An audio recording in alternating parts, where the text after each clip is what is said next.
Alright, so back at the new broadcast. I'm fucking just overwhelmed by how hot it is in here. Trying to snuggle up with my AC unit and get some fucking sleep. Doesn't seem to be working that well. Wide open to Congress, and Put the news back on. General shut when he made that decision not to bring and try to fucking prosecution on stay the issue cool. of obstruction. But specifically this on is this, a door that wanted to be shut. Yeah. On your reporting in this new document, what else can you tell us about what it is? In other fucking words, hole in the roof, beyond no AC, public remarks, except for this little tiny window unit. Say hello, little tiny window unit. And can you tell us anything about the nature of the sourcing? Because it appears to have, as I said, daylight between Barr and Mueller. Just barely spewing air. Directly from Mueller's office. This is something that's provided from his office. It seems to me that Mueller's office thinks that their report is clearer than we do. Well, Oh, it's so fucking hot in here. This is good to go. This is Mueller material. Yeah? Yes, this is good. Sitting right below the vent of the window unit. Just barely able to keep from sweating. This is brand new reporting from Julia from Mueller sourcing. And the key part in the middle, which obviously viewers can't actually read, but I'll read again, is Mueller saying this was the policy. We concluded. Thanks for joining, and thanks for clicking the like button if you haven't already. The president committed a crime. This is central, as you know, Julia, because this does separate him from Barr, even if they're trying to do it in the most lawyerly, nice, mild way. I thought there was somebody here. It says 0 people watching still. He does not seek conflict. He does not seek Maybe you're 0 people now. If it's coming out today, it seems to be saying Barr was less than fully accurate. Well, and let me give you some more context. This is from reporting by Pete Williams, who was inside the Justice Department earlier, where he says what we learned about today was the process.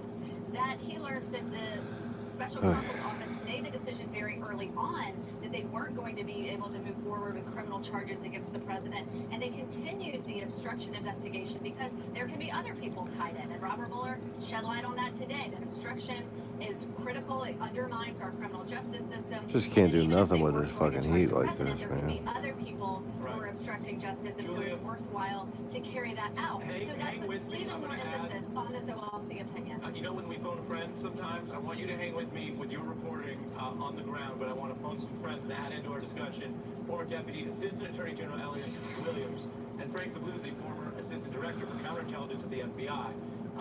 As you both know, we were going to talk a little bit about the emphasis Mueller put on the Russian interference campaign that he busted. But before we get to that, keeping Julia in play here, I doubt you've gotten a hold of this yet because we just got it in our newsroom. But what is your understanding, Frank, of what it means when we have a document like this that is trying to, in its own lawyerly way, spotlight a public claim Mr. Barr made that would appear to lean into the idea that the Mueller report, according to Barr, didn't find enough to charge, and a Mueller statement that seems to cut against that? So it's now more clear than ever, even after the statement with this document, that we are seeing a very public rebuke of Attorney General Barr.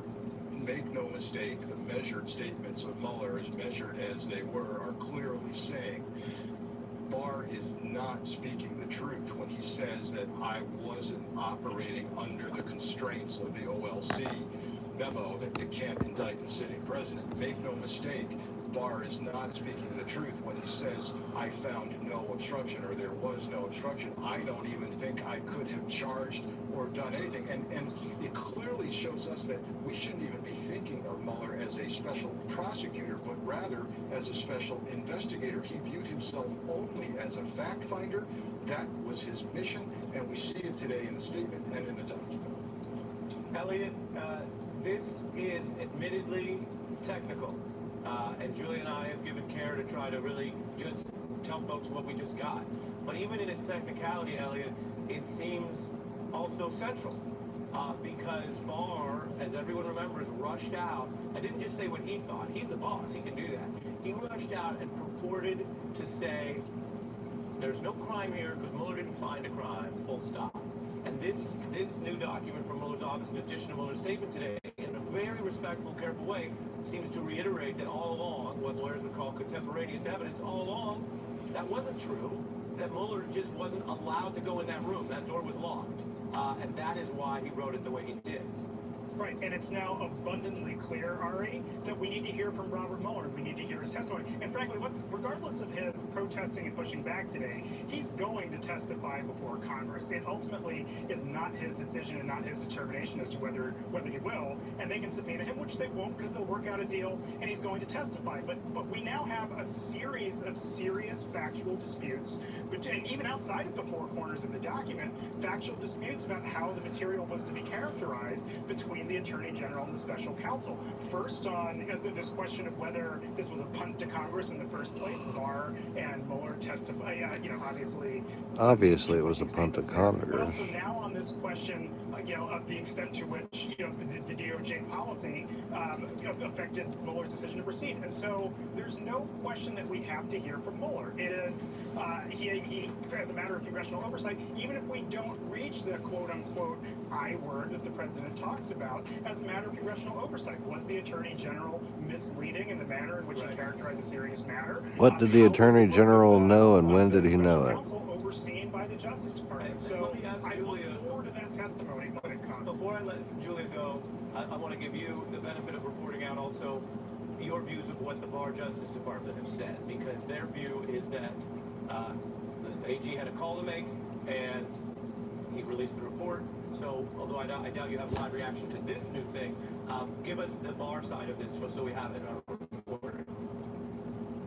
Well, the Barr side of this has just been much more explicit than the special counsel side of this. From the beginning, they said that they were surprised that the special counsel's office did not make a decision on obstruction, and that, frankly, this wasn't something that the Attorney General expected or even wanted to land in his lap. But it did, and he felt that he needed to make a decision on obstruction. And they have underlined the fact as reporters that they asked the special counsel's office, would you charge the president but for the OLC opinion? And they were told that's not the case.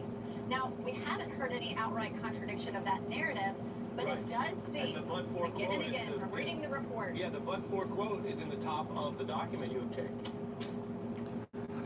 Welcome, viewer. From reading the report, from this document especially, and from the statement today, the OLC opinion was at least considered and leaned on more heavily than this Justice Department has laid out. Julia, Please do thank you say for hello in the working around. chats. Our attorneys stay with us, but as promised, I am lucky to be able to call again on presidential historian John Meacham. This is one of those days, sir, where literally more news has broke since the last time we saw you 10 minutes ago. Just trying to stay cool. John, we know throughout history people write letters, government officials document things for all sorts of reasons. What is your view of what it means that above and beyond Mueller making this new public remarks today, Julia and other reporters here are getting a hold of a one-pager that tries to drill down on the daylight between him and Barr on this question? And don't forget to click the like button if you don't feel like, if you don't mind. Waspy way of setting the record straight, and clearly Director Mueller disagrees. Started with a the way new the Attorney General, broadcast. who I think it's entirely some fair new to likes. say was acting more as a Viewer number for 2, Donald Trump feel free to than say hello in the was chats. chief law And click the like enforcement button if you officer of don't the mind. United States in the past 6 weeks or whatever it is. Clearly, Director Mueller wants the record to be clear that the report good news and bad was news. mischaracterized by the Attorney General. Good And news is my I glass think is that going to get fixed historically, tomorrow. we're gonna have to spend a lot of Bad time news is realizing and I don't know where the thinking fuck the about AC guy is. the role of the Attorney General in trying to keep the checks and balances and the divided sovereignty of the constitutional order in place. This has been a case where basically Donald Trump was able to have the Justice Department, or at least the Attorney General of the United States, function as his defense lawyer.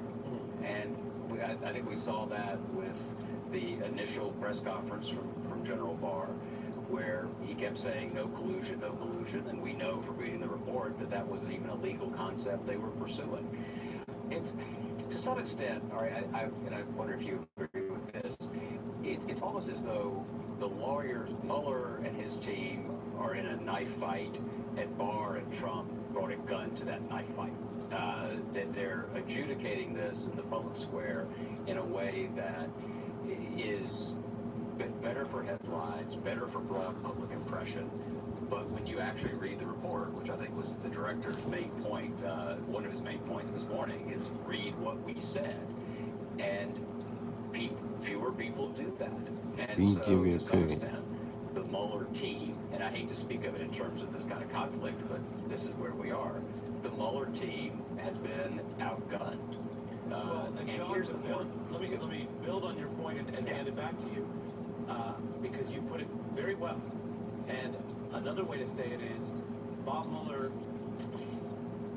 brought a book to a Twitter fight, and the book the book is so methodical that this new document we have, and I'll read from it in a moment, but the new document quotes not only Mueller's draft statement, which is new, that's why we're covering this breaking news, it also covers quotes from the report that very carefully and exhaustively imagined and prepared for this very debate. And yet, John, what you're arguing, I think without fear or favor, you're not saying you like that politics is working this way, but you're arguing that at a very basic level, if Congress is the adjudicator and they have constituents, the person waving a book in the face of misleading tweets that might carry the headlines is at a disadvantage no matter how good their prosecutors are. It's absolutely right. I mean, one of the things, without the risk of being overly clever, basically Mueller's also fighting not only Twitter, but what I sometimes think of as Chiron conservatives. You know, from the Chirons or the captions at the bottom of the screen. And I find, and it's basically the power of the Chiron is a really interesting force right now in our public life, because I have relatives who will come in and say things. I'm wondering where on earth did they get them, and then I realize, well, it's from Fox Chirons, honestly. Yeah, or in this case, thing, and I'll let you keep going, but so viewers understand, we were just flashing the red Chiron, the banner on this screen. There it is. This is what you're saying moves things, and as you know, there are footnotes in the Mueller report that have date stamped of certain TV chirons that Donald Trump reacted to explore his state of mind criminal evidence. I mean, we are through the looking glass, but on a day when Bob Mueller is trying to speak beyond the private confines of the Justice Department. I give you the final word to wrap us up on this issue.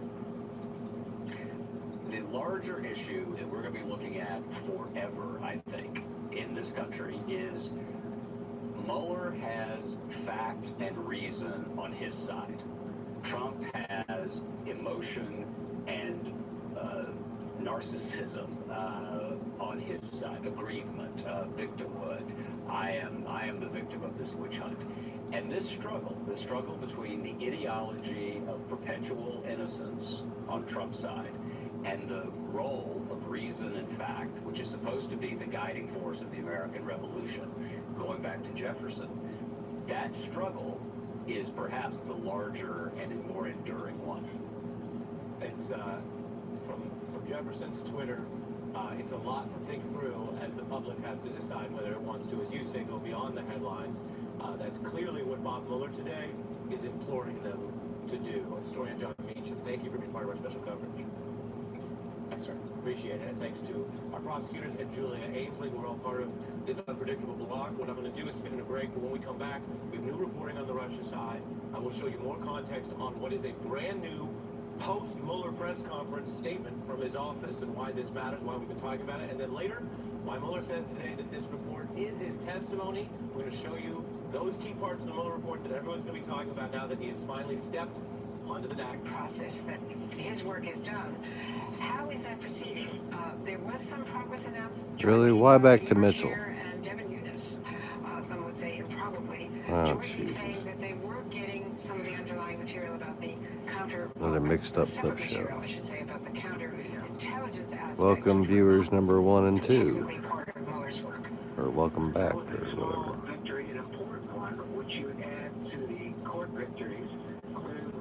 Howdy, Mr. Conway. Thank you for watching the old videos. The old videos are so much better than the new videos. Have powers.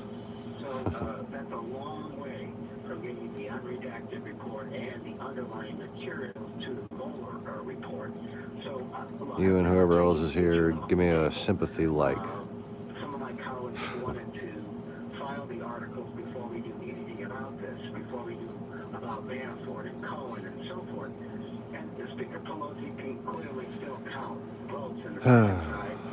And there is still a fair question. He impeached the president. The Senate does not approve it, does not go forward with impeachment. And then what do you do? So for me, the value remains.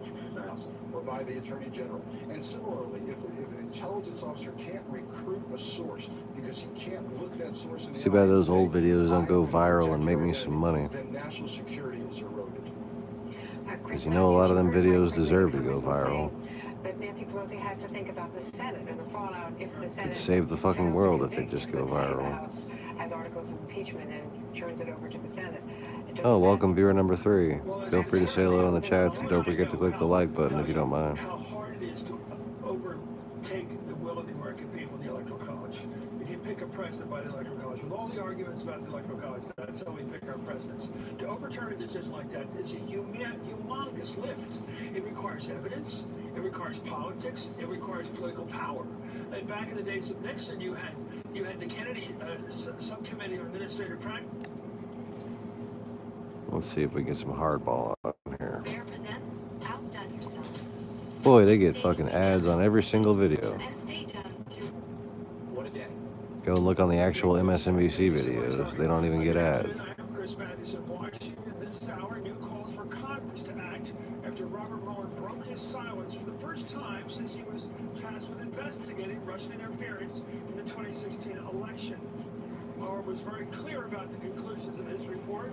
He didn't say that President Trump committed a crime because he said the DOJ wouldn't let him.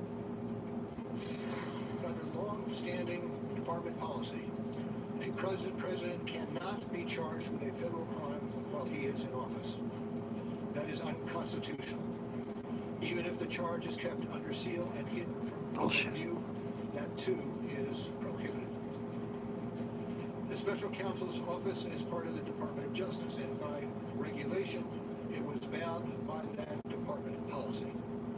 Charging the president with a crime was therefore not an option we could consider.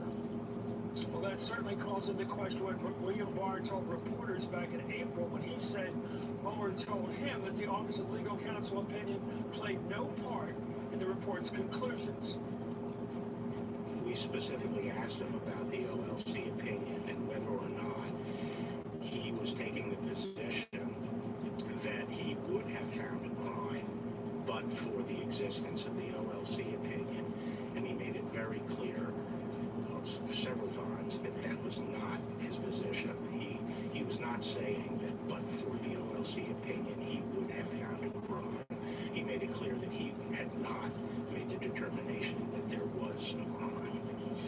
Regardless of the implication and the apparent rebuke of his own Attorney General there, President Trump seemed undeterred, or acted as so, by Mueller's findings. He tweeted, "Nothing changes from the Mueller report. There was insufficient evidence, and therefore, in our country, a person is innocent. The case is closed. Thank you." Well, it's unlikely congressional Democrats agree that the case is closed. We're expected to hear from House Judiciary Chairman Jerry Nadler any moment now. In fact, joining me right now is White House correspondent, actually Capitol Hill correspondent Casey Hunt, NBC News Chief White House correspondent Howie Jackson, NBC News correspondent covering the DOJ and DHS Julia Ainsley, and University of Michigan law professor, former U.S. Attorney and MSNBC contributor Barbara McQuaid, and former Assistant Director for Counterintelligence at the FBI and the MSNBC National Security Analyst Frank Flaguzzi. What a group. Anyway, I'll start with Casey with me here. Casey, it seems to me that if you're the Speaker of the House right now, the time for delayed tactics of waiting for Godot, waiting for Mueller or Papadopoulos or anybody else to testify has neared an end. Summer just got a lot hotter, Chris, quite frankly. And, Nancy Pelosi's statement didn't mention impeachment, but Jerry Nadler, who I know we're waiting to hear from this hour, the chairman of the Judiciary Committee, suggested pretty strongly that he wants to move forward. And we've been hearing rumblings of that behind the scenes, that particularly the Judiciary Committee was really agitating for impeachment. You saw some of those members come out publicly. You hadn't seen Jerry Nadler break with Pelosi yet, so I'm very interested to see how far he goes when he talks to reporters in just a couple of minutes, because I think it's going to tell us a lot about where we stand here. I think, we seem to be moving toward toward a place where impeachment may be inevitable. The dam really seems to be breaking wide open because Mueller, I think, to the members of Congress that I've corresponded with in the hours since Mueller spoke, the message has really been Mueller wants us to take action. And the language of his report today, Howard Jackson's with us just a moment, we don't have a minute, but the spoken word of Robert Mueller had a clarity to it which had been blurred in the written report by William Barr. It is now clear and lucid. I didn't indict because I'm not allowed to indict under the Constitution. Ergo, this now proceeds in another constitutional direction, i.e. the U.S. Congress. Right. But the White House is making the argument that, Chris, in essence, that doesn't matter because the Mueller report found what it found, and William Barr, the Attorney General, made the determination that he made. That was very clear in an interaction that we just had with Sarah Sanders, holding what you could call a de facto driveway briefing here, with dozens of reporters peppering her with questions about Mueller's statement and the reaction from the White House. Let me hit the headlines for you and then share some new reporting from our White House team.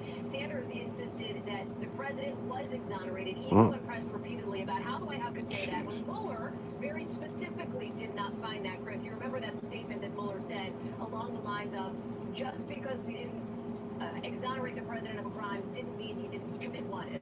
Essentially, that was not what the special counsel was looking at, nor is it what they were tasked to be looking at. Sanders argued that even though congressional Democrats specifically, have not exonerated. Oh, here we go. We've got a chairman to speak right now.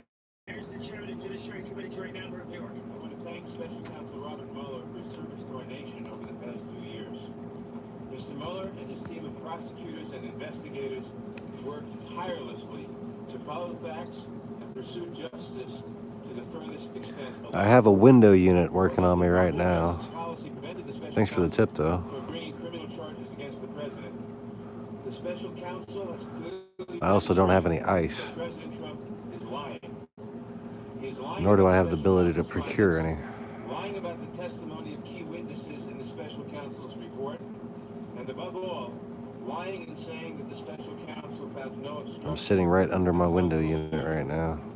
In a statement this morning, Special Counsel Mueller reaffirmed his report. He found substantial evidence that Russia attacked our political system, that the Trump campaign benefited from Russian interference, that Trump and those around him repeatedly welcomed Russia's support, and that throughout the subsequent investigation, Trump sought to obstruct Mueller time and time again. Special Counsel Mueller today repeated 3 central points, which are critical for the American people. 1, the special counsel did not exonerate the President of the United States of obstruction of justice. 2, obstruction of justice, of which Special Counsel Mueller found substantial evidence, is a serious crime that strikes at the core of our justice. The President accountable for his misconduct. Unfortunately, Special Counsel Mueller was unable to pursue criminal charges against the President because Department of Justice policy prevents a sitting president from being prosecuted. That policy, in my opinion, is wrong, but it prevented Special Counsel from pursuing justice to the fullest extent possible. Therefore, as Mueller again highlighted this morning, it falls to Congress to respond to the crimes, lies, and other wrongdoing of President Trump. We will do so. Make no mistake, no one, not even the President of the United States, is above the law.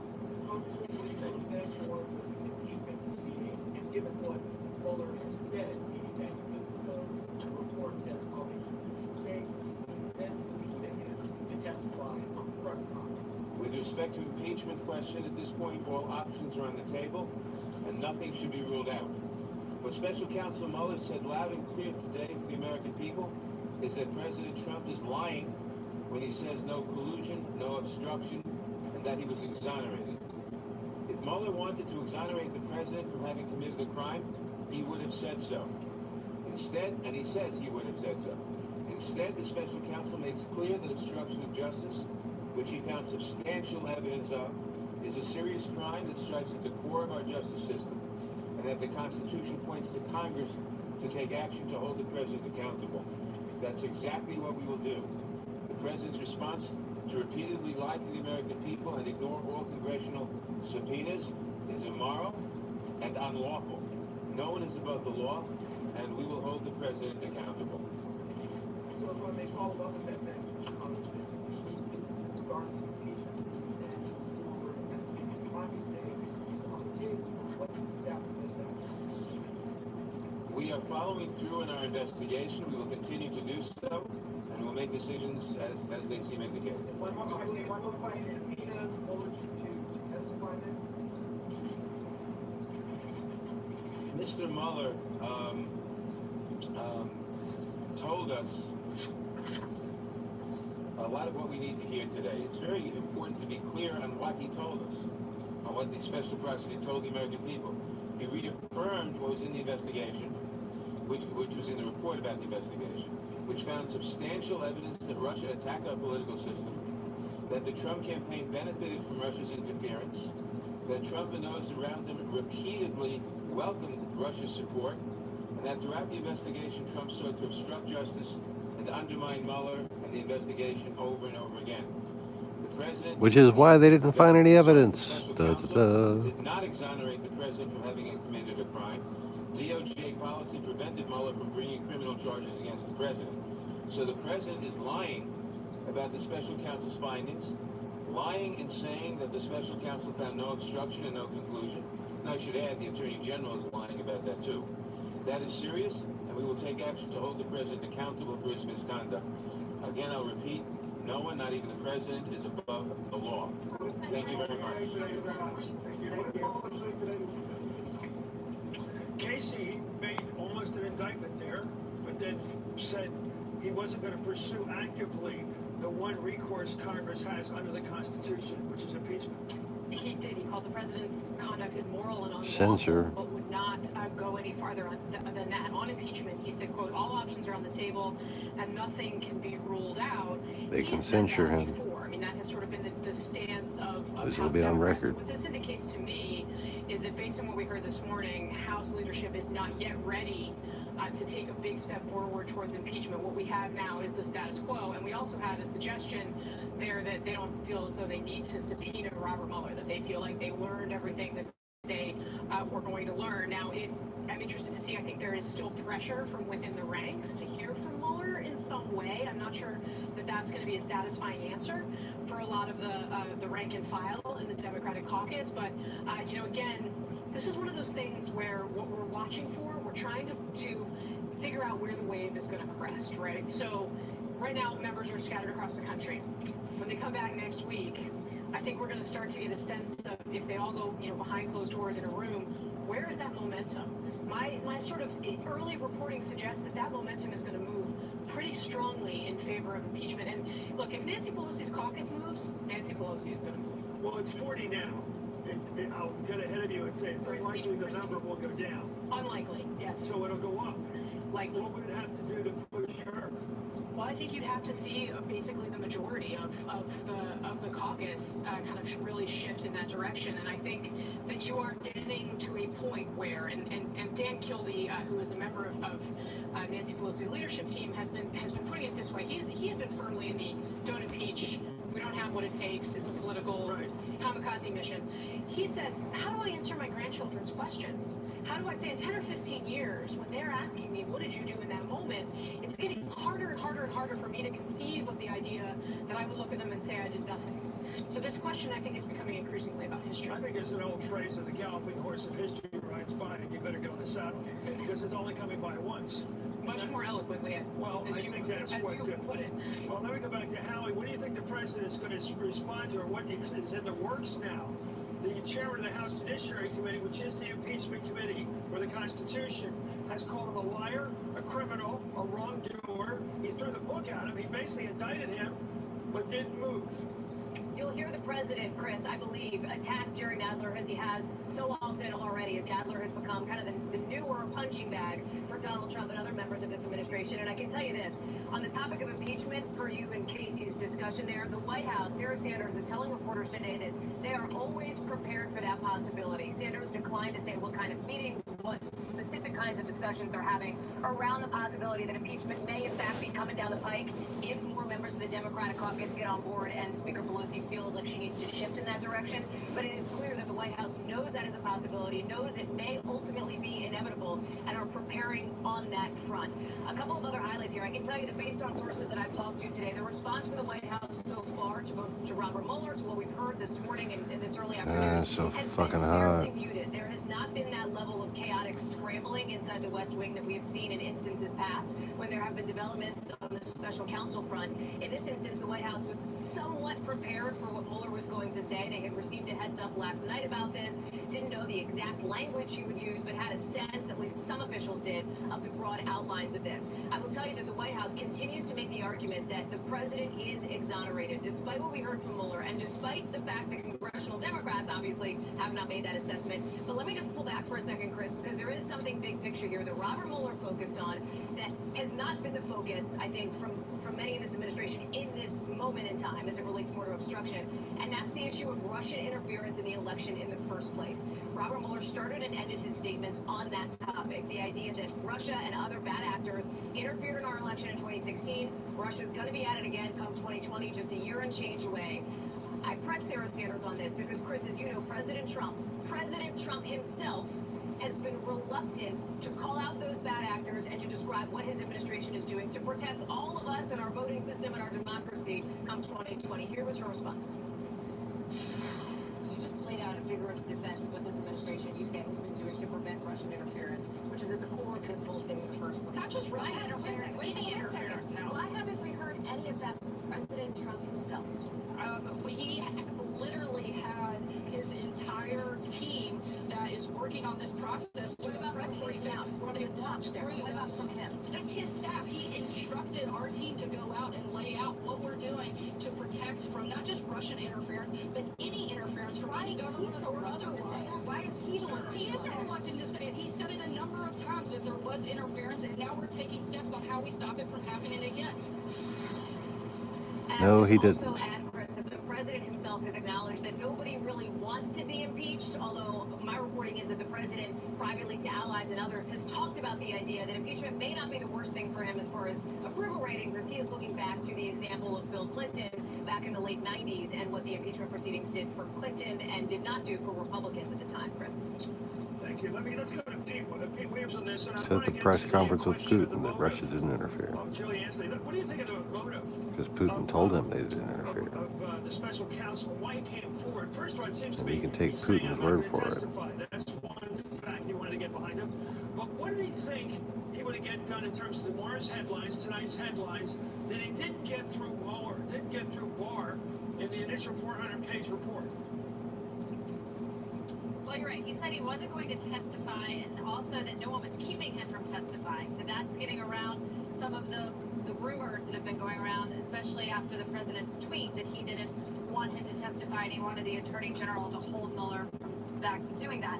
He also, Chris, underlined a point about why he didn't come to that obstruction decision, which is the big question everyone in the public has, is why he did not make that decision. And we've wondered whether or not we can trust the attorney general's word on that. And today, the special counsel's office actually put together a handout with Barr's words from the statement today that further explains that. What they say is that the OLC opinion was heavily considered in the obstruction investigation, but it was considered insofar as they would not go down the path to even look at whether or not the president could be charged one way or another with the crime.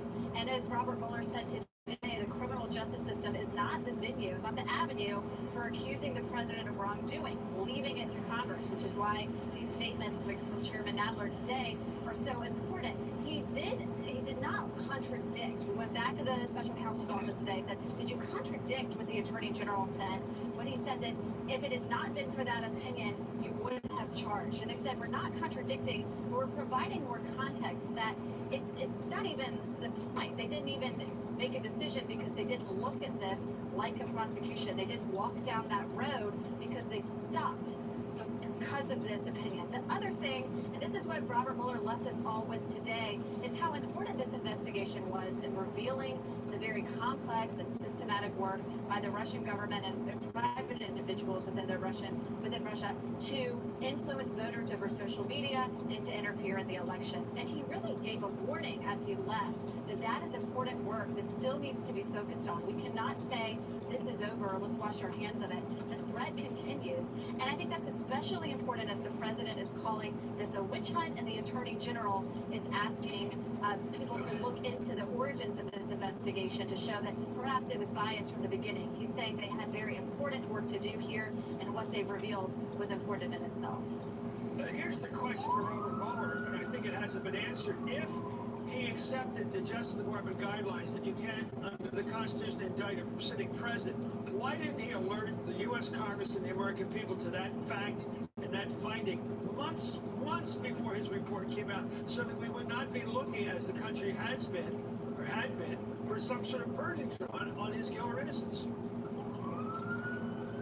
I've wondered that, Chris. I think the point he made today was that the obstruction investigation was not just about the president himself, but about others. He said that was the first consideration, and then he got to the OLC opinion that it might have been that other people were attempting to obstruct good justice around the president, and that those people could have been charged, and so it was worthwhile to do this exercise. But yes, we've had the same question. Why go through this for 2 years if you weren't going to come to this conclusion? Early on, you realized there was no way you could charge the president. And he's saying that his charge was to look into Russian interference and possible collusion with the Trump campaign, which includes more than just the candidate himself. Well, Barbara, let me go to Barbara Quinn on that same question, Barbara, because the Constitution is pretty clear. If you step back and ignore all the news of the last 2 years and all the excitement about this investigation by Mueller, and everybody's been watching it for a verdict, guilty or not. That's what we did. We all watched it. The Congress said, wait till we hear from Mueller. He'll decide whether it's right or wrong to indict the president or to basically impeach him. And now we find out a few months ago, oh, I'm not going to look at that because you can't indict a president. Well, you're telling us that now? Why didn't you tell us back in the beginning? I can look into this matter, I can investigate it, but don't look to me to be the prosecutor. That's the role of the House of Representatives. Yes, I agree. And one of the important things he said in his report, and he emphasized again today, is one of the reasons he did his work was to preserve the evidence while it existed and preserve witness testimony while it was still fresh, because then it can be handed to either a future prosecutor to prosecute Trump when he is no longer a sitting president, or to hand it over to Congress. He said there is a mechanism for that, and that is impeachment by Congress. He didn't mention that today, but it does appear in his report that that's an appropriate mechanism. I think his area of disagreement, and what is emphasized in this document that they put out today, is what William Barr constantly refers to as a binary choice. Prosecutors get to decide charge or don't charge, and I think what Robert Mueller is saying is that was never my choice when it comes to a president. Really what my choice was, if it's binary, was exonerate or don't exonerate. And I demonstrated to you that I know how to exonerate. I did that with conspiracy, but I did not exonerate with regard to obstruction. I couldn't charge, and so now I leave it to others. Either future No, he didn't exonerate with conspiracy. He just didn't find sufficient evidence. Impeachment, as our Constitution requires. Let me go back to Howie on this question. The president was also confronted, even if he didn't admit it, by the possibility that he'll be indicted after leaving office. It's kind of hard to find sufficient evidence when you have somebody obstructing. It would not just the committee to re-elect the president, the committee to prevent the president from being indicted. You know, I think that is an interesting analysis point, Chris, just given that this is a question Which is why he said if it would have exonerated, we would have said so. Did the president conduct He didn't fucking say so. conduct, basically? And the people He just said insufficient evidence. advisors tell us definitively no, that would not even be a possibility, essentially, because they don't believe the president did anything wrong. It is obviously not up to them to make that determination. I think the president is motivated for re-election for a number of reasons. First and foremost, politically for him, he wants to continue to be president. I do think I still say he's a fucking traitor and he should be publicly executed. Goes along with that, Chris, but that is sort of an undercurrent here. Is the idea that once he's out of office, what could happen to him from the sort of criminal perspective, depending on what obviously the special counsel and others, prosecutors, decide to do. Keep in mind that even though Robert Mueller is done, even though as of today, right, Robert Mueller is a private citizen, closing up shop over the special counsel's office, there are still a number of other investigations that are happening in the Southern District of New York and elsewhere that could be very problematic for Donald Trump. If you don't think Russia is our enemy, just ask yourself one question. Why do we have nukes? I have to just stress, though, the sense that I'm getting from our reporting on this today so far. Because Russia is our enemy, that's why. Despite this appearance of Robert Mueller, the first one in 2 years on camera making this public statement, very little has changed related to the political calculus for this White House and related to their position. There is one notable change, and that is the president's reaction. Not all caps, no collusion, no obstruction. Simply, there is insufficient evidence. And that is a different tone for President Trump. Sarah Sanders trying to say, well, it's not really that different. But you know and I know that it is. It's just a different attitude that the president is now taking. That's not to say we won't see an all caps tweet come out at some point today, Chris, but we haven't just yet. Sure, because Mueller made clear he's putting all this evidence in a cryogenic state. He's freezing it for a later time. That's pretty obvious. He does have evidence. Anyway, thank you so much, as always, Howie. Let me go now to Robert. To Frank Figliuzzi on this thing. No, we have to go to U.S. Congressman. I just found a tick on myself. Really? A fucking tick? Sir, thank you for joining us. You're smiling, and I'm wondering why. I mean, it seems to me this is History Day. This is the day when the Congress has to go one way or the other. You kick the can down the road again, saying you want to do more investigations, more subpoenas, more attempts to basically test this administration's willingness to cooperate under the Constitution with the Congress, the first branch of government. All that's possible. But politically, I think the power for action now is much stronger than it was yesterday. What do you think? All right, come on, you motherfucker. Because I think you're right that he was putting a lot of this evidence in a cryogenic state. The oracle of the truth, Robert Mueller spoke, and every word seemed to count today. I think that on the one hand, he could have said there was insufficient evidence of obstruction of justice, the same way he did with the conspiracy charge. He wasn't willing to do that.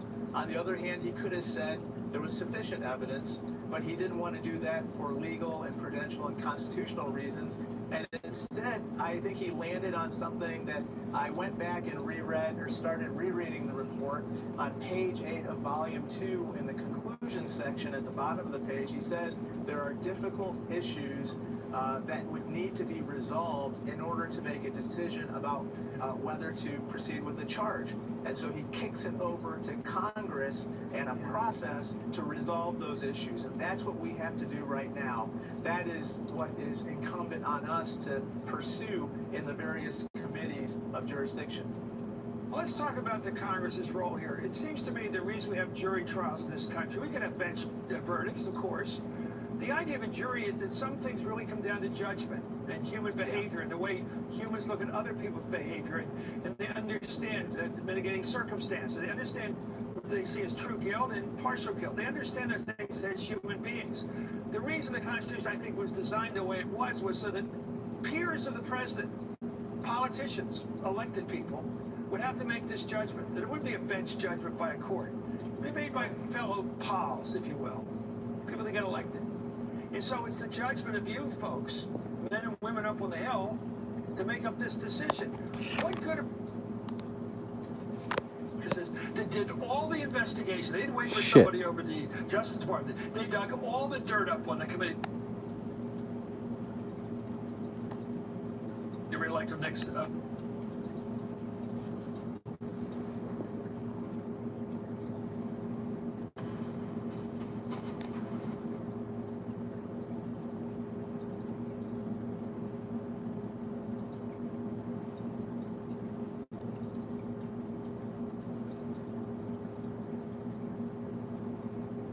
Oh, well, I guess we're done with Chris Matthews. Huh?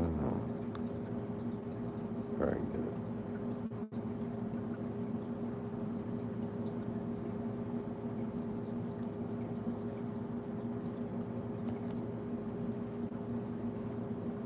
IHOP changed its name to IHOP. IHOP? For real? Stay in your lane. Stick to pancakes.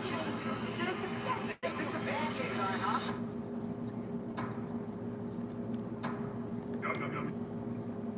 What good are all these hearings if you're never going to make a decision on this? Well, I think because the decision is the judgment. It's not the hearings. It's not the subpoenas. It's not the documents. In the end, you have the evidence, really, that the president fired Comey is FBI director because he wouldn't play ball with him. He tried to fire the special counsel who was basically commissioned to investigate him. He tried to get rid of him. We know that from his lawyer, the president's own lawyer, McGahn. It seems to me it was a bank robbery in broad daylight, and you tried to get to outsource it to Mueller for a couple of years. He's come back and said, "Can't you see what I see?" And it's up to you guys to make the judgment. You got to do it. So last night I had a town hall meeting, Chris, and I think that probably half the room thought that there was a bank robbery in daylight, as you mentioned, and then the other half didn't. And there's some people in between who are just not sure. And as you know, in the overall question that you have to ask when you talk about so impeachment fucking is, hot in what here. is the best course for the country? Not for Democrats, not for Republicans, but what is the best course for the country? Right now, I think the best course is to address that central issue that Robert Mueller put squarely before us in that conclusion section and on page 8 of volume 2, which is resolve these issues. You've got to surface more evidence and do the full investigation that we're trying to pursue in the various committees, with some success, by the way, last week, and then make a decision about whether to prosecute. In Illinois, I learned that as Special Assistant Attorney General, you have to investigate and then prosecute. When's it over? Good question. I think that we're starting to make a lot more progress as of last week with regard to enforcing our subpoenas. As you know, there are a lot of outstanding subpoenas right now, but I am starting to see some independent opinion emerge even on the other side of the aisle with regard to Republicans as to conducting our oversight. Well, we saw that with Senator Richard Burr. We obviously see people like Justin Amash, but on the other hand, we saw Devin Nunes even joining hands with Chairman Adam Schiff to demand counterintelligence and information beyond the report, and we're starting to get that. I'm back to you, Congressman. It's great to have you on. Thank you for coming on MSNBC, but I'm going to hold you with one last question. We're past Memorial Day. We're going to be at 4th of July fairly soon. We'll get into August where nothing gets done around here. It gets very hot in Washington. They don't really work that hard in the summer. You take your summer vacation. Then we're into the fall, which is the full 2020 political season, with all the candidates doing, there'll be 3 or 4 debates by then. They're going into the Iowa caucus. It's all anybody's been talking about. Is there time to impeach this president? I don't know the answer to that question, honestly. I think we have to do what's best for the country this moment, and the challenge staring us in the face right now is we have to punch through the obstructionism with regard to our normal, everyday oversight, including with regard to this investigation. I think that's where things are. Thank you so much, Congressman Krishnamurti and Barbara McQuaid. Thank you so much, and Casey and Frank Leguzzi. Stick with me, Frank. We'll get to you. Robert Mueller says he's called to testify on Capitol Hill. If he is, he will say nothing new. Will congressional committees still try to get him to appear? I think we just heard from the chairman of the House Judiciary Committee. He doesn't expect to get anything more from Mr. Mueller than what he wrote down and what he said today with greater emphasis. You're watching MSNBC. Special Counsel Robert Mueller, in a big bombshell today, says he won't reveal anything new in front of Congress he has revealed already, written or today spoken. Will House Democrats call off their pursuit of his testimony or renew their push for a public hearing? That's the big question. Casey Hunt, Frank Leguzzi are staying with me. And our host joining us right now is Chris Hayes, host of All In. Ken Delaney, of course, NBC News correspondent covering national security and intelligence. Yamiche Alcindor in PBS NewsHour, White House correspondent. Let's start with my colleague, Chris.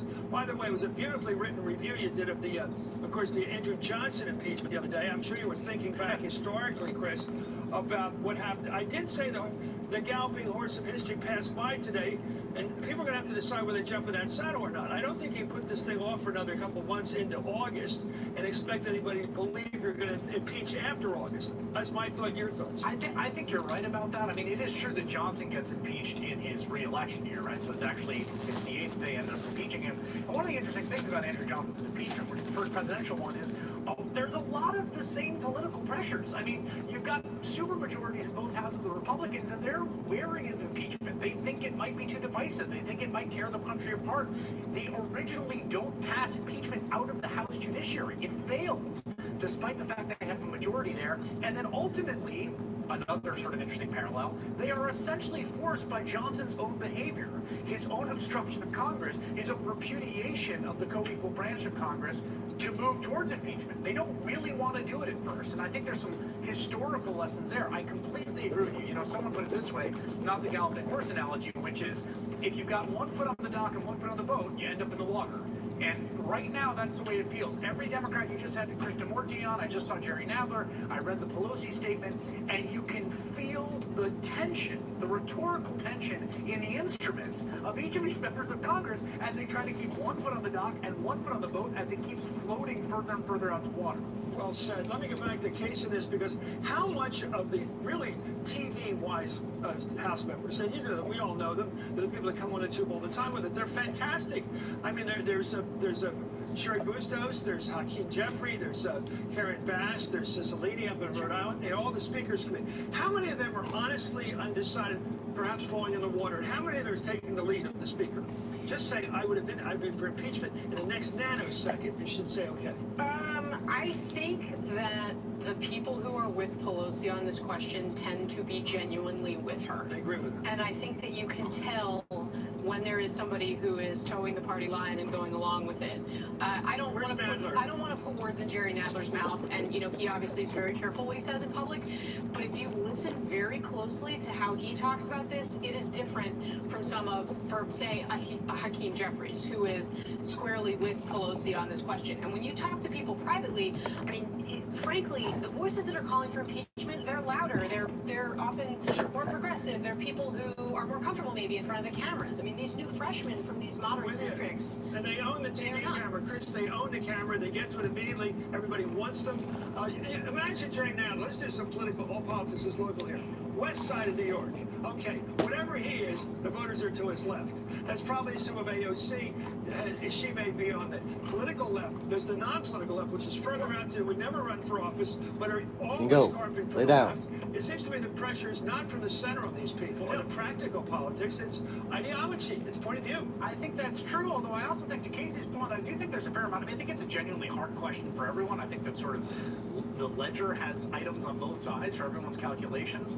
I think it's not quite straightforwardly ideological. I do think some people, I mean, Amash is the sort of biggest example of this because he's done this with zero political upside, just genuinely have a principled objection if you're the president, and that's what's driving it. But I also think that when you talk about, say, those 40 frontline seats, right, so the people that gave that Democrats their House majority, that I think Nancy Pelosi, everyone is obsessed with, I think the question there is, okay, what are you going to do to resolve the current situation? That, I think, is the difficult thing. This idea that you're going to pass these bills out of the House, which they've passed many of, and they can go back to their constituents and say, we did this on prescription drugs, and we did this on LGBT equality, but so how are y'all doing? There's no getting around the kind of cloud that hangs over all of this. The president's the president. He's done what he's done. Like, I just don't see a plan that resolves that inherent tension in the absence of some moving forward on an inquiry. Well, let me go to Candace. But this is a non-political question. It's your turn, so I'm going to you. I'm telling you, something I think these things so many times in different directions. I go, wait a minute. Could it be the Democrats, what they're most afraid of is if there is this cosmic shift and all of a sudden we're in an impeachment situation and Trump is impeached in the House, then he'll be faster and more nimble in how he deals with it than the House will be. In other words, the Democrats will have a hard time defending having impeached and failed. That he'll be much better on the uptick, and he will find a way of turning this in the most disastrous, disgusting thing done in the history of politics by impeaching him. My amateur political analysis is that you're absolutely right. Trump's better at this. Oh, bullshit. He's under attack. His base will eat this up. I mean, how about the Democrats just need to go on the offensive? How about an actual threat of impeachment, a coup, an ongoing coup? But then again, how would the Democrats ever go on the offensive? This much harder. They can't get organized enough. I'm seeing some criticism of Mueller on my Twitter feed, which is that he essentially punted. You were getting at this earlier. We expected a verdict from Mueller. We did not realize. Why didn't he tell us we weren't going to get a verdict? And not only, we knew he couldn't charge the president. We knew that was the OLC doctrine. What we didn't know is that he couldn't even say, I think the president committed these crimes over to you, Congress. It's pretty clear. Yeah, that he should be charged, or at least the Congress. Yeah, that line, that Scottish verdict that was made infamous by Arlen Specter years ago about not proven. Basically, I can't exonerate. Which leaves you, where'd that come from? Let me go to Frank Laguzzi about everything here, political and legal and constitutional. And what's the smart move, as they say in The Godfather? What is the smart move for the Democrats in the House right now? Because it's their turn to vote. Yeah, they need to do the right thing, and I think that today's big takeaway for me is that they now have the green light, if they want it, from Mueller's statement that the ball is in their court, and now they've got to pick it up and run with it and do the right thing. The other thing that I think we're just glossing over, because we are all focused on the impeachment question, is what we've learned has not been an honest broker of information. What we had today, in very measured terms, typical of Mueller, was a rebuke of this Attorney General. The Attorney General's been telling the American people that the Mueller was operating under, not operating under the constraints that you couldn't indict a sitting president. The Attorney General's been telling the American people that essentially there was no collusion, when in fact we heard again today from Mueller that he focused only on criminal conspiracy. And then with regard to obstruction, the Attorney General's been wrongfully telling us that it was his job to make a prosecutive call, when Mueller actually told us again today, no, he intended this to go outside the criminal system and go to Congress. So we've got to deal not only with this question of impeachment, but what to do with an Attorney General who simply has lost all credibility. Do you think he went beyond just misinterpreting or distorting what Mueller had said to him? Because he had this conversation, he said, with Mueller, in which he asked, would you have indicted if it weren't for the Office of Legal Counsel ruling? And he said, no, but that's not what Mueller's saying. Mueller said, I didn't go down that road to decide on guilt or innocence because of the guidelines. But the way it's said, I think, my guess is that Mueller purposely got Mueller into making a comment he could manipulate. What do you make? Yeah, I think that's true, but it's even more reason why we need Mueller to testify more fulsomely in front of Congress. We need to ask these questions. I mean, what were your conversations with the Attorney General? Was there some wiggle room for misinterpretation here? But essentially, I'm viewing Mueller as kind of a boxer who played by all kinds of rules, had to wear gloves, couldn't punch below the belt, and I'm viewing Barr now as kind of a street fighter. And guess what? Boxer versus street fighter who plays by no rules, the street fighter wins. And I think that's what's happening. Well said. Well, so now we got to Chris Hayes. You're thinking about this interplay between the guy who got to be the interpreter. There was lost in translation here an awful lot of information here, because the interpreter was giving us a totally different spin. He was telling us, hey, look, the guy said he's innocent. Yeah, I mean, what was manifest today, and Frank's just said this, is that this was the statement that Mueller would have made or wanted to have made, had made in his stead when the initial report was delivered. And, you know, I think it's indisputable that Barr has not acted with good faith, that he has essentially viewed himself as a kind of spin master, as a spokesperson for the president, to massage the facts to best benefit the president as well. I think the other question, you know, there's a sort of constitutional question, there's a political question, but to me there's also just a kind of behavioral, almost schoolyard question, which is, going forward as you head into 2020, what are the things that are going to restrain this president, particularly now that he's an Attorney General who's demonstrated himself his loyalty, where the president, we know from reporting, feels like he finally has the guy that he needs. And the question of how do you restrain the president's behavior, I think has to weigh on the minds of Democrats in the House who now have one branch of the government, which is, what do you do to make him not do this? What do you do to make sure that the Saudis don't hack the Democratic nominee, who may be tougher on them than the current president is, or the Chinese, or whoever else, right? I mean, this is not some issue that's in the past, dead and buried, whatever Mueller said. It's a live issue as we head into a campaign in which the Russians have interest, the Saudis have interest, other foreign governments have interest, and also the president has signaled his willingness to essentially banks have interest. The Justice Department at his disposal and help from foreign adversaries to gain whatever advantage he can. But the ideas are flying around here, Chris. Let me go to Yamisa Al-Sidr. We haven't gotten you. And Yamisa, talk to me about this. Analyze the politics out there in the country. The feelings of people you bump into. We all are lucky enough to be on television and have people talk to us all the time. They stop you all the time. All the time. And they say, when are you going to get rid of this guy? Or what are you going to do? Or, thanks for looking out for the truth. Or keep it up. In other news, the stock market's crashing by like 350 points. Well, I don't buy this theory. This country isn't focused on this question of Trump and impeachment. What's this going to do today to that question and that answer? I think what it's going to do is really make people go further and further into the camp that they were already in. When I'm out in the country talking to people, I wonder where the there are fuck just that tick two came types from. of I people, found a and little tick politics on my really is not ass. only polarizing, but it's really become Crawling right on my back while I was fucking trying to Democratic sleep. side, you have Democrats who run up to me and say, why can't we get rid of this Where the president? fuck did that He's even come lied. from? It's pretty clear that he's misleading people. He's now leaning on the Attorney General's narrative of no obstruction, no collusion, to try to basically make the case that he's all cleared. Though, as we know, Robert Mueller was very clear today. He said, if I had confidence that President Trump hadn't committed a crime, I would have said so. I didn't say so. Sarah Sanders, when I put that question to her and I said, how is this case closed if you have a statement like that coming from Robert Mueller?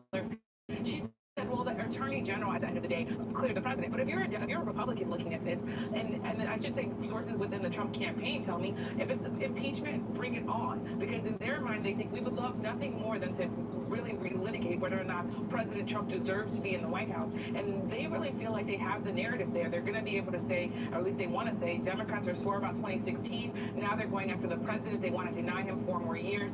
So it really, I think, Chris, it's all about... Well, you're damn right we do. He didn't deserve the first 4 years. I think Ken said it well a few minutes ago. With if we go the impeachment route, if the country does that route, the opportunity for this president demagogue would be unlimited. As he can accuse his political critics and people pushing impeachment of a coup, a 7 days in May situation carried out by politicians, and it would meet his deep state. What's up, Data? Long time no see. Every night. Thank you so much, Chris Hayes. Thank you, Ken. How are you doing? Thank you, Frank Flaguzzi, Yamiche Alcindor, everybody. Thank you. New reaction, by the way, from 2020 contenders. They're starting to line up now. Joe Biden and Bernie Sanders. After the break, you're watching MSNBC.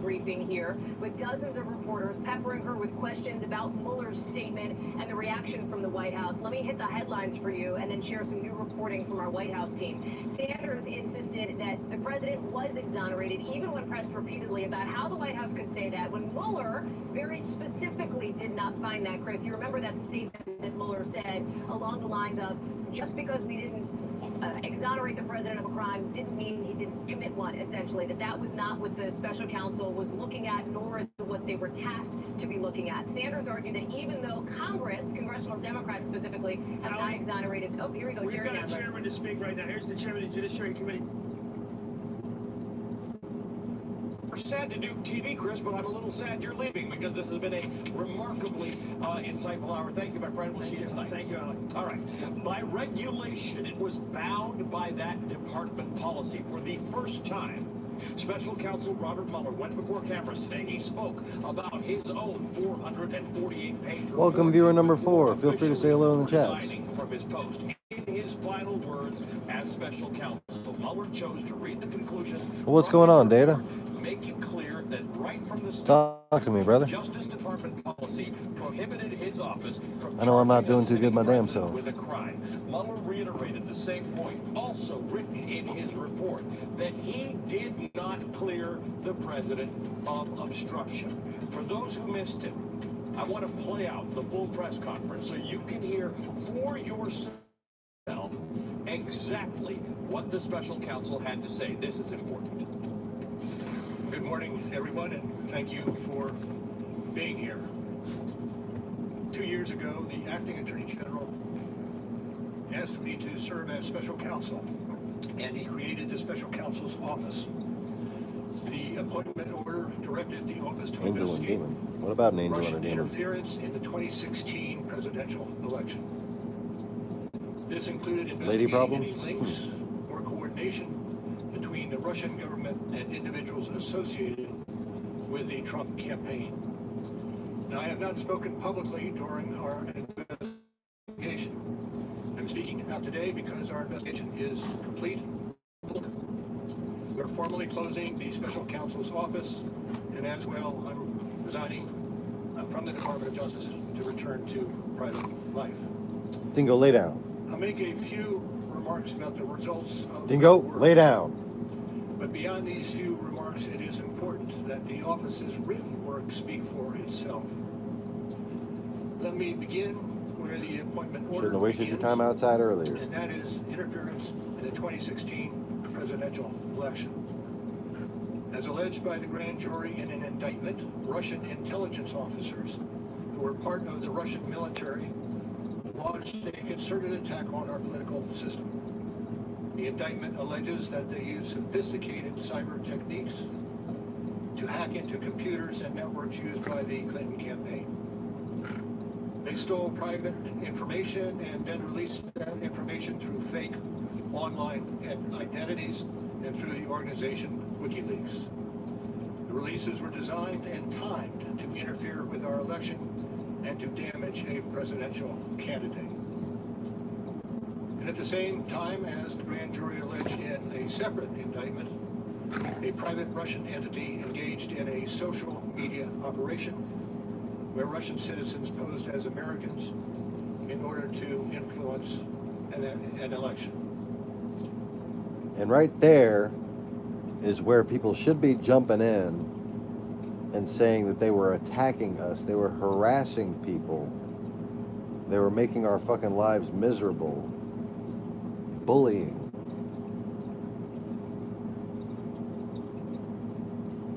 But nobody talks about that. All they want to talk about is the hacking. Hacking is too far removed from people's from people's personal lives. But when it comes to those Russians that were pretending to be Americans, there was some real fucking harassment. Americans, your fellow citizens, your friends, your family, were being attacked and bullied and harassed by these Russians that were pretending to be Americans. They weren't just pretending to be Americans and being suggestive. They were trolling people relentlessly. These indictments contain allegations, and we are not commenting on the guilt or the innocence of any specific defendant. Every defendant is presumed innocent unless and until proven guilty. The indictments allege, and the other activities in our report describe, efforts to interfere in our political system. They needed to be investigated and understood, and that is among the reasons why the Department of Justice established our office. That is also a reason we investigated efforts to obstruct the investigation. The matters we investigated were of paramount importance. It was critical for us to obtain full and accurate information from every person we questioned. When a subject of an investigation obstructs that investigation or lies to investigators, it strikes at the core of the government's effort to find the truth and hold wrongdoers accountable. Let me say a word about the report. The report has two parts, addressing the two main issues we were asked to investigate. The first volume of the report details numerous efforts emanating from Russia to influence the election. This volume includes a discussion of the Trump campaign's response to this activity, as well as our conclusion that there was insufficient evidence to charge a broader conspiracy. And in the second volume, the report describes the results and analysis of our obstruction of justice investigation involving the president. The order appointing me special counsel authorized us to investigate actions that could obstruct the investigation. We conducted that investigation and we kept the office of the acting Attorney General apprised of the progress of our work. And as set forth in the report, after that investigation, if we had had confidence that the president clearly did not commit a crime, we would have said so. We did not, however, make a determination as to whether the president did commit a crime. The introduction to the volume 2 of our report explains that decision. It explains that under long-standing department policy, a president cannot be charged with a federal crime while he is in office. That is unconstitutional. Even if the charge is kept under seal and hidden from public view, that too is prohibited.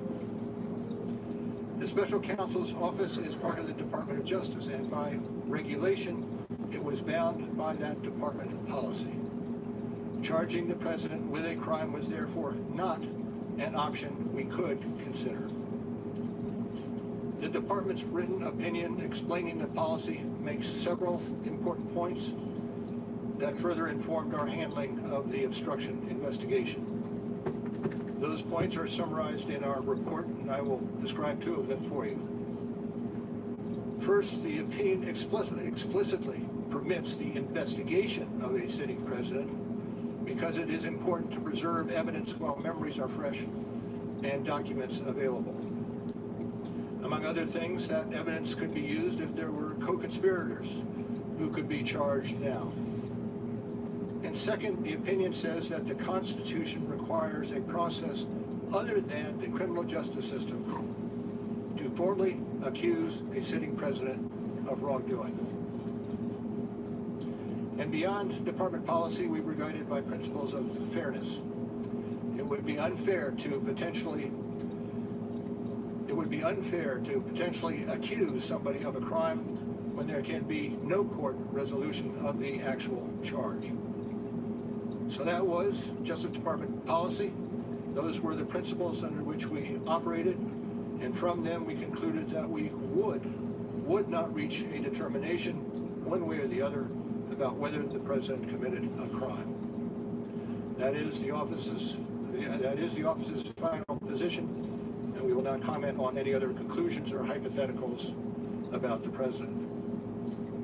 We conducted an independent criminal investigation and reported the results to the Attorney General, as required by department regulations. The Attorney General then concluded that it was appropriate to provide our report to Congress and to the American people. At one point in time, I requested that certain portions of the report be released. The Attorney General preferred to make the entire report public all at once. We appreciate that the Attorney General made the report largely public, and I certainly do not question the Attorney General's good faith in that decision. Now, I hope and expect this to be the only time that I will speak to you in this matter. I am making that decision myself. No one has told me whether I can or should testify or speak further about this matter.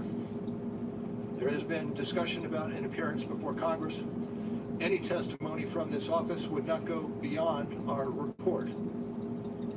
It contains our findings and analysis and the reasons for the decisions we made. We chose those words carefully, and the work speaks for itself. And the report is my testimony. I would not provide information beyond that which is already public in any appearance before Congress.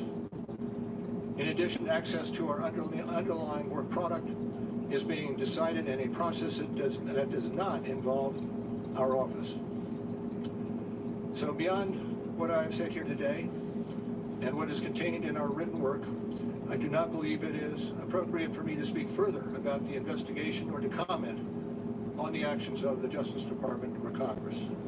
And it's for that reason I will not be taking questions today as well. Now, before I step away, I want to thank the attorneys, the FBI agents, the analysts, the professional staff who helped us conduct this investigation in a fair and independent manner. These individuals who spent nearly 2 years with the Special Counsel's office were of the highest integrity. And I will close by reiterating the central allegation of our indictments, that there were multiple, systematic efforts to interfere in our election. And that allegation deserves the attention of every American. Thank you for being here today.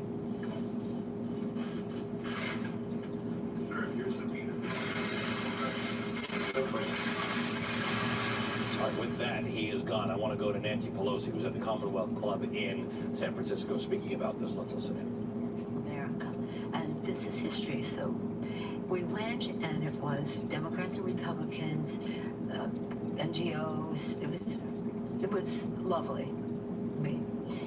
And when we were there and we were observing what they were teaching in school, what was happening with then Ortega, still Ortega, in Nicaragua, but what was happening in El Salvador, and the rest, and as well as Honduras, where some of the Contras were, whatever. Gloria was always taking notes. Dr. Duffy, Gloria was always taking notes, and she was so serious, and she is, as you know, an expert on the Soviet Union, Russia, and she was taking notes as to the equipment, whether it was the helicopter, the parts, the airplanes, the weapons that were there, and she knew their provenance. But we didn't know how they could have so much stuff there until we later found out about Iran-Contra.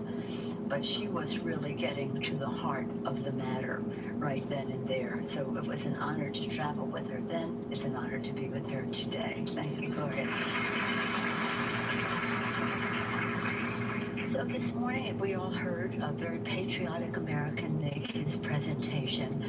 I have the deepest respect for Special Counsel, well, now former Special Counsel Mueller, and what he had to say. And as Gloria indicated, he did say if he saw any evidence that the president was not, was innocent, he would have let us know. If he had any evidence that the president was not guilty, he would have let us know, but he didn't. He didn't, and I think that was very, very important. While I have the deepest respect for him and thank him and his team for the presentation of facts that will further lead us to help us in the Congress and in the courts, this is a very valuable contribution. I am gravely disappointed in the Justice Department for their attitude, their misrepresentation of the Mueller report to begin with, their hiding behind something that you could never find in the Constitution, that the president is above the law, and their misrepresentations even under oath by the Attorney General to the Congress of the United States. So we, as we will continue on our path, which was led by our 6 chairmen who are magnificent, Adam Schiff, who's coming, Jerry Nadler, Judiciary, Elijah Cummings, Government Reform and Oversight, Maxine Waters, Financial Services, Richie Neal, President's Taxes, Ways and Means, and Elliot Engel, Foreign Affairs, all of have a piece of this. Last week we had 3 victories in the courts. One, Elijah Cummings court won the president's accountant that they have to share the information. 2, Maxine Waters, the Deutsche Bank decision, which is they have to share the information. And 3, not related to the Russia investigation or that, but related to other problems we have with the president and his view of the Constitution, is that the court said that he cannot use Defense Department funds to build a wall, to use that money to build a wall. We also had a victory in Adam Schiff's committee in that the Justice Department, under threat of subpoena and legal action, decided that they would give certain important documents to the committee, and that was a victory. That was 4 days, 4 decisions in 5 days, very important to advancing our getting the facts for the American people, getting the truth for the American people. Where they will lead us, we shall see. Nothing is off the table. But we do want to make such a compelling case, such an ironclad case, that even the Republican Senate, which at the time seems to be not an objective jury, will be convinced of the path that we have to take as a country. So you mentioned the victories in court, you mentioned the various committees doing their investigations. Some in Congress want to go further. Representative Steve Cohen of Tennessee opened a dedicated impeachment inquiry, Judiciary Committee potentially. Are you... Judiciary Committee what? Well, open a specific investigation of impeachment. No, you mean he as a member of the committee? Because the committee has not taken that position. So there are Democrats in Congress who want to go further than the existing committee investigations. How do you feel about that? Do you think there's a role for an additional dedicated investigation?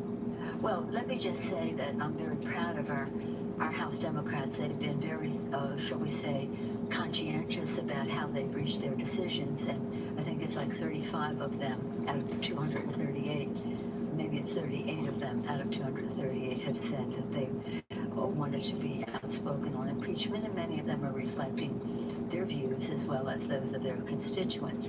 Many constituents want to impeach the president, but we want to do what is right and what gets results. What gets results. And we have to remember, so yes, there are some, and the press makes more of a fuss about the 38 than the 200, who are over half of the Congress, half of the Democrats in the House sit on one of these 6 committees. So they're all on a path of finding more information. Just to recall, many people were not born then, but during the what would not become impeachment, but the impeachment investigation of Richard Nixon, it took months and months of a Senate committee that was solely dedicated to researching impeachment before they then decided to have articles of impeachment come from the House, which were never executed because the House and Senate agreed. It was a Democratic House and a Democratic Senate. We have a different scenario now. So the case has to be very compelling to the American people. So we are legislating, and we wish the press would cover more of that. Thank you, Gloria, for pointing out some of the bills that we have passed and sent to the Senate about gun safety, women's rights, equal pay for equal work, Violence Against Women Act, gun safety, the list goes on, climate action now, the list goes on. But in any event, we're legislating, we're investigating, and we are litigating. And we're going to, as we go down the path, make a decision based on the strongest possible case to get the best results for the American people. And the actions taken by the special counsel today, I commend him for the work that they did to present the facts. Now we have to get it unredacted for the public, but nonetheless, and for the Congress, by the way. They'll say to me, we'll show you, and I said, that's not it. The American people to know. Were you going to show me, and then I'm bound by classified rules of the House not to tell anybody? No, I don't think so. I don't think so. But in any event, I think that, everybody wants justice. Everybody wants the president to be held accountable in the most serious way. And everybody believes, I'm talking on the Democratic side, that no one is above the law, especially the President of the United States.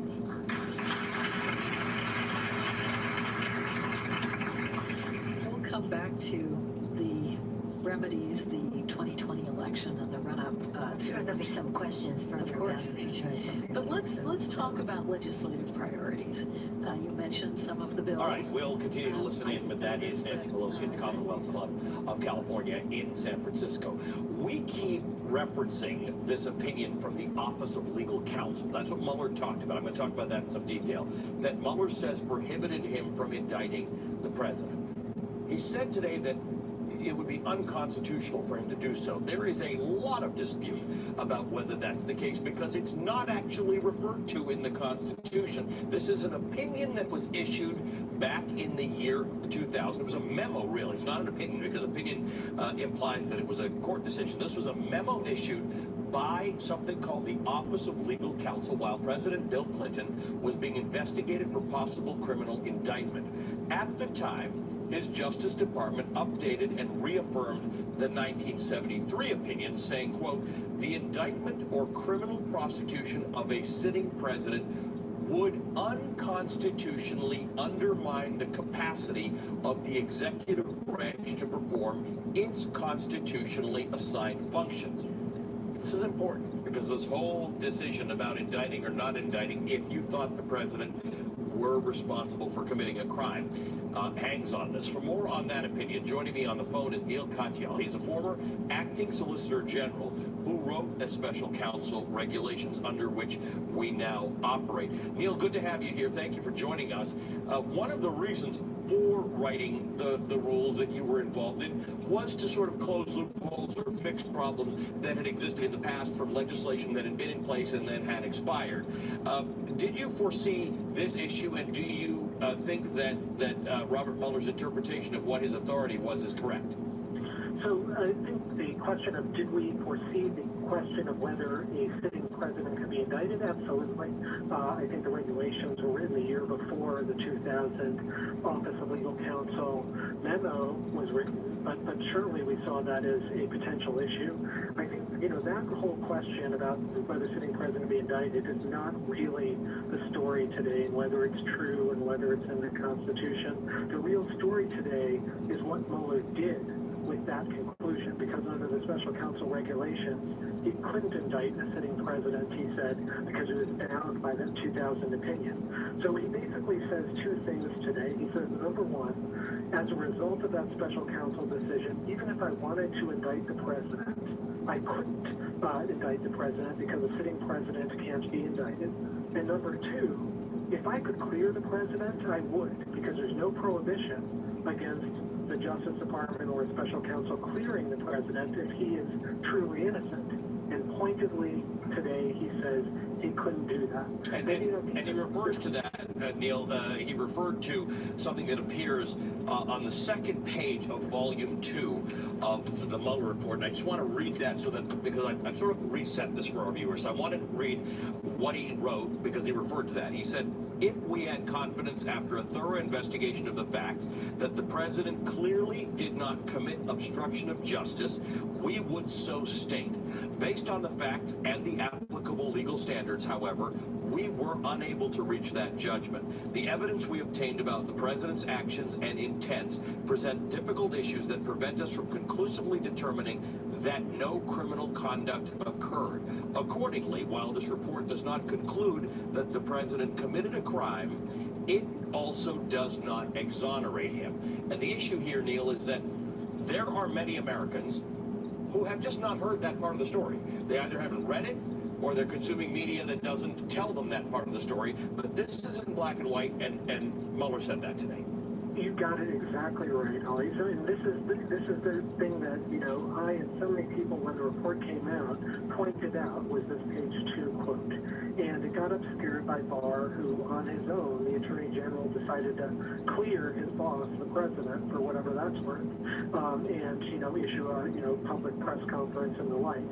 But now you've got Mueller coming back today and coloring totally within the lines and saying, look, I'm not going to stray beyond the report, but gosh darn it, read the report. Read page 2. Doesn't, you don't have to go deep into the page 420, footnote 48. It's right there in black and white on page 2. And Mueller chose to emphasize that of all the things of the press conference today. And what this really is about, is really about one thing, which is what's the next step. And basically, you see Mueller between the lines saying the next step is the Congress of the United States. Neil Katyal, former acting Solicitor General of the United States, thank you as always for joining me. Special Counsel Robert Mueller's statement comes as members of Congress want him to come to Capitol Hill to testify about his report. As we just heard, Mueller doesn't want to do that. A short time ago, House Judiciary Committee Chair Jerry Nadler was asked whether he would compel Mueller to testify. Will you subpoena Mueller to testify then? Mr. Mueller told us a lot of what we need to hear today. It's very important to be clear on what he told us, on what the special prosecutor told the American people. He reaffirmed what was in the investigation, which was in the report about the investigation, which found substantial evidence that Russia attacked our political system, that the Trump campaign benefited from Russia's interference, that Trump and those around him repeatedly welcomed Russia's support, and that throughout the investigation, Trump sought to obstruct justice and undermine Mueller and the investigation over and over again. All right, NBC's Kelly O'Donnell joins us now from Capitol Hill. Nobody's speaking in as clear English as a guy like me would like today, right? Everybody, you got to read between the lines. You got to figure out what they were saying. We just heard from Nancy Pelosi. Tell me what you are hearing about efforts to try to get Mueller to testify, despite what he said this morning about, he said, my report speaks for itself.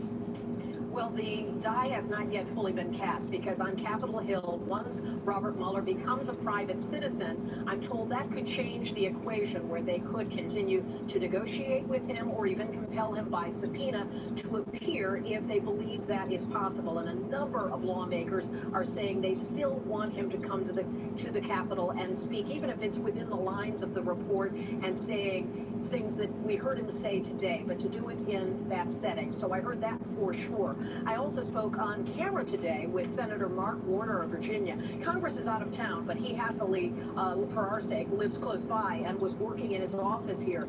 And he addressed a lot of these issues, and he does expect that there will be a lot of pressure, primarily from the House, to try to compel or certainly at the minimum invite Robert Mueller to appear, despite what he said today. He also drilled down on the issue of Mueller talking about had he known information that would have cleared the president, he would have said so, and that piece of the narrative that you were outlining, the exoneration that the White House has looked for. Here is the very colorful way Senator Mark Warner of Virginia, the top Democrat on the Intelligence Committee, responded. This White House has not lacked chutzpah. It'll be very interesting to see, even with the kind of unwillingness to deal with facts and reality, whether the White House will still claim that the Mueller report totally exonerated the president. Because clearly Bob Mueller, I think, laid that false claim to rest. Not lacking for chutzpah. That is not something I've heard Senator Warner say of the White House before, but it does put us into a new category now where it is Warner's opinion and that of some other Democrats that Mueller was clear today that if there had been evidence to show the president was committing no wrongdoing, had done nothing that would rise to a criminal offense, that they would have said so. So the pressure will continue to build. Speaker Pelosi has outlined that she wants to take a methodical approach using the powers of the various committees to build a case piece by piece and not have everything they're doing on Capitol Hill be swamped by impeachment. As she pointed out, roughly 40 of the 238 Democratic members in the House have voiced an interest in pursuing impeachment. That's still a relatively small number, even if there is a larger public conversation happening. Allie? All right, Kelly, thanks very much. As you get more reaction, please let us know. We will bring you right back on the show. Kelly O'Donnell for us at Capitol Hill. Mueller's words have repeatedly been at odds with Attorney General William Barr from when the Attorney General released his own 4-page principal conclusions until today. In those conclusions, Barr made the decision to clear the president of obstruction. This is really important, despite the special counsel's inconclusive results. Inconclusive and conclusive are two very different things. 5 days after that conclusion, Mueller wrote a letter to Barr saying the summary letter the department sent to Congress did not fully capture the context, nature, and substance of this office's work and conclusions. Wow. Wonder if everybody in America saw that part. Just hours after today's press conference, Mueller's office provided this handout that you're looking at to the public. Again, clearly contradicting something the Attorney General said last month from the same podium on whether the office had determined that a crime was committed.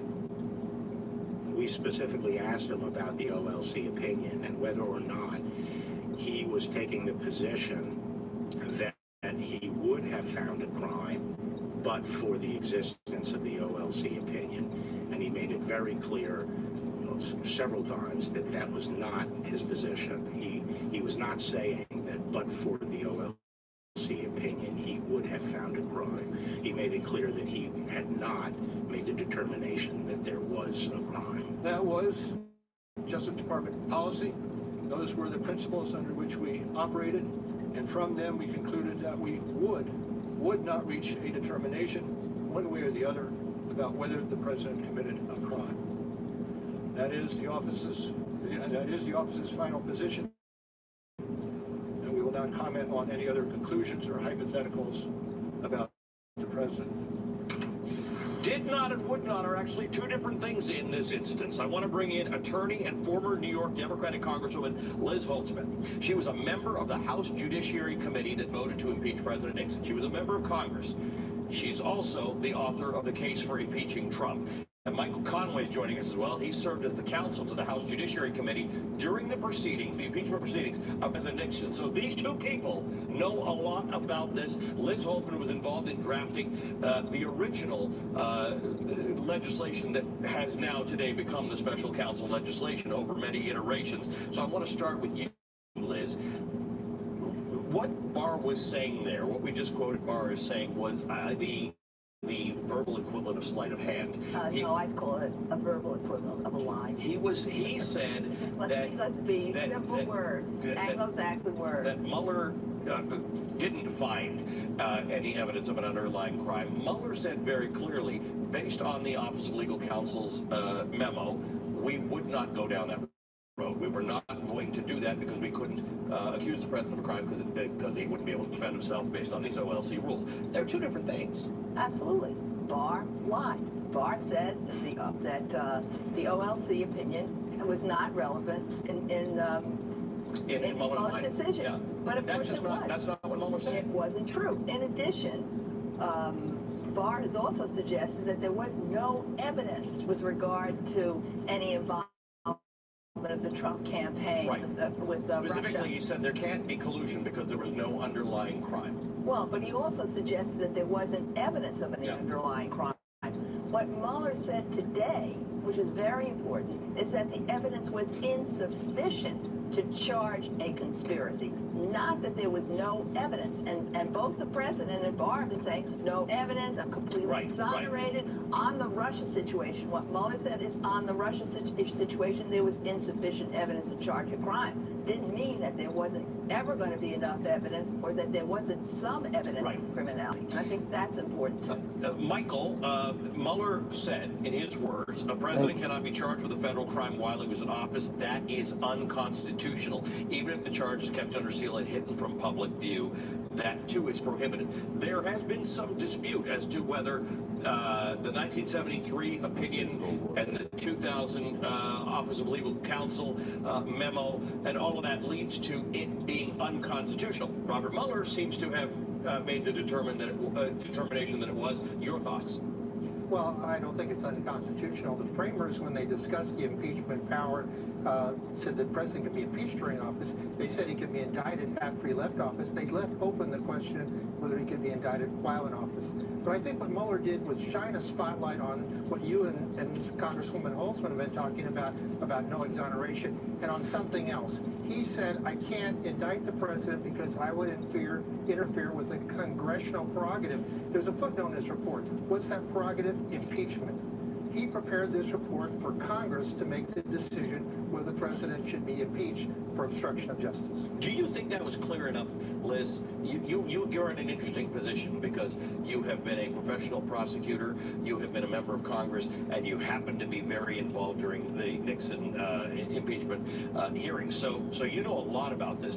Do you think that the average person, with the information we have now, understands that Robert Mueller was saying, Congress, it's on you. You need to do something about this. I think the problem with Mr. Mueller's report is that it needs to be interpreted. I mean, I congratulate him for the report. I've got it here. It's highly detailed, but it's not the easiest read in the world. Right. It needs to be interpreted for the American people. How's that happen? Congress doesn't seem to have any plans for that. That seems to be now the note. Where do we go next? People think, oh, you open an impeachment inquiry, that's impeachment. It's not. You start the inquiry, you don't know exactly where the evidence is going to take you, what the law is going to take you, whether you have the votes. But that's a different point. The American people have to understand what's in the Mueller report, and Congress has the responsibility to translate that report for the American people and present the facts to them. Because when you read little sentences like the one I just read, Michael, it's as plain as day. I mean, I don't know how many euphemisms I can use for this. It's written in black and white on this paper. I get that not everybody's going to think 438 pages of this stuff is fun reading, but it's not actually. It's there. So you were counsel to the House Judiciary Committee.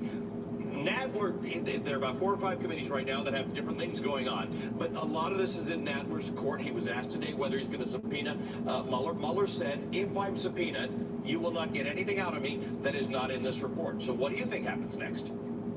I think that Mueller has said, I've given you the evidence. Mueller said, my report sets it out. You have to, as Liz said, you have to explain it to the American people.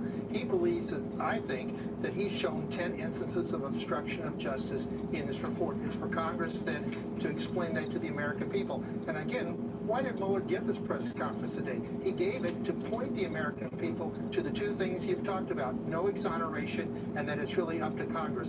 Congress has been stalling, saying we need more information, we need to talk to Mueller, we need the underlying investigation, we need the unredacted report. Mueller's basically saying, no you don't. I gave you 400 pages of evidence, now do your work. Well, I do think that there's some little areas that have not been explored. For example, Mueller never called in some of the attorneys who seem to have been intermediaries in transmitting statements about pardon and, well, the president loves you, will take care of you, that kind of thing, which could have been criminal on the part of the attorneys and also could raise the issue of crimes on the part of the president. So that's an area that needs to be explored. The question is, who explores that? More important than finishing, dotting every I and crossing every T is getting the facts, the basic So, facts. as a former member of Congress, why are they dotting all the I's and crossing all the T's right now? Is it because they're not even doing that. They want to push? Yeah. They're not even doing that. So I don't know that they have a strategic plan. This is in their lap now. What are they going to do with it? It seems to me there's several things to do.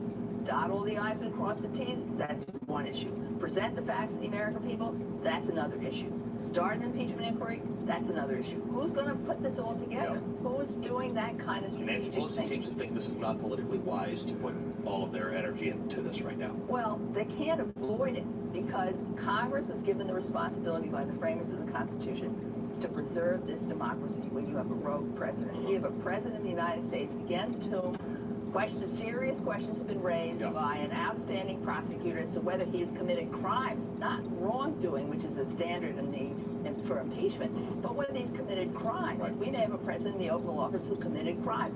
Congress can't just turn away and say, well, we're just going to deal with gun control. Yes, Congress can deal with gun control. When I was in the House, we dealt with the normal business of the House of Representatives, and we did the impeachment inquiry. Congress needs to be really strategic, needs to call some of these witnesses in, it has to figure out how it's going to present the basic facts of the Mueller report to the American people, maybe at the same time dot the I's and cross the T's, and then I think they're ready to launch. Can Nancy Pelosi make this Jerry Nadler's problem? Can he just take the bull by the horns while Nancy Pelosi gives speeches and sits on panels and says impeachment isn't necessarily a priority for us? Well, Nancy Pelosi has to agree to a vote in the House to initiate an impeachment inquiry. It's hard to believe, but in 1974, that vote was 410 to 4 to launch the impeachment inquiry, which doesn't mean that he's going to be impeached. There's a huge difference, as the Congresswoman pointed out, getting the facts and getting the investigation. But we have to be careful in trying to dot the I's and cross the T's, that we don't find ourselves in endless court battles with the president claiming executive privilege for his lawyers and everyone else and running out the clock until 2020. Did you say 410 to 4? Correct. You couldn't get 410 to 4 on the fact that I'm bald today. Thanks to both of you. What a spirited discussion. Liz Holtzman, former New York Congresswoman who voted to impeach President Nixon, the author of a book worth reading because it's got a lot of detail, The Case for Impeaching Trump. Michael Conway served as counsel to the U.S. House Judiciary Committee during the impeachment inquiry into President Nixon. Thanks to both of you. As expected, the White House seemed to glean a different interpretation of Mueller's press conference and made sure to publicize that interpretation immediately. For that, let's go to NBC's Hans Nichols from the White House. Hans, how is it, what did they see that was different than what I saw? They think that Robert Mueller was actually under a different authority. And the language that we're hearing from Sarah Huckabee Sanders is that Robert Mueller had to answer to a higher moral obligation, when what's clear that Mueller was talking about was answering to the OLC, the Office of Legal Counsel. So in a lot of ways, the White House and Robert Mueller are talking past each other. You can almost argue the White House is mischaracterizing what Robert Mueller said. And they're also bracing, while all this is going on, bracing for the prospect of impeachment, even though they're saying that Mueller was really answering to this higher power. And Hans, If Bob Mueller had determined that there was a crime, he would have had a moral obligation to report it, to put that into his report. He didn't. The whole purpose that he had an investigation, the whole purpose that the special counsel existed in the first place was to make a determination on whether or not there was collusion. He came to a very explicit conclusion on that front that there was no collusion and there was no conspiracy. You're saying that Congress has really no reason to impeach the president or to go down that road. Does that mean the White House is not right now preparing for how to respond to an impeachment process? We're always prepared, but I don't think the American people deserve that.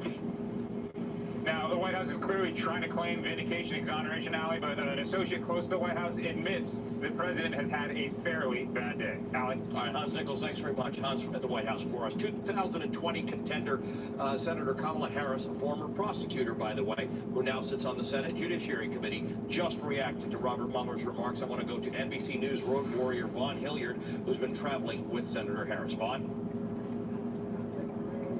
Allie, Kamala Harris is about to take the stage in her third event of the day, and at any moment here in Greenville, South Carolina. She commented just about 15 minutes after Bob Mueller made his first remarks and just caught up with her again. And the question that I asked her was, from somebody with the legal background that she does have, recall that she was the district attorney out of San Francisco, then the California attorney general, and as you noted, now sits on the Senate Judiciary Committee. And you can make a strong case that perhaps the highest parts of her campaign have not necessarily been on the trail, but there, back in Washington, D.C., on that Judiciary Committee, particularly just 2 weeks ago when she came eye to eye with William Barr, the attorney general, I asked her, from her experience, where does this process go, and does it give her a different voice of authority in this whole process? This is what she told us. I would suggest that he felt the need to make the statements he made today because the president and the president's attorney general have been conflating issues in a way that has had the intention of misleading the American public about what's going on. So let's hear what Bob Mueller has told us. And I would suggest that what he is also telling us is, okay, now Congress is going to have to do its job.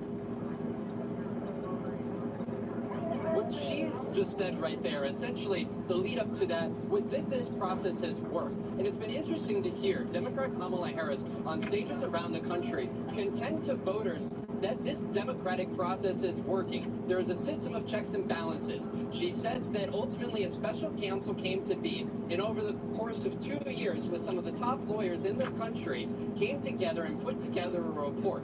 Kamala Harris says what Bob Mueller and his fellow prosecutors put together was a report that laid out essentially a case for prosecuting the President of the United States on the case of obstruction of justice. But because of DOJ policy, old DOJ policy, the special counsel was not able to go forward and make that prosecution and make that case. But she said to anybody that was listening to the special counsel today, she said it's hard not to infer that she was calling on folks like her in the U.S. Senate and in the U.S. House to take that mantle and to press forward with impeachment proceedings. To note, she says not necessarily impeachment report, seeing the underlying evidence. This is somebody who is a prosecutor by career, and she said she wants this to go forward as such. Allie? Thank you. Vaughn Hilliard on the trail with Kamala Harris in South Carolina for us. I want to get another look at where things go from here. NBC News correspondent Tom Winter, who has extensively covered the Russia investigation, joins me. Also with us is Charlie Savage, New York Times Washington correspondent and MSNBC contributor. He's the author of Power Wars, The Relentless Rise of Presidential Authority and Secrecy. Charlie, you heard Vaughn say that Kamala Harris said that what Robert Mueller was saying is that Congress should pick up this mantle and do stuff. We've heard that interpretation from a lot of people.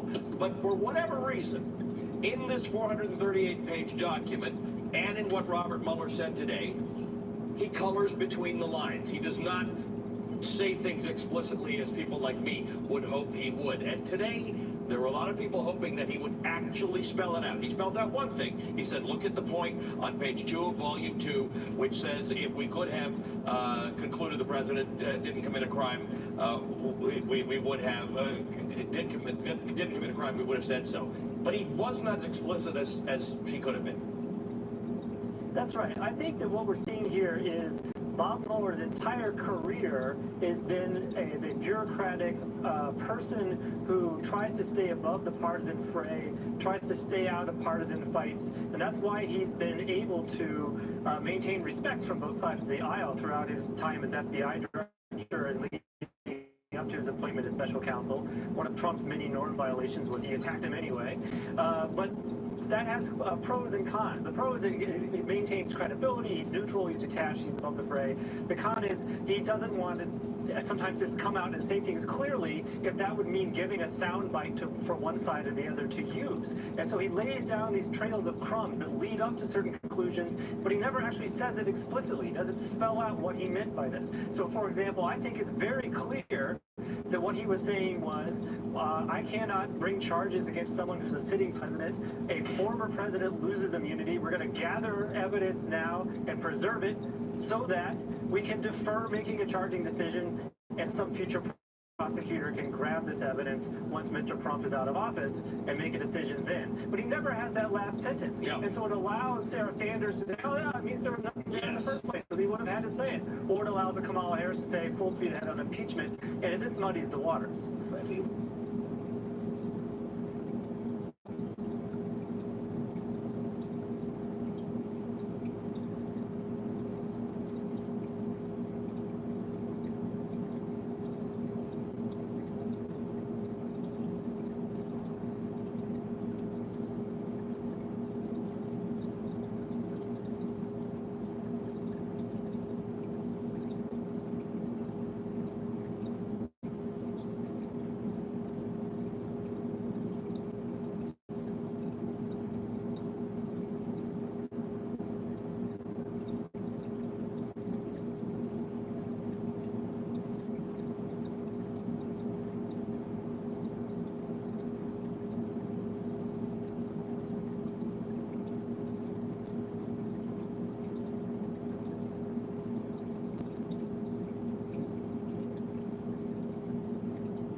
There you go. Lay down. Lay down.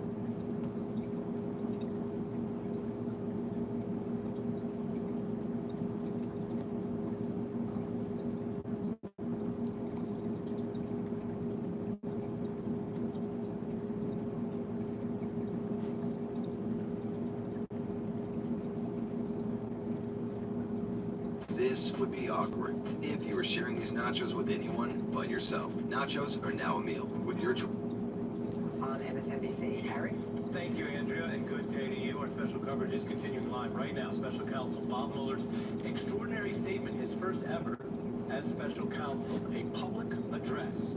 And this is the first time we've heard from him, of course, since the release, not only of his report, but since this entire investigation began. It comes amidst growing pressure to testify before Congress, and Mueller providing his own first oral summary ever of what he said earned to private life. As alleged by the grand jury in an indictment, Russian intelligence officers who were part of the Russian military launched a concerted attack on our political system. The indictment alleges that they used sophisticated cyber techniques to hack into computers and networks used by the Clinton campaign.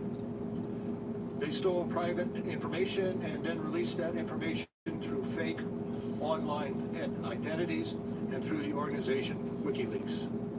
The releases were designed and timed to interfere with our election and to damage a presidential candidate. And as set forth in the report, after that investigation, if we had had confidence that the president clearly did not commit a crime, we would have said so.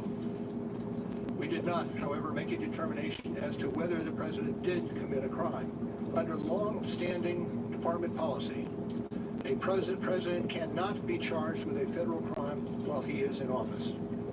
That is unconstitutional. Even if the charge is kept under seal and hidden from public view, that too is prohibited. The special counsel's office is part of the Department of Justice, and by regulation, it was bound by that department policy. Charging the president with a crime was therefore not an option we could consider. First, the opinion explicitly permits the investigation of a sitting president because it is important to preserve evidence while memories are fresh and documents available. Among other things, that evidence could be used if there were co-conspirators who could be charged now. And second, the opinion says that the Constitution requires a process other than the criminal justice system to formally accuse a sitting president of wrongdoing. And beyond department policy, we were guided by principles of fairness. It would be unfair to potentially accuse somebody of a crime when there can be no court resolution of the actual charge. Now, I hope and expect this to be the only time that I will speak to you in this matter. I am making that decision myself. No one has told me whether I can or should testify or speak further about this matter. There has been discussion about an appearance before Congress. Any testimony from this office would not go beyond our report. I want to thank the attorneys, the FBI agents, the analysts, the professional staff who helped us conduct this investigation in a fair and independent manner.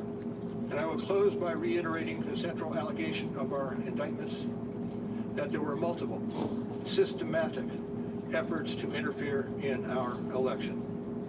And that allegation deserves the attention of every American. That is a sound we don't usually hear. It's the sound of Bob Mueller's voice.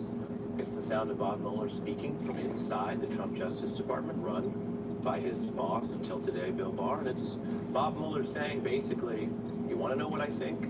You want it in detail? Please read the report. It's available to the Congress and to the public. On this historic day, I want to bring in our panel. Reporter Ken Galanian on our team in Washington, Hans Nichols on our team at the White House, Cynthia Alexney on our legal team, a former federal prosecutor, and fitting for a day like this, historian John Meacham on our historical team. Sir, I begin with you because it does feel seriously like a historic day. You know that in the law, they have a fancy way of saying things speak for itself. They say, quoting the Latin, res ipsa loquitur. In normal human conversation, people like to say, it is what it is. What did you think of the significance of the way that Bob Mueller, being vintage Mueller, came out and basically said, my report speaks for itself, I'm not going beyond it today, I wouldn't go beyond it if I have to go to Congress, and take my report for what it says? I think there were two takeaways for me. One was, over to you, Madam Speaker. He's laid out the evidence. He talked about the report. He said that our system, based on the OLC guidance and based on the precedent that comes from that, we have other remedies, and the other remedy is the constitutional provisions about impeachment and possible conviction. That seemed self-evident to me. The other is, I thought it was striking that he said, if we believe the president had not committed a crime, we would have said so. There's something slightly Orwellian about that, but we're living in an Orwellian age. It's a double negative. But it was pretty clear to me, listening both with the historical hat on and just also as a citizen, that this is a serious man. He believes he and his team found serious matters to adjudicate, but he did not feel he had the capacity, the constitutional capacity, to adjudicate those. And I believe that, and I don't have any particular insight into Director Mueller's mindset, but this was, to me, a pretty clear handoff to the Congress. We laid this out. As you put it, Madam We Speaker. believe. And John, speak to the quote that is on the screens of Americans watching television right now who have heard that Bob Mueller has just broken his silence. Mueller resigns, and he says only Congress may accuse a sitting president of wrongdoing, which builds on the point you're making. Again, it's to use the phrase that Benjamin Franklin inserted in the Declaration of Independence in one of the great editorial moments of all time. Jefferson had written that we had sacred and inalienable rights. Franklin suggested instead of sacred, you make it self-evident so that you ground it in reason as opposed to theology. It was self-evident to me that this was a serious man making a serious point, that the framers gave us a way to address a potentially lawless president. Cynthia? Well, to build on that, I thought he had two other main points. One was to hammer to President Trump, which is the Russians did interfere in our election, and they did it to help Trump. And it puts a real asterisk on his win. That's one hammer. The second hammer was to Barr, which is you have told the American people that the OLC memo had nothing to do with my conclusions, and that is not true. The only reason I came to these conclusions was because the legal counsel memorandum said it is unconstitutional to indict a sitting president. And he really has laid out that Barr has lied. It was done with a velvet hammer in a classic Mueller fashion. But he did say today, essentially, that Barr lied to the American people. And yet, Ken Delanian, with all of that laid out, as our guest just put it, I have a new statement in from the Speaker, Madam Speaker, as the historian referred to her, and I'll tell you, it is a statement that echoes the seriousness of what Mueller found, and then turns away today at 1:08 p.m., turns away from the push that has been made against her to at least start an impeachment hearing. Reading from the key section at the end, Pelosi today says the Congress will continue to investigate and legislate to protect our elections. The American people must have truth, and we call on the Senate to pass H.R. 1 to protect our election systems. What does that say to you, Ken? It says to me that Nancy Pelosi is in a really difficult spot because she knows that right now they don't have a conviction in the Senate on impeachment, and she's trying to see a path to get that.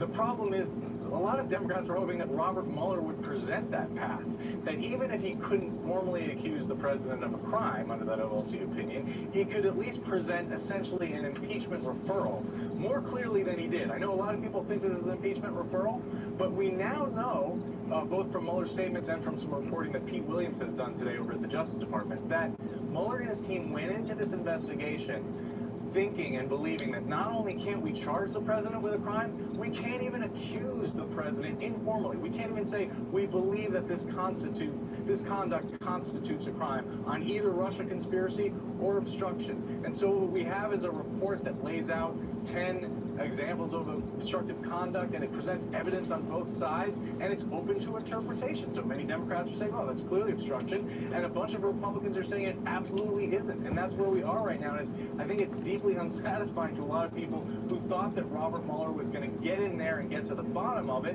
Unfortunately, he was laboring under some very narrow special counsel regulations that didn't allow that. You said get to the bottom of it. Isn't that the whole point? The Mueller team says they got to the bottom of it. That's why they busted 2 different Russian election interference operations. That's why they had the highest rate of indictment of presidential advisors at this point in any president in history. That's why they busted ongoing efforts, including sometimes to undermine the probe with vague online propaganda and fake hacks and all these other efforts. They did all that. They teed it up. They got to the bottom of it, evidentiary-wise. And then they said, hey, here's the report. And here are the rules, and people can do something with it or not. They clearly got to the bottom of the issue of how the Russians attacked our democracy. They indicted a lot of Russian intelligence officers for that, absolutely. But on the question of the president's conduct and his conduct of his campaign, what they've told us is 2 things. 1, there was no criminal conspiracy, and 2, there was some obstructive conduct, and we can't say whether it was a crime. That is not very satisfying to a lot of people who were hoping for a more firm conclusion. What did the campaign do? If there wasn't a criminal conspiracy, what was it? What explained all those contacts with Russians? Did they report them to the FBI? Was national security armed? And let me get Hans in for the perspective that we're seeing out of the White House. Hans, the president came out with what looked like one of his classic communications, something that he doesn't need a communications director for. And he writes, nothing changes from the Mueller report today. There was insufficient evidence. Therefore, in our country, a person is innocent. He's missing the word presumed. And then he says the case is closed, exclamation point, thank you. Now, as you know, Hans, in our system of government, the defendant decides when the case is over and always says thank you at the end of that message. No, I'm kidding. That's not how it ends, but what are you seeing in your reporting from the White House, and is it coming directly from the president? It is coming directly from the president, and there's a consistent response from the president on down throughout the vice president, his legal advisors, and even the campaign to take this statement as a victory. They're trying to claim, and I put the emphasis already on claim, they're trying to claim, as you just said, case closed. That has been the consistent message. It took the president 30 minutes to devise that tweet after Mueller was finished speaking. We heard from the vice president. We've also heard from the campaign. We heard from Sarah Huckabee Sanders as well. Now, what the White House hasn't been able to explain is the differences between what Robert Mueller just told America about 2 hours ago and what we've also been hearing from William Barr. I think that's the key challenge for the White House, is how to square the testimony, the conversations, the public statements between William Barr and Robert Mueller. Because what the White House is claiming is there's nothing to see here, and they're trying to move on. One bit of bright news for the White House is that this is as far as Mueller is going to go. For those that were looking for Mueller to really finally make the case that they wanted them to make on what the president did, obstruction of justice, Mueller made it abundantly clear that that's what we just heard from Mueller is going to be what we hear from him in congressional testimony. He wants the report to speak for itself. Don't look to Mueller for any additional advances and to materially advance our understanding of the obstruction of justice claim. Yeah, I think that's an important point, Hans, and he made that very clear. The message, as I was discussing with John, speaks for itself. It's in the report, and Congress can act or not. My thanks to Cynthia, Hans, and Ken. John Meacham, hang with me after we fit in a break here. We have a lot more in our special coverage today. What we are doing here is showing you everything you need to know in the breaking news from this remarkable, never before happened event, which is Bob Mueller speaking in his role as special counsel looking into Russian election interference, something he ended by resigning today. Later in our special coverage this hour, I'll speak with Julian Castro, the 2020 contender, about what he thinks now that the ball looks to be in Congress's court. Coming up, Mueller began and ended his statement with some warnings about attacks on American democracy. We're going to show you why that matters and why he says you need to keep an eye on what the Russians are doing. And I will close by reiterating the central allegation of our indictments, that there were multiple, systematic efforts to interfere in our election. And that allegation deserves the attention of every American. breaking news here as part of our special coverage of Robert Mueller's new statements. I'm joined now by NBC's Julia Aisley, who's been on the story all day at the Justice Department. Julia, I understand you just received brand new materials for folks watching at home. This is above and beyond the Mueller remarks that we've been covering and saw. You have something brand new since then. What is it? Yeah, Ari, so we thought that this press conference today was the last we would hear from Bob Mueller, but someone from his office just gave a handout to reporters inside the Justice Department, and I'm going to read to you what it says, but first some context. This would have been Mueller's answer to a question that was asked the day that we got the Mueller report. If you can remember, there was a press conference called with William Barr to go over his conclusions before we saw the report, and a reporter said, did Robert Mueller not make a decision on obstruction because of the OLC opinion that says you cannot charge a sitting president? The Attorney General, of course, said that that wasn't it, that they didn't find enough evidence. Mueller adds what his response would have been had he been there that day. I'm going to read directly from my phone because that's where we're working from here, Ari. Robert Mueller's answer to that question, would you have charged the president had it not been for that OLC opinion? He says, so that was the Justice Department policy, and those were the principles under which we operated. From then we concluded that we would not reach a determination, one way or the other, about whether the president committed a crime. That is the office's final position, and we will not comment on any other conclusions or hypotheticals about the president.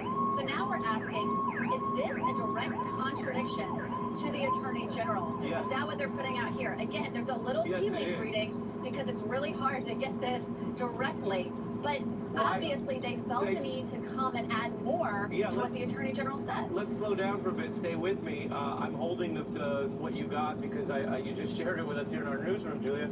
And this paper that I'm reading for the first time here with you on the news begins with a quote from Barr, where he states that they asked about this famous opinion that says you can't indict a president, whether that was the basis of the reason. And it quotes Barr as saying, it was made clear several times, he was, quote, not saying that but for the opinion he would have found a crime. He made it clear he had not made the determination that there was a crime. That's the quote from Barr. And then as you say, what I believe, walk me through this, what we're looking here is a new statement that Mueller had written down that we're seeing for the first time. Is that right? That's right. So we're seeing this for the first time today to go back and answer that question. Let me read that to viewers and then you analyze it with me. To be very clear, this is new. This is not from the press conference, but this was provided to you, Julia, DOJ. And this statement here is a draft written statement that Mueller would have said, which states, this was the Justice Department policy and principles under which we operated, so we concluded we would not reach a determination one way or the other about whether the president committed a crime. That's the office's final position. This statement, which you're getting after Bob Mueller spoke today, would seem to put more daylight between him and Barr on the central question that all of this is about, which is, was there enough evidence to charge the president or not, and why wasn't he charged? And I think it's really critical that it came today after he did not take questions, but he highlighted an important fact that was really just a footnote in his overall report, which is the fact that he said that the path forward for accusing a president of wrongdoing is not the criminal justice system, which leaves a door wide open to Congress. And it's a door that this Attorney General shut when he made that decision not to bring prosecution on the issue of obstruction. This is a door that wanted to be shut. Yeah. On your reporting in this new document, what else can you tell us about what it is? In other words, it goes beyond Mueller's public remarks. It's new. I wasn't expecting when I walked down here to the anchor desk that you would bring this in. And can you tell us anything about the nature of the sourcing? Because it appears to have, as I said, daylight between Barr and Mueller. So this is coming directly from Mueller's office. This is something that's provided from his office to the reporters here at the Justice Department. And then there's conversation, of course. Are you contradicting? And they say we're just emphasizing, again, what is in the report. It seems to me that Mueller's office thinks that their report is clearer than we do. Well, I'm not going to put words in your mouth, but you're telling us that this is good to go. This is Mueller material, yeah? It's up on the screen now. We'll put it back up on the screen. This is brand new reporting from Julia from Mueller's. The part in the middle, which obviously viewers didn't actually read, but I'll read again, is Mueller saying this was the policy. We concluded we would not reach a determination one way or the other about whether, quote, the president committed a crime.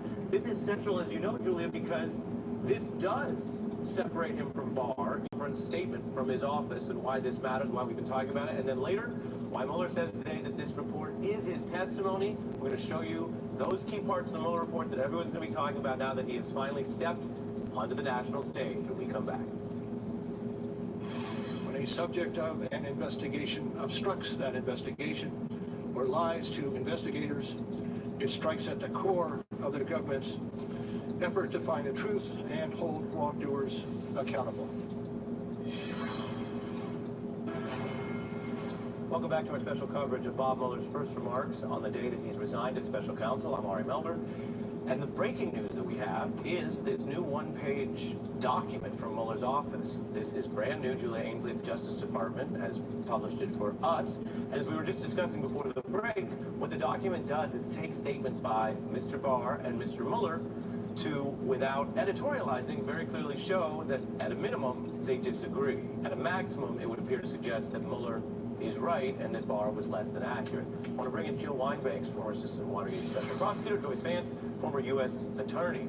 A good day to both of you if you've been following along. Joyce, let me just state it really plainly. We don't usually get a Mueller press conference. We got one today. We don't usually get extra commentary from Mueller's office of any kind, quotes or otherwise. Now we have that today.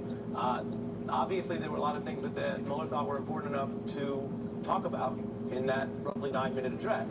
What we're seeing now is there's one point that his office is further presenting to reporters in what John Meacham was calling an attempt to get in on the public debate side of this. What is your understanding of what this means? It looks like this is a little bit more of what Attorney General Barr would call snitch from Mueller's team.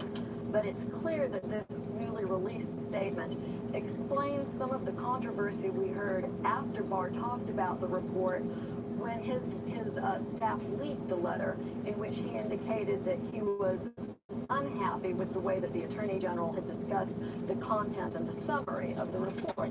Now we know why, and this is where prosecutors like to start with an investigation. They like to start with the law, and we know that when Mueller's team started with the law, they concluded that DOJ policy prevented them from indicting a sitting president, from reaching a conclusion about his guilt. And it makes it even more important, Ari, for us to focus on something that Bob Mueller said repeatedly this morning. He said that the report contained his full comments. All you need to do, in essence, he said, was read the report. But we can't do that because the Attorney General hasn't released that full report. Now it is incumbent upon Barr to make that available at least to Congress and certainly as much as possible for the rest of us. And Jill, we'll put this back up on the screen because I got to be honest with you, not to dramatize it, but it's an unusual document. What you see on the screen is the entirety of it.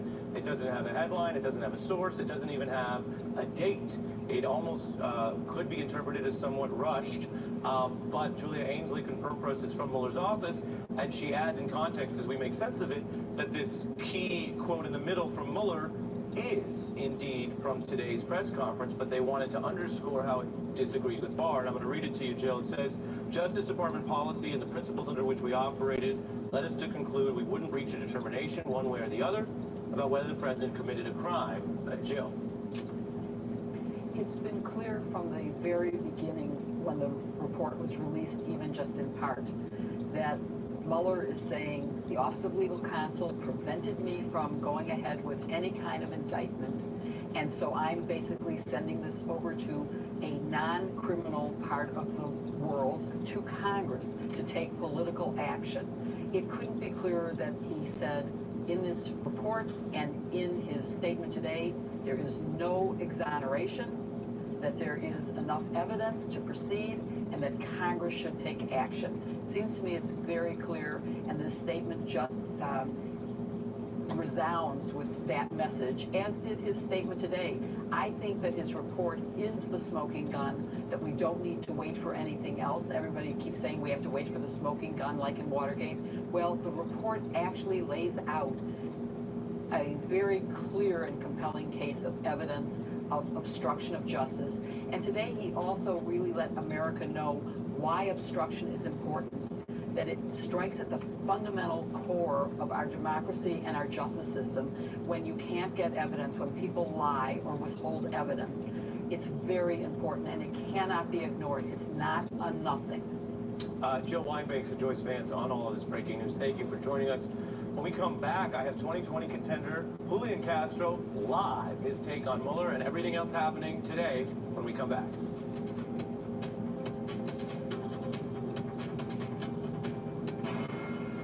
Our special coverage of Bob Mueller's first ever remarks as special counsel continues. He also just resigned today. In a moment, I'll be joined live by HUD Secretary and the current Democratic presidential contender, Julian Castro. Now, just moments ago in this hour, NBC's Julia Ainsley broke the story of this new statement provided by the office of Bob Mueller, which explores the whole distance between Barr and Mueller about why there wasn't a finding on obstruction, a formal finding, and what role the DOJ's guidance that you can't indict a sitting president plays. It would appear to show the two disagreeing, and you think about that in comparison to this morning when Special Counsel Mueller took this step of this a very unusual press conference. This is what it looked like as he approached the lectern after 2 years of very notable public silence. One thing he emphasized was, yes, this very reasoning for why any prosecutor, himself included, does not charge a sitting president.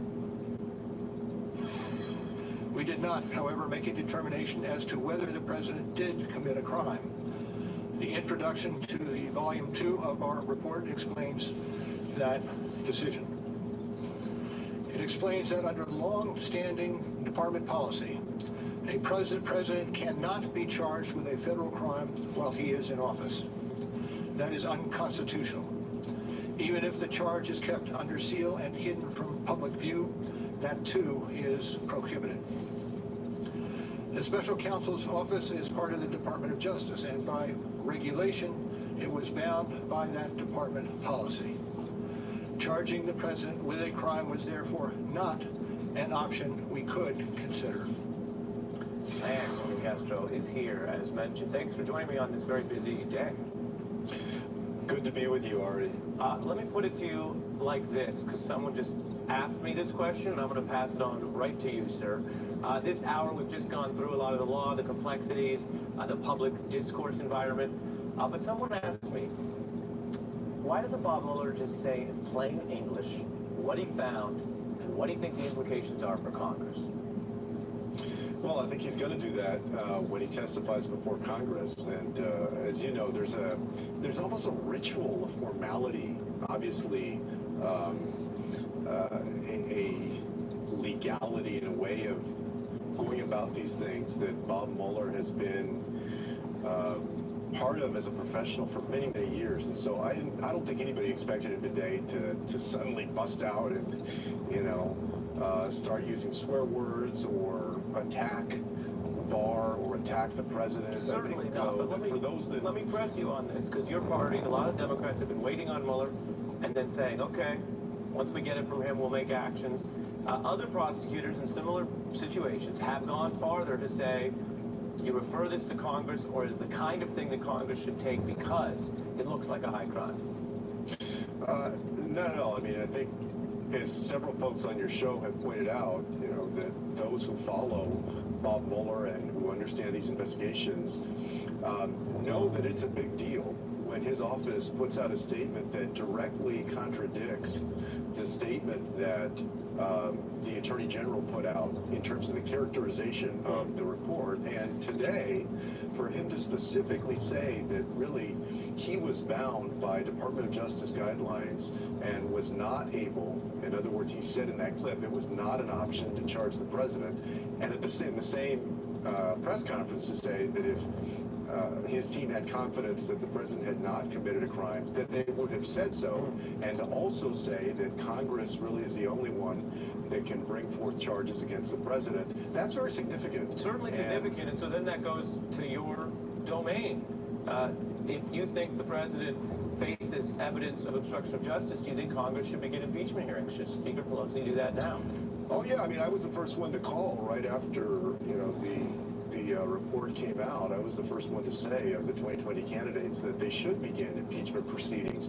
And I've said on several occasions, I actually believe it's a mistake not to go forward with impeachment, both on substance, because Mueller pointed out these 10 instances where the president either obstructed justice or tried to obstruct justice. Today, he's made it even more clear that he's laying this at the lap of Congress to go forward, but also for those who, I don't think we should first think about this politically, but for those who want to think about it politically, think about it like this. What's going to happen in 2020 is that this president is going to say, if Congress does not go forward with impeachment, you see, don't you?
Dingo, lay down.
Dingo, lay down.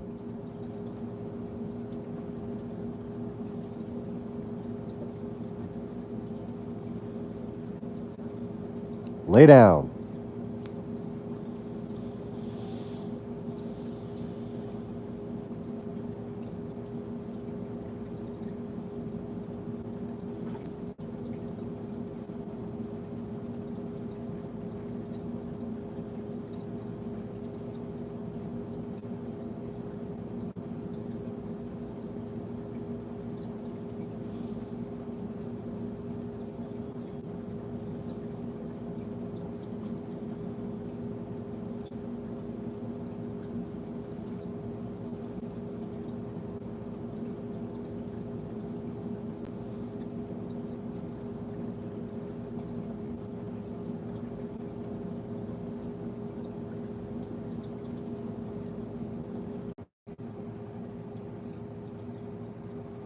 Come on, stay reconnected.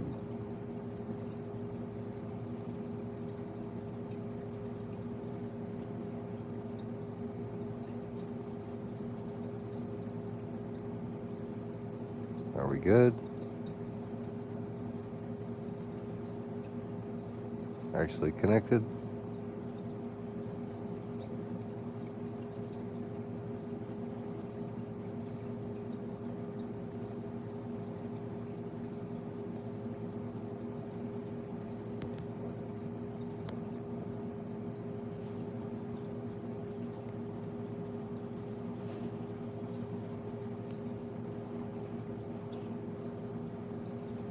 Alright, so we're back.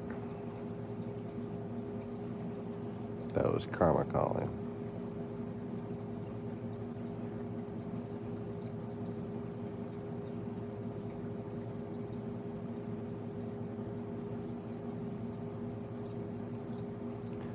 I've just been having a lovely dream about F-35 Lightnings. The Joint Strike Fighter. Figure as far as things I could dream about, that's probably one of the better dreams I could have. Not as depressing as a lot of the stuff I dream about.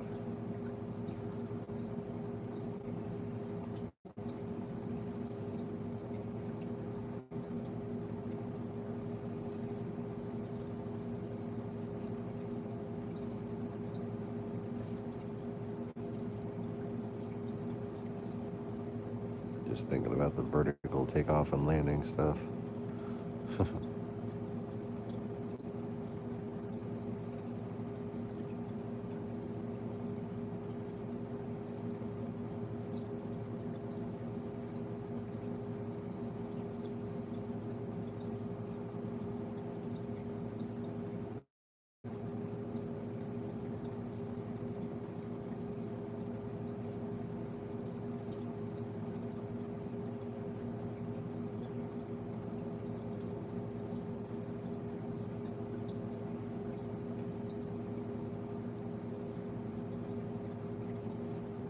Also, I like the idea that the F-35 is replacing the A-6 Intruder, the F-16, basically anything that doesn't already have two engines. F-18 and the A-10 Warthog, however, I think are better left alone.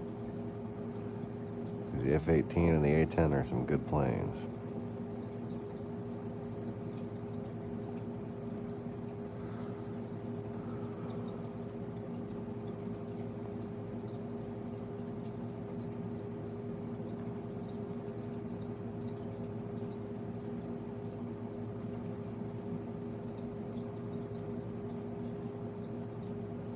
But anyways, so I've just been able to start falling asleep because it's just starting to get a little bit cooler in here.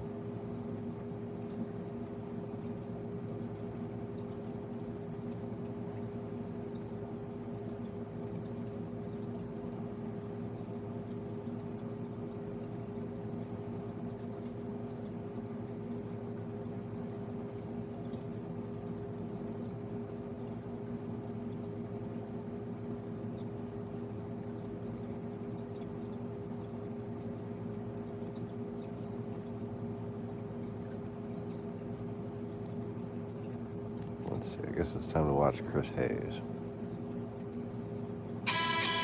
Ah, that was really loud. Not say there was no evidence of collusion. He said his report found there was insufficient evidence to charge a broader conspiracy. It's a big difference between no evidence and insufficient evidence. This goes to, go read the declarations yourself, folks. They didn't bring charges because of the laws themselves, because of how out of date or ambiguous they were. But perhaps the most glaring discrepancy between Barr and Mueller is on the question of whether President Trump was guilty of obstruction of justice. Here's the Attorney General last month.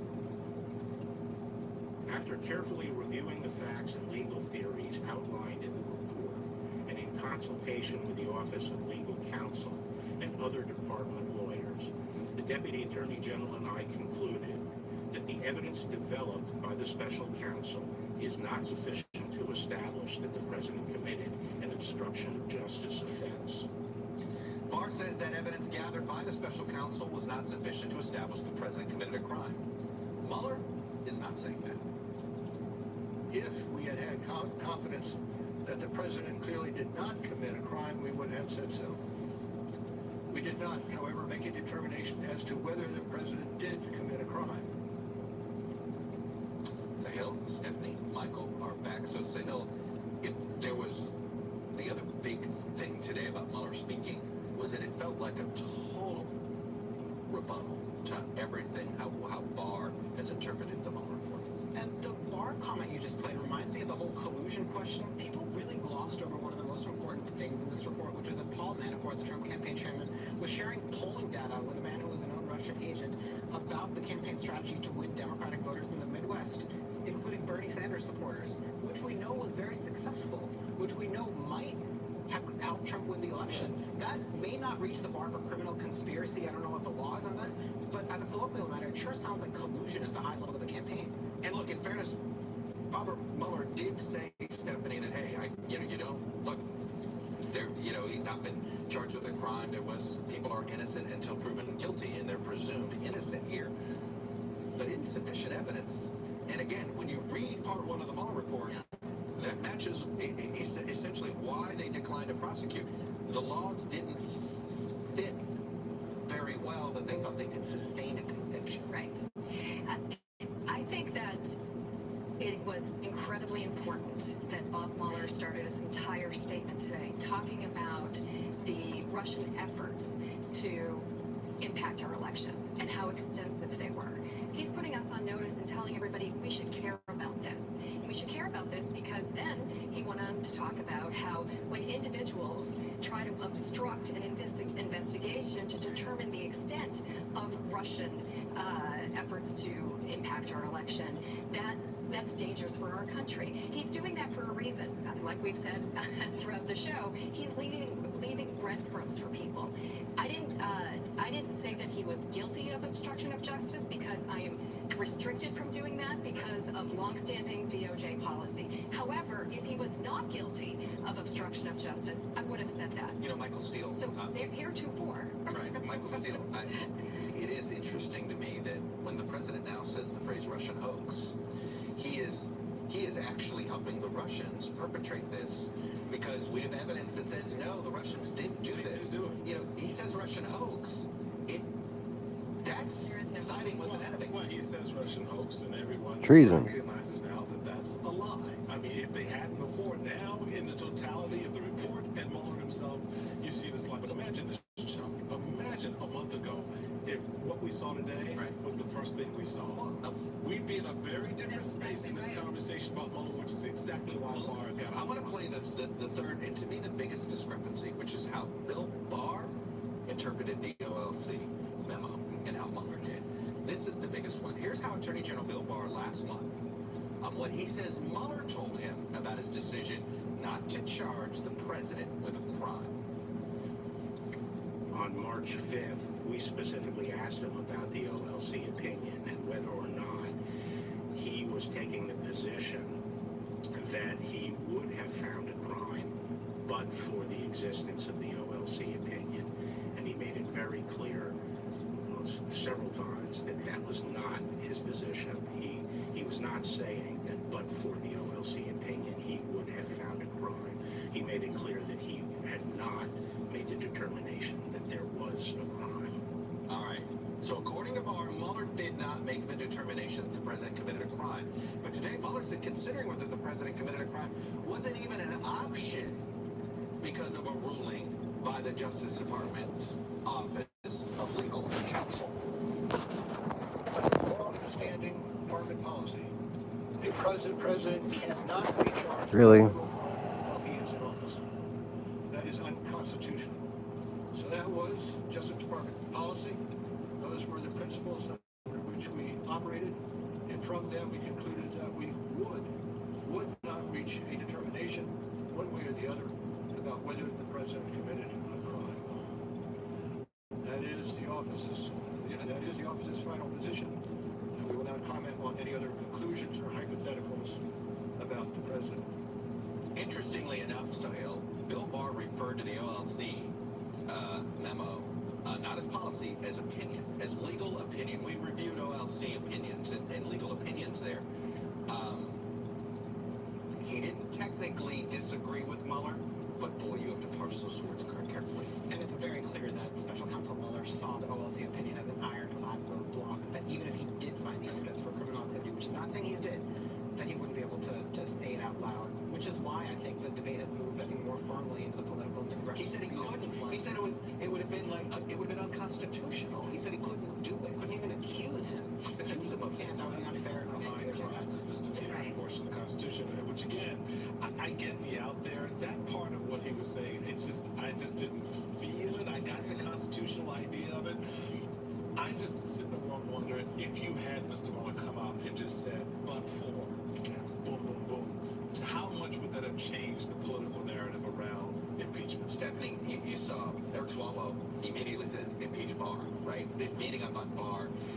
Look, Barr was careful in his Senate testimony not to fully, I think he can get out of a perjury trap or anything like that. I think he was careful. Yeah. If that had been under oath, I think he would have a bigger problem. But is that where Democrats exert their energy? Do they just go after Barr, or do you think that's a little misguided? I think the American people probably don't care about Barr. If they go after Barr, it simply is a vehicle to get at the president and what doors that could unopen. I think the problem with Barr is, like you said, maybe he didn't perjure himself under oath before Congress. However, he has lied to the American people. Yes. And he is not operating as an attorney general, he's operating as the president's attorney, which is a mistake for the country. Thank you. Up ahead. Can the president be prosecuted? The Department of Justice said no. Mueller said no. Bill Barr apparently thinks so.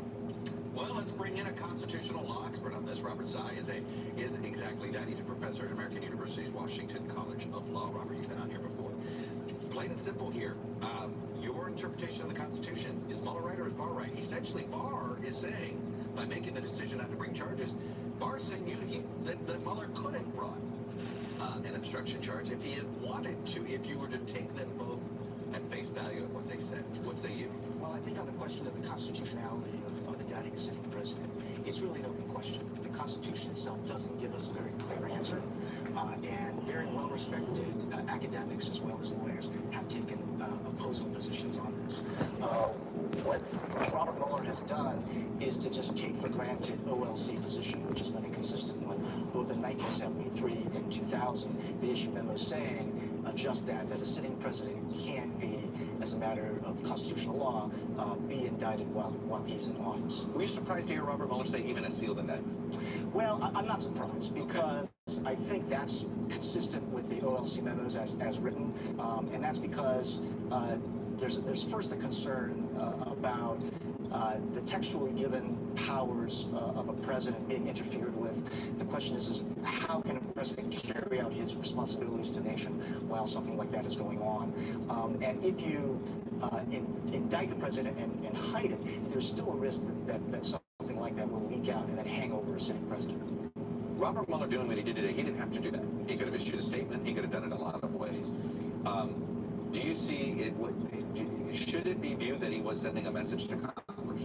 I think he was. I think he wanted to clear the air. I think that he did feel that AG Barr's initial presentation of his investigation's work was highly misleading. We saw that from the letters, the correspondence. Now, is there anything illegal about being misleading?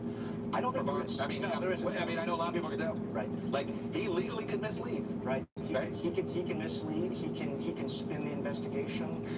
The only accountability would be a political one, unless he lied under oath. Right. Which is why I checked the congressional testimony to see how he characterized things there versus there, and he seemed to be careful in that. Is this a regulation that now gets rewritten yet again? I mean, it seems like every time we've run up into this issue, everybody realizes, well, that's not quite right. That wasn't probably the intent. Where should this go from here? Where does this debate go from here? Yeah, I'm not sure there's going to be much of a movement to rewrite the regulations. I think certainly the movement to protect the president and streamline these procedures, I think the people who were invested in that project are fairly happy with how things have gone. I think that on the question of whether you can indict a sitting president, that question is an open one. And one thing I would point out is that historically, it's interesting to note that the DOJ has taken opposing positions from the last couple of independent or special counsels, right? That both Ken Starr and the Watergate the independent counsel took the view that you could indict a sitting president. So this is a question that remains unanswered. Robert Tsai, then I'll have to leave it there, where it starts right now. Good evening, Ari. Good evening, Chuck. Thank you very much. I am Ari Melba reporting on a historic night. May 29th, 2019. This is the day that Bob Mueller broke his silence and resigned his office as the most consequential special counsel in a generation. Mueller speaking publicly for the first time today in more than 2 years after 37 indictments, guilty pleas from 5 Trump aides, a 448-page report, all against the backdrop of intense obstruction of his probe and wider attacks on the Justice Department. Now, some of that obstruction was charged by Mueller himself. Some was referred out to other prosecutors in cases that we know are still open. And tonight I can tell you some of the potential obstruction was not charged at all, because as Bob Mueller underscored in breaking his silence today, the Justice Department rules prevented him from ever indicting a sitting president. Mueller delivering that pivotal point, that the legal wall barricading Mueller from ever doing anything with his evidence on President Trump other than writing it down for Congress, he delivered that today in his signature, understated manner, noting in his first remarks to the country here that he would basically not be able to give Donald Trump the good news that there was no crime. In fact, that if he wanted to, he would have given that good news if the evidence supported it. But, and this is important, and some of this may get lost, we're going to break it down for you right now. Bob Mueller, in his first ever remarks as special counsel, made it clear the evidence he gathered in that exhaustive probe did not provide the confidence that President Trump clearly did not, quote, commit a crime. As set forth in the report, after that investigation, if we had had confidence that the president clearly did not commit a crime, we would have said so. If you remember nothing else from this historic day, and it is a historic day in American history, no matter what else happens, remember this: Bob Mueller breaks his silence today and uses this singular appearance, facing the country, as the saying may go, to stay. The Mueller probe's lack of an indictment of President Trump is not a finding about Donald Trump's guilt or innocence. Now, he is trusting you, he's trusting the American public to actually slow down and think and hear this out, because it's not altogether obvious. Mueller is explaining in these first ever remarks that no evidence would ever have allowed the DOJ, not Mueller, not Barr, no one at DOJ, to indict a sitting president. Now, that's obviously a rebuttal to Team Trump and to the impression left by Attorney General Barr. Now, Mueller didn't present this, to be clear and fair, as any kind of disagreement in public with Barr today. Mueller was careful and he was courteous throughout. But we can also state the fact that the Mueller report, which Mueller urges everyone to read today, it does disagree with Barr's famous depiction in fundamental ways. It notes that neither Mueller nor Barr could ever charge the president while he is in office. We did not, however, make a determination as to whether the president did commit a crime. The introduction to the Volume 2 of our report explains that decision. It explains that under long-standing department policy, a president cannot be charged with a federal crime while he is in office. That is unconstitutional. Charging the president with a crime was therefore not an option we could consider. That is the office's final position, and we will not comment on any other conclusions or hypotheticals about the president. And if you remember nothing else, remember this. What I'm about to tell you is a direct consequence of the first thing I mentioned. If the DOJ cannot indict the president, what happens with the evidence of any potential presidential crime? It's not a trick question. Presidents Johnson and Nixon and Clinton, they all know, and anyone who has studied those eras or lived through them, they all faced Congresses which considered impeachment. Now, Mueller did not say the I word. I don't think anyone was bracing for that today. That's not how Bob Mueller rolls. But remember the other thing he did today, reiterating this key passage from the Mueller report, which states only Congress accuses a sitting president of criminal conduct. The opinion says that the Constitution requires a process other than the criminal justice system to formally accuse a sitting president of wrongdoing. Mueller's entire address today was positioned within the rules he had to follow. I can tell you I'm thrilled that in a few moments we'll be joined by the man who wrote those very rules, former Obama DOJ official Neil Katyal. But I want to begin with this panel: Maya Wiley, former counsel to the mayor of New York City and a former prosecutor in the Southern District of New York; John Flannery, a former counsel to 3 congressional investigations; and Eugene Robinson, Pulitzer Prize-winning columnist for the Washington Post. It is a historic night. I really appreciate each of you starting off our special coverage. Thank you. John, as a prosecutor versed in the interplay between the DOJ and the Congress, what was Mueller saying, in your view, about what should be done with his reported evidence? I think he said you should treat my report as my testimony and go forward. Seneca said that the fates lead you to your destiny or drag you to it. I think when he wasn't answering Barr's misstatement of his investigation, he was saying to Congress, I referred this to you. And think about it. I mean, is the House Judiciary Committee going to interview 500 witnesses, issue all those subpoenas? And they know the clock is running, and one of the most obvious articles of impeachment is the refusal by the president to comply with requests for discovery for documents and witnesses. So they already have 1 point of 5 to 10. And this is without considering other misconduct by the White House. So I think what he's saying is it's time to do something. It's time to go to work. It's time to have, if you will, a probable cause hearing and decide what the articles of impeachment are, and then try it with the 5 to 12 witnesses in the Senate with Roberts as the chief judge. Maya, he also spoke about the grave threat posed, in his view, by obstruction of justice. Take a look. It was critical for us to obtain full and accurate information from every person we questioned. When a subject of an investigation obstructs that investigation, or lies to investigators. It strikes at the core of the government's effort to find the truth and hold wrongdoers accountable.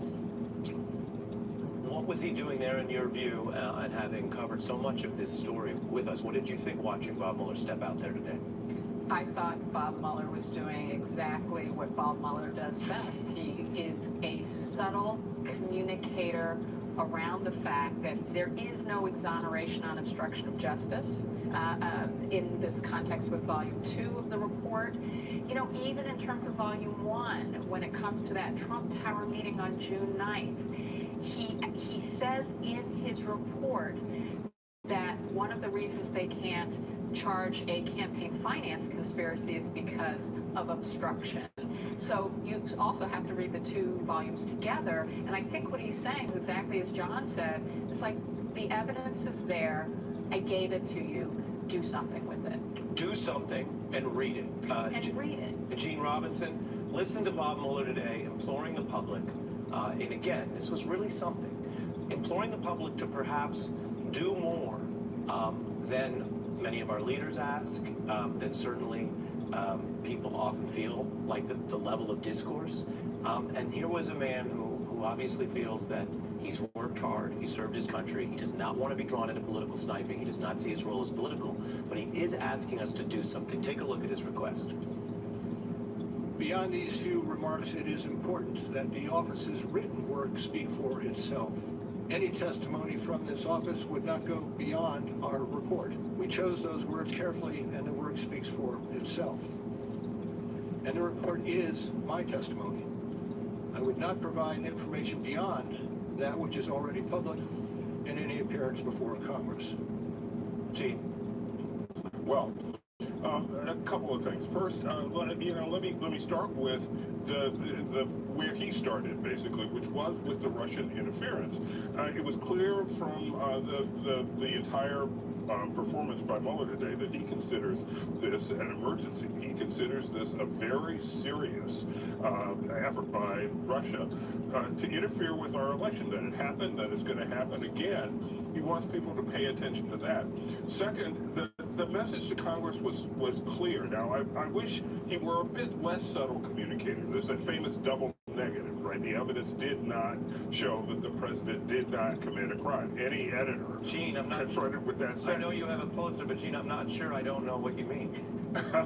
Exactly.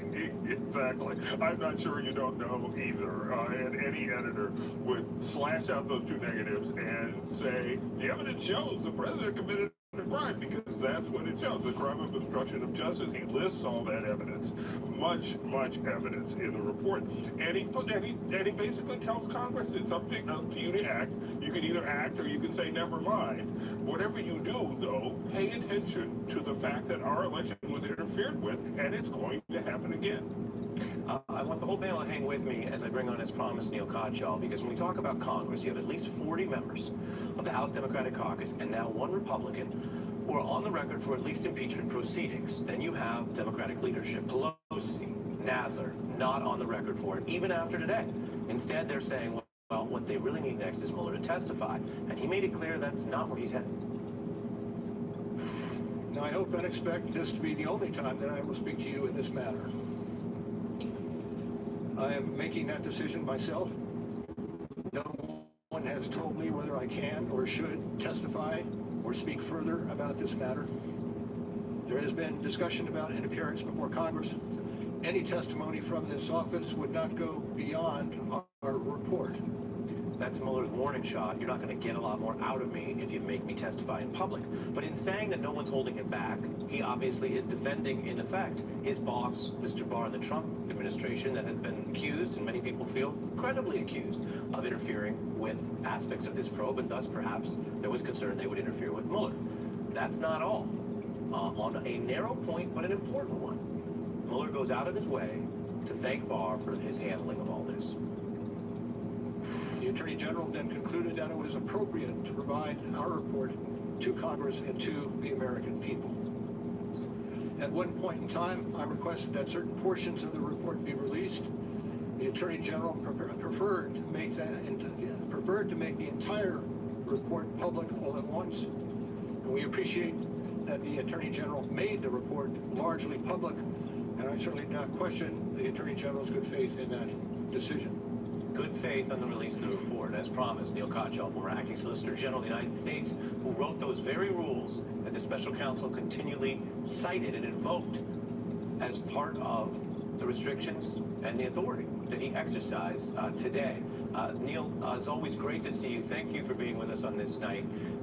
Big picture, what do you think was important about what Mueller said to the public today, given that large parts of it are familiar to you and those who had read the report?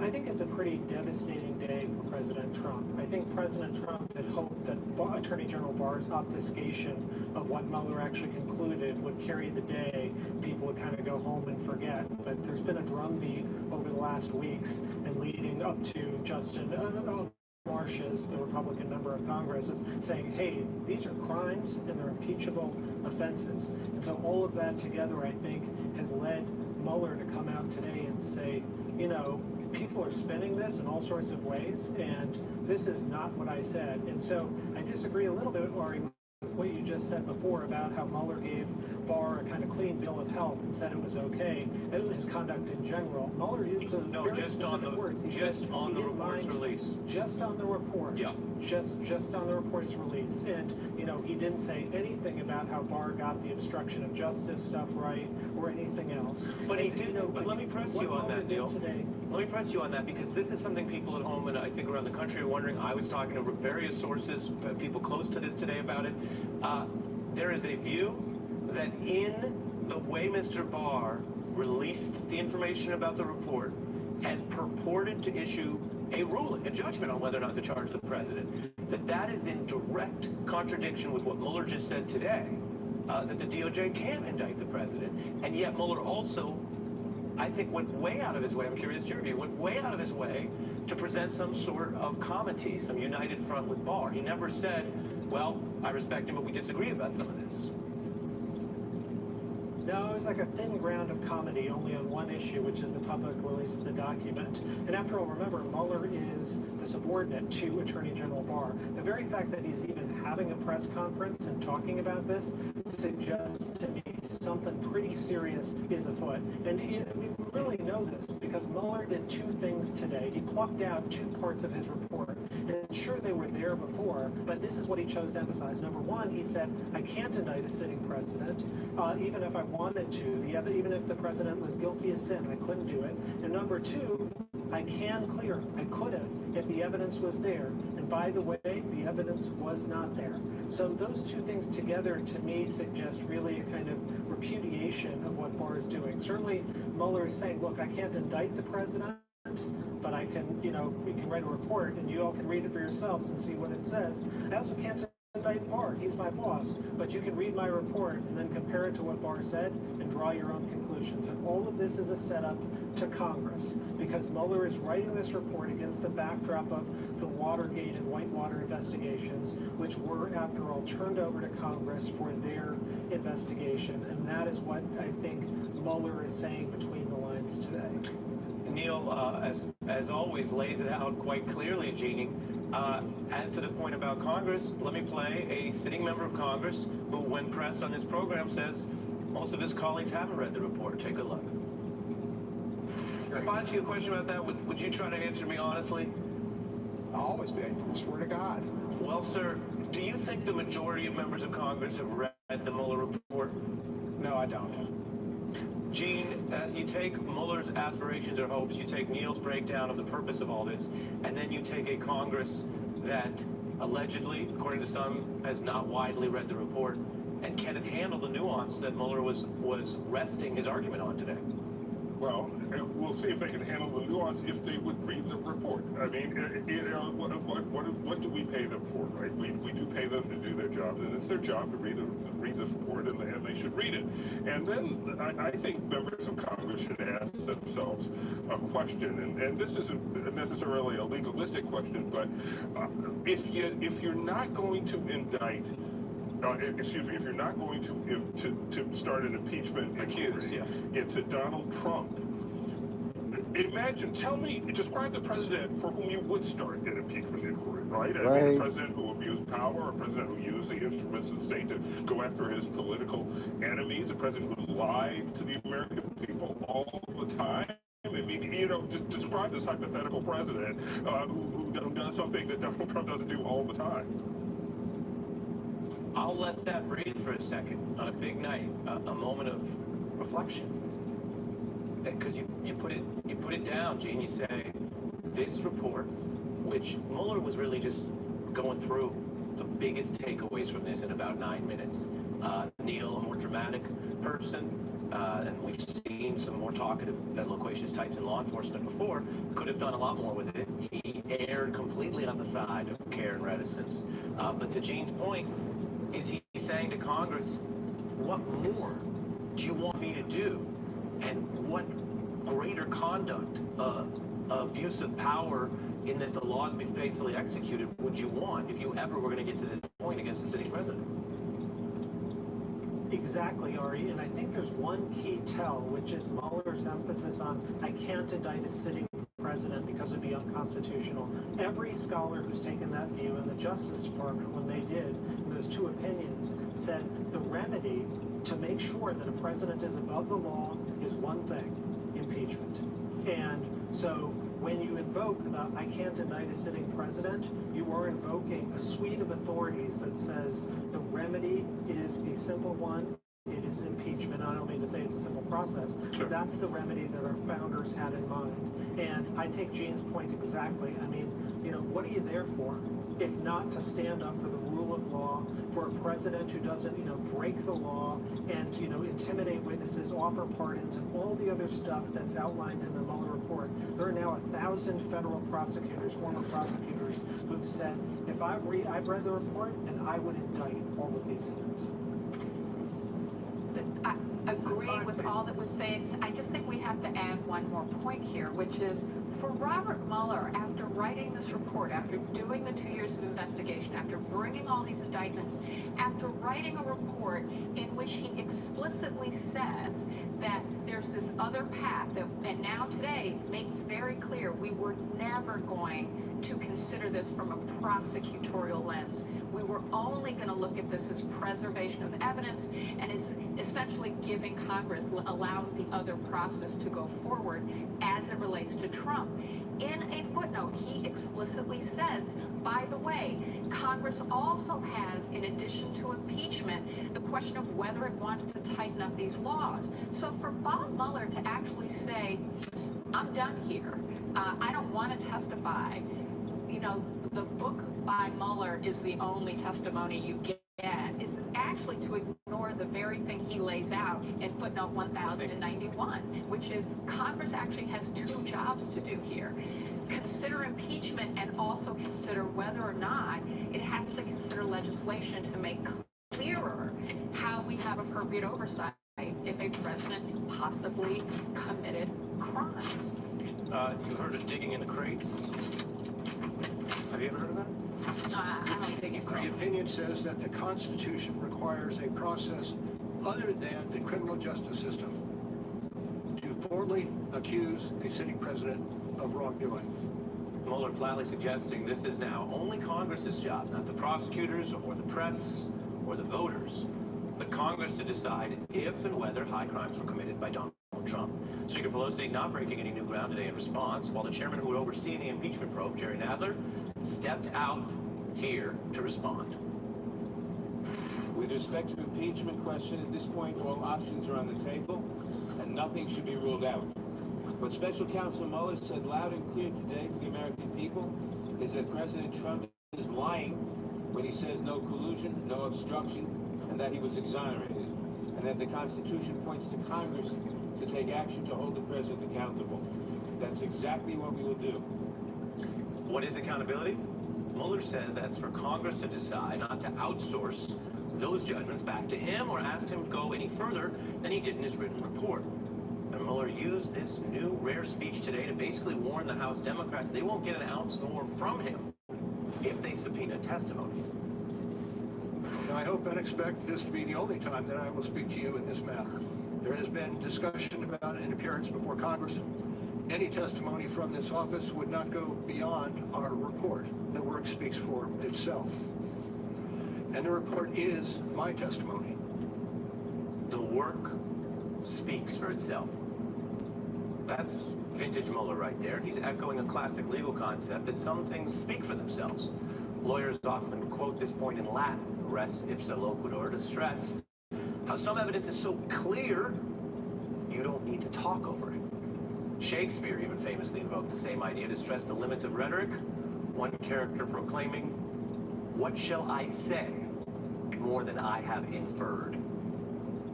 Now, this idea may be a rarity in our politics and society. Mueller arguing today his work does not require more words or inferences. The work exists. It speaks. And Mueller's saying the only question left is what to do about it. Any testimony from this office would not go beyond our report. The work speaks for itself. And the report is my testimony. Former federal prosecutor Seth Waxman is here along with Eugene Robinson. Seth, what does that mean to you? Well, I think Mr. Mueller has said that he's made his findings. He's laid down the gauntlet essentially in front of Congress and is looking to Congress to do its thing. Now, Congress will bring in witnesses and hopefully look at these documents, but this isn't being done in a vacuum right now.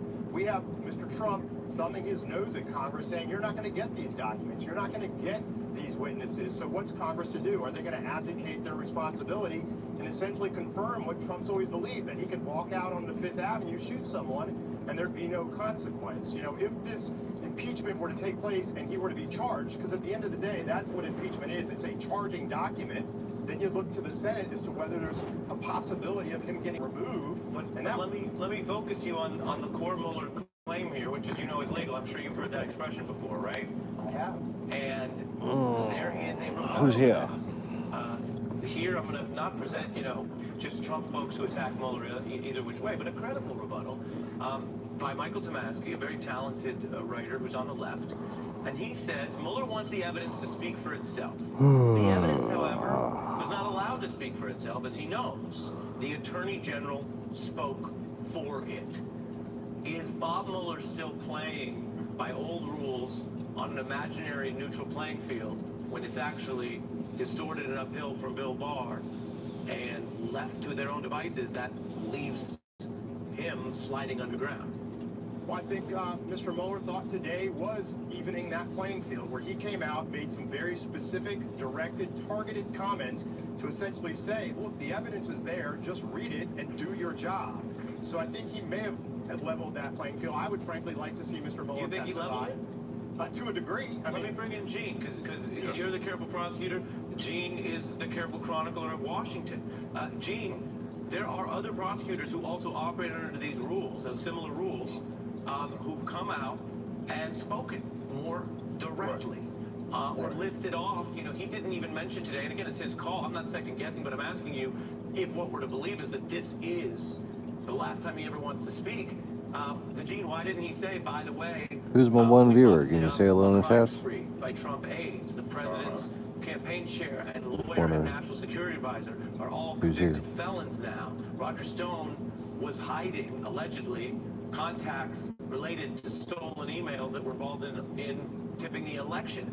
And that's the obstruction. We don't know what else we didn't get. He didn't do any of that. Why, Gene? Well, again, I would love to have been Robert If you haven't already, don't forget to click the like button. Of suggestions for how he might have done this. Nonetheless, I do agree that if this was his way, I believe, of leveling the playing field.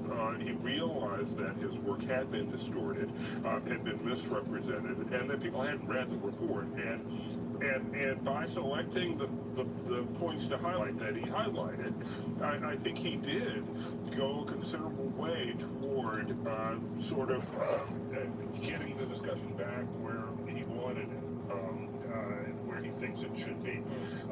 That's it. Could he have done it in a punchier way? Absolutely. There's no question about that. Well, and substantively, there were things he just didn't get into. Now, Seth Warner, the senator, is pushing past what Mueller said and saying, look, it's not his call. He may have testified. Take a look.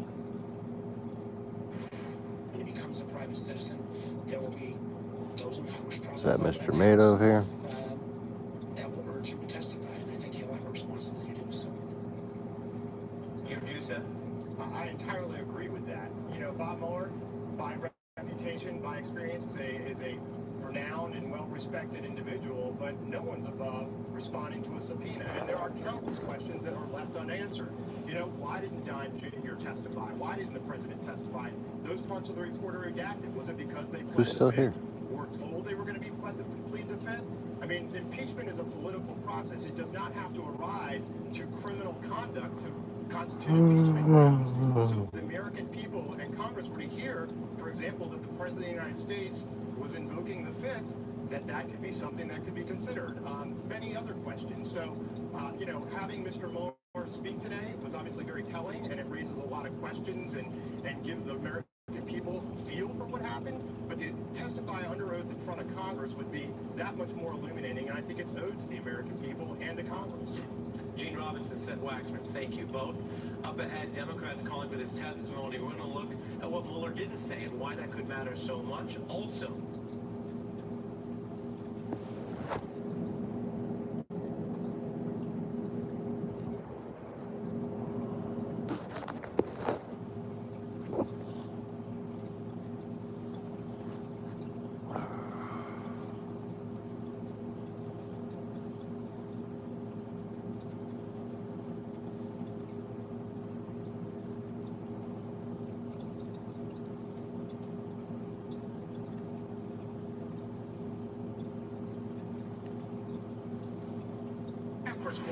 and welcome to Primetime. Senator Dick Durbin had a front row seat today to what Nancy Pelosi just called an executive temper tantrum by this president. The minority whip is here to tell us what happened and, more importantly, why he believes this president gave an ultimatum to either stop investigating him or give up working with him. But maybe it's this president who better make a choice to work with the Congress on these investigations, or else it looks like he's going to be forced to do the same by the courts. A second federal judge upholds subpoenas for the president's finances. We're going to bring in a Republican member of the Financial Services Committee, what this means to him. And the president says he doesn't do cover-ups. One question: why does he keep covering things up then? The path forward now seems to go through one man. We're going to argue who he is and why we must hear from him now. What do you say? Let's get after it. Yeah. We believe that the President of the United States is engaged in a cover-up. Instead of walking in happily into a meeting, I walk in to look at people that had just said that I was doing the cover-up. I don't do cover-ups. This whole thing was a takedown attempt at the President of the United States. The Democrats, here's the backstory. They were invited to come to the White You're House. not the fucking president, you're a traitor. Infrastructure. They also happened to come to that meeting fresh from a meeting about an uprising to impeach him. Senator Chuck Schumer says what greeted the Democrats in that house would make your jaw drop. We heard what came after, but now let's find out more from someone who was actually in the room where it happened. The Democratic whip of the Senate, Dick Durbin. Senator Durbin, thank you so much for being on Prime Time on such an important night. So it really came to a head today. You have Nancy Pelosi saying that Congress believes this president is engaged in a cover-up. Then she and Senator Schumer went in to talk infrastructure with the same man that she was accusing, and obviously he didn't like it. He had this to say about it. You probably can't go down two tracks. You can go down the investigation track, and you can go down the investment track. Get these phony investigations over with. We're going to go down one track at a time. What do you make of this proposal? Well, I can tell you this, Chris. I was in the cabinet room when the president walked in, and I can assure you that what I saw there, I wish you had a camera, would have made the highlight film of the Trump presidency. To invite all of us, the Democratic leaders of the House and Senate, on a follow-up meeting on infrastructure, to put out the nameplates to get us all prepared for a carefully choreographed 5-minute appearance by the president, where he gave a statement, basically wheeled around and walked out of the room. I've never seen anything like that in politics. It was dramatic, that's for sure, but it didn't get the job done in terms of serving the American people. Well, where's the chicken and egg analysis in this? Do you think that he got hoodwinked by that statement and by what Pelosi said before the meeting, or do you think he planned to do this all along? No, I can tell you, I think it was carefully choreographed. He's been under investigation now for 2 years or more. Secondly, statements have been made by Speaker Pelosi, by Schumer, by others that have at least reminiscent of what was said this morning. What it came down to, I think, was this. This president cannot come through with an infrastructure plan that he promised in the campaign. Nick Mulvaney, who was not in the White House the last time we met 3 weeks ago, I think blew his top when he heard the president say $2 trillion in infrastructure, and made it clear today that the president was going to walk away from any effort to build America's infrastructure. And yet, it was almost superhuman of Bill Clinton to be able to compartmentalize the way he did during the Monica Lewinsky thing. It does make sense that it puts a hell of a lot of strain on the situation and working together when you're also considering whether or not to impeach. So let's put the president's noise and any theatrics to the side and talk about the best foot forward for the Democrats to get the answers. The problem for the president's argument there is he's the one who's keeping it from ending by not going with the cooperative effort of disclosure. So what is the next step for you, Senator? Well, let me, your starting point.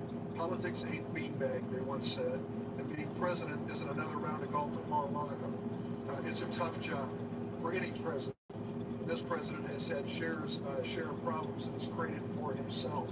The question now is whether he wants to govern in the closing 2 years. He has the power, the opportunity, if he's willing to use it. Senator Schumer, Senator Sanders now, big names in your side of the party, or at least Bernie's on that side of the party when he's going to run for president. They both say they're open to impeachment. Where are you? I can tell you the case is obviously strong when it comes to obstruction of justice. Read the Mueller report. Mueller did not go forward calling for an obstruction of justice prosecution and use the Office of Legal Counsel opinion as his reason. Of course, then Bill Barr ran to the rescue of the president.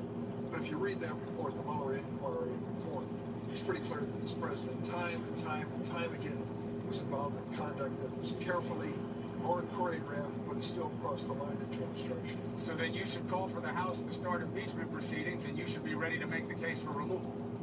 Well, let me just be very honest about this. A whip's job is to be able to count, and I can count, and I don't believe there are 67 67 senators, including 20 Republicans, who would join us in that effort. Does that mean the investigation should stop in the House? No. They need to pursue with witnesses and testimony and documents a completion of the investigation by Mueller. It is their right, maybe their constitutional responsibility, and the president had better accept it. So then the party would have to be very straight with its members and Americans in general saying we're going down this road of impeachment because it's the only way we believe we can get the president's cooperation, but we are not doing it to remove. It's a tough sell, isn't it? It is a tough sell. But I also think that the situation is such that asking for witnesses and documents, if the House Judiciary Committee is going to be turned down and not given this information, that is a dramatic assault on our Constitution. We have 3 branches of government. There's interdependence and, of course, checks and balances. At this point, I think Mr. Nadler and the House Judiciary Committee is doing exactly what he has the authority and responsibility to do. He's gotten a couple of wins. He got wins on the tax prep people from one court. He got wins on Deutsche Bank and Capital One and another subpoena thing. So he's bought some time before the ultimate decision is made. But one would guess it's going to have to be made soon. Let me ask you about something else that can be done right now. So DHS, through the White House, came to you guys with a $4+ billion proposal to give them what they need to get through this emergency situation that is having kids die on our watch. They say Congress, especially the Democrat side, is slow-walking it. Fair appraisal. Well, I can tell you we gave them over $400 million in the omnibus bill. They spent it.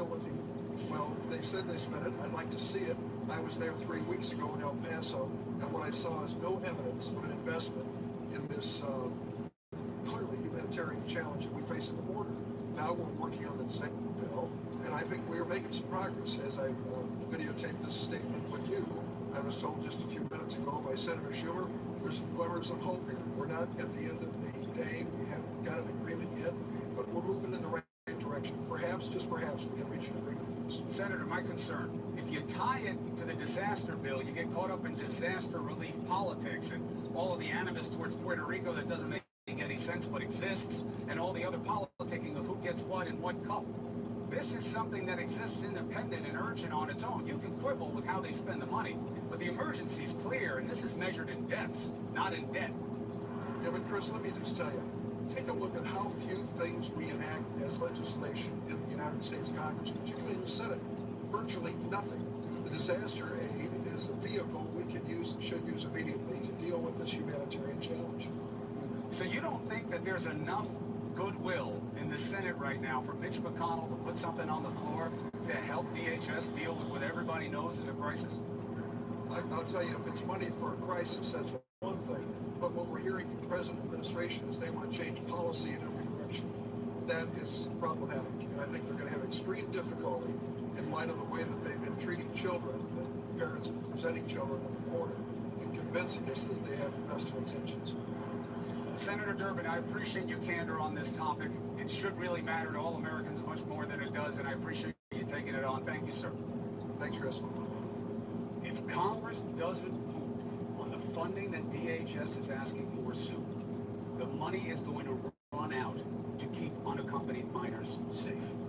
If that happens and you have nowhere to put these kids, what do you think is going to happen? Time is of the essence. We keep asking questions. Now, 2 months ago today, Mr. Mueller handed in his long-awaited report. He would know better than anyone if this president is engaged in a cover-up. Coming next, why there is no need to mull over the next step for Democrats. It's clear. And another cover-up. You hear what the Treasury Secretary, Mr. Mnuchin, said to Congress today about the promise to put Harriet Tubman on the $20 bill? You must. Coming up.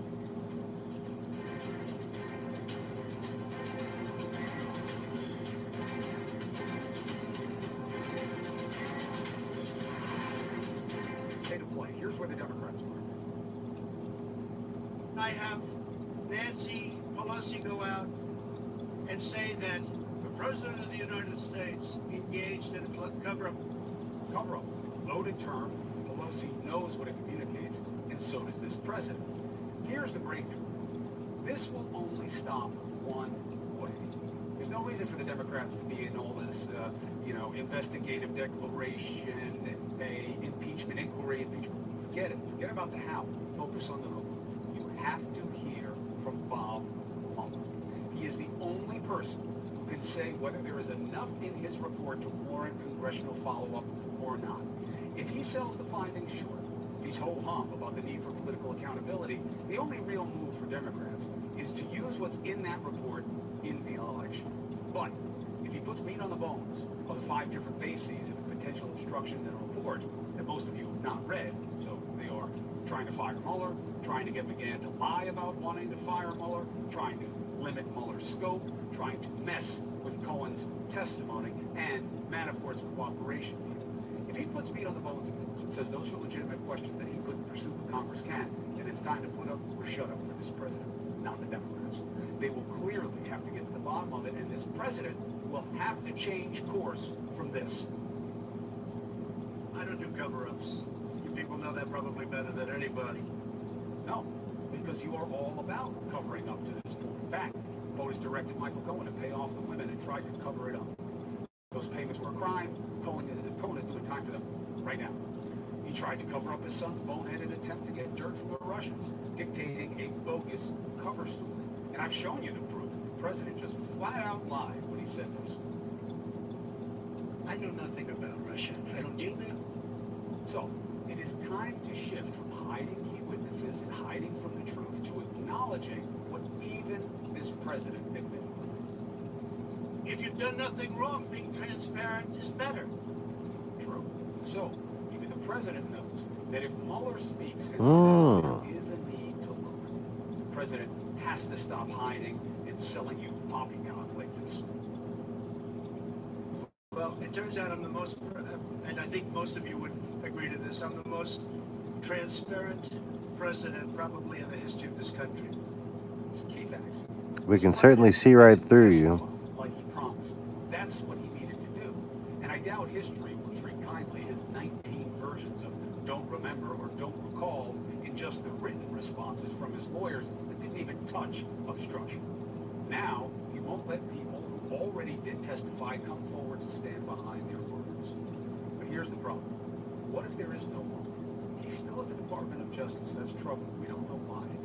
And the pattern of blocking participation by this AG and by the White House has not opened.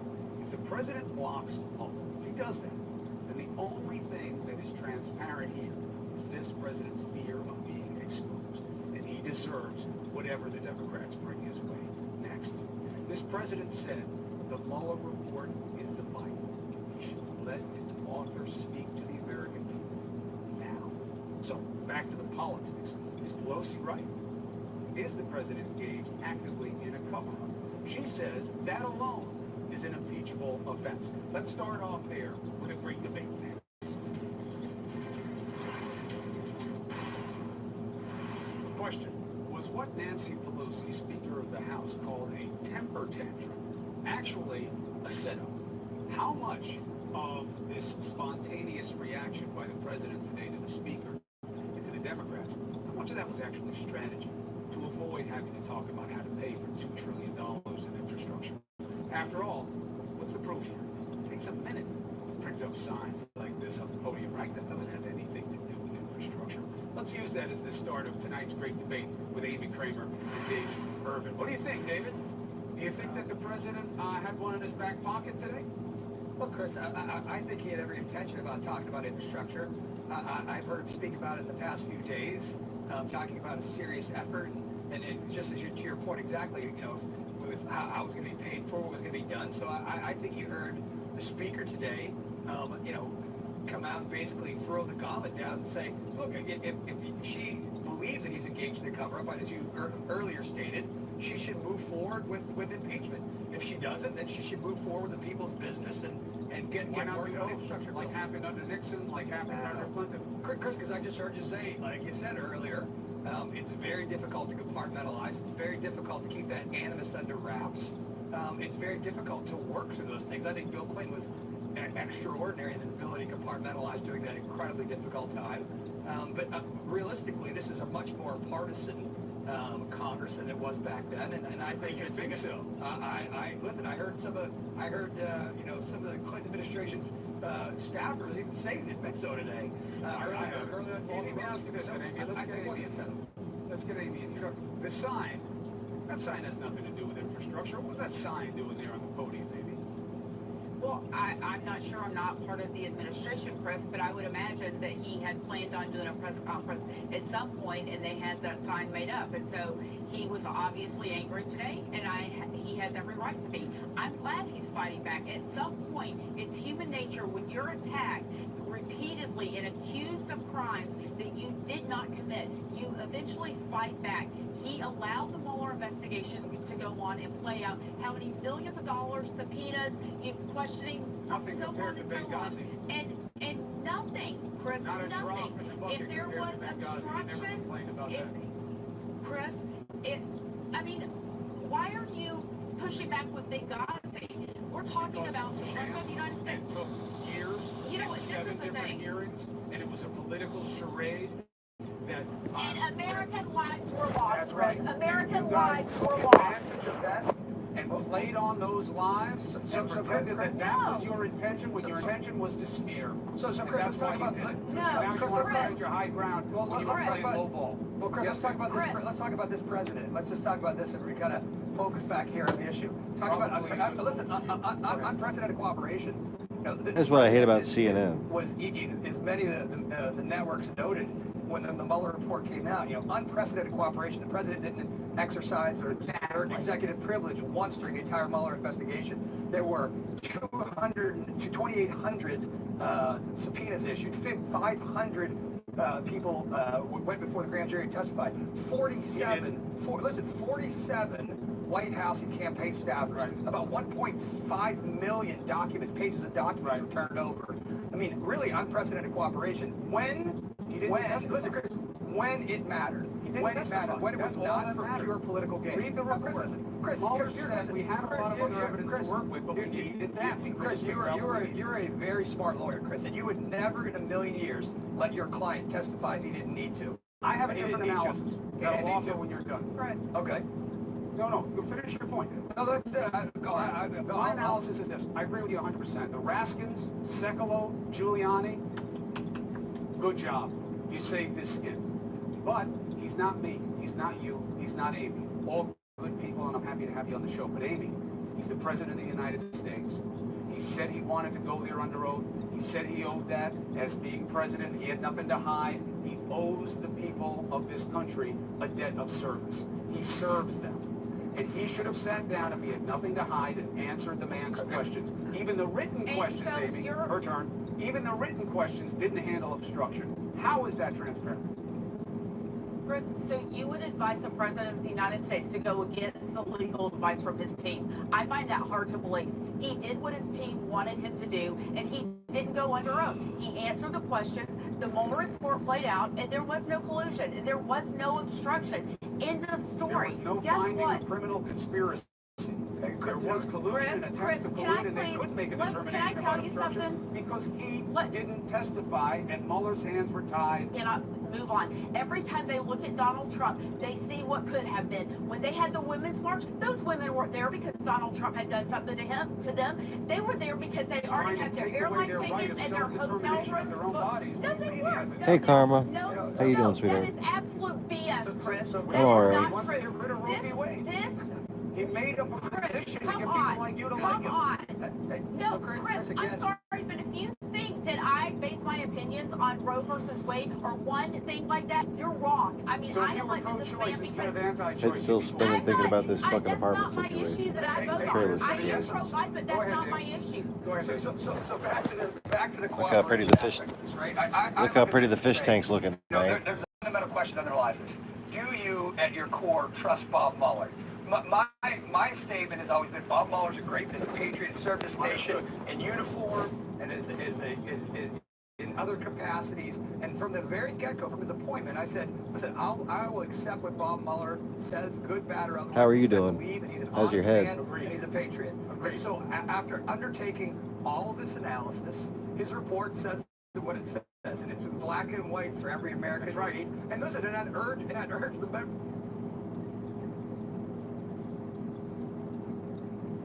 How are you doing? How's your head?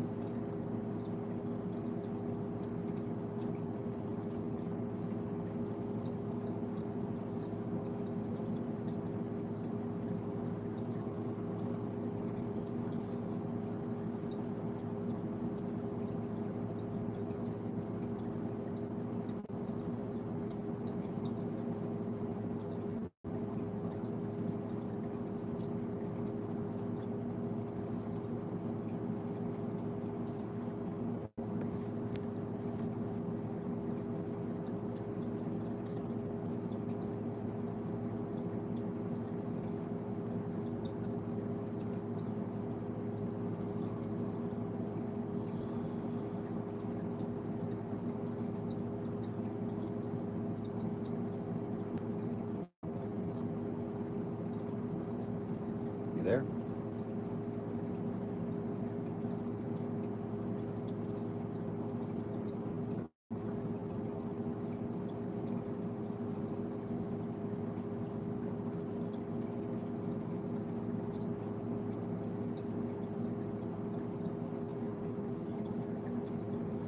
I'm just sitting here getting bitten up by fleas because I can't afford flea drops for dingo.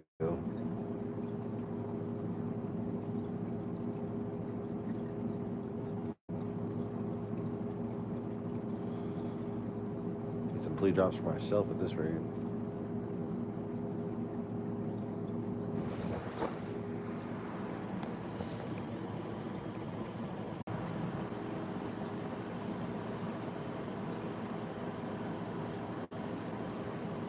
If my one viewer stayed with me, thank you so much. I was just checking messages.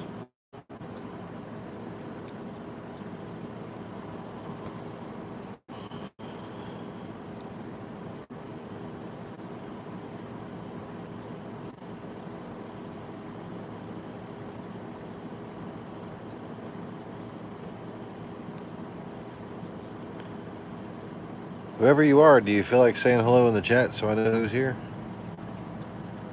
Is that Mr. Madoff? I see Johnny Feathers was here for a little while.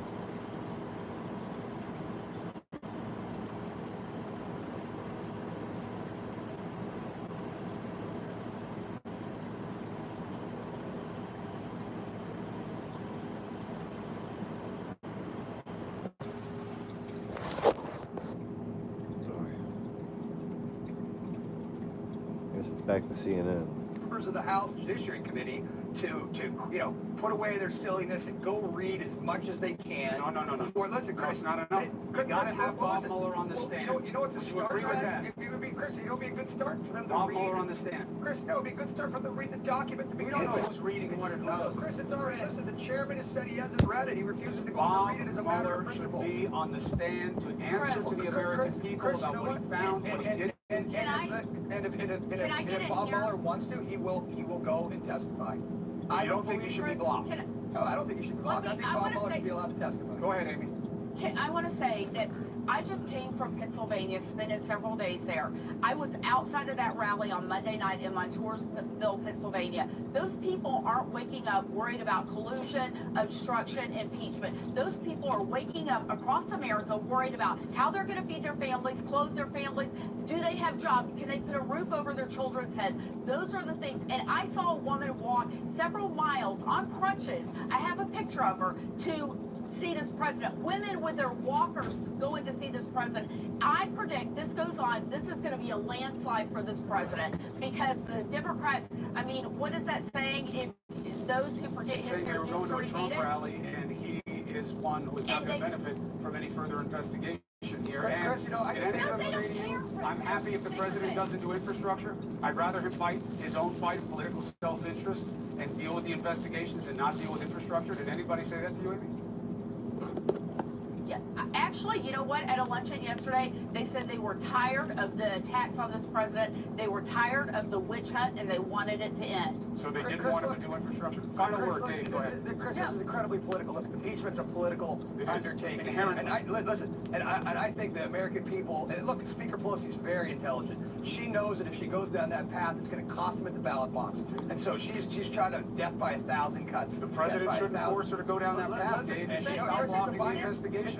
It's a binary choice. If he just puts up the people who already testified and puts up Bob Mueller, this is over. If the speaker believes that the president is currently engaged in obstruction of justice and all the things that she articulated today, she should file articles of impeachment He just tomorrow. cooperates with the investigations, and there's no need for that. Chris, he already did cooperate when it mattered, not in a political spectrum. What are you talking about? He wouldn't testify, Dave. He didn't. Hello, viewer number 2. Please say hello in the chat. He did not exert executive privilege over any of the people that were asked to testify before. Until it became politically significant, like you just said. Now we won't let McGahn come on because he said they're privileged. What do you want? Chris, they cooperated when it was important. It wasn't a political circus. All right. Mueller was not a political circus. This is a political circus. All right, I got to leave it there. I appreciate the arguments from both. Let him impeach the president. It's not going to make. I don't know why. I don't know why it has to be brinkmanship. It's not gonna. Just work with the investigations. There's no reason for everything to be taken like the shutdowns. We don't have to shut down everything all the time. Just cooperate if you have nothing to hide. Amy, David, appreciate the arguments. Love having you on. Many thanks. Thank you. All right. Another showdown today between the Treasury Secretary, Mr. Mnuchin, and Democrats. Now look, they're still waiting for the Trump tax returns, and there's a problem with this situation, and we need some help. So we have Congressman Sean Duffy. He was at the hearing. He knows the law. What's going on here? What matters to you? Republican from Wisconsin, next. Good to see you.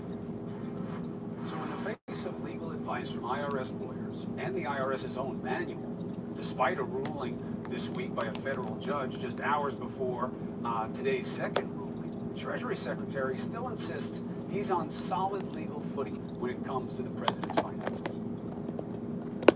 Are you aware then that by denying this that you are in direct violation of the law? No, absolutely not. I have been advised I am not violating the law. I never would have done anything that violated the law, and quite the contrary, I've been advised that had I turned them over, I would be violating the law. I don't know that he's taking the right person's advice. Now, our next guest is on the Financial Services Committee. He was in that room, Republican from Wisconsin, Congressman Sean Duffy. It's good to have you on Primetime always. It's good to be at the Chris. Thanks for having me on. Why not just give over the taxes? The law is pretty clear. They stated their purpose. That's all that's in the IRS manual. Just give them over. Yeah, so, but the law is clear that presidential candidates and members of Congress, we have to do financial disclosures, Chris.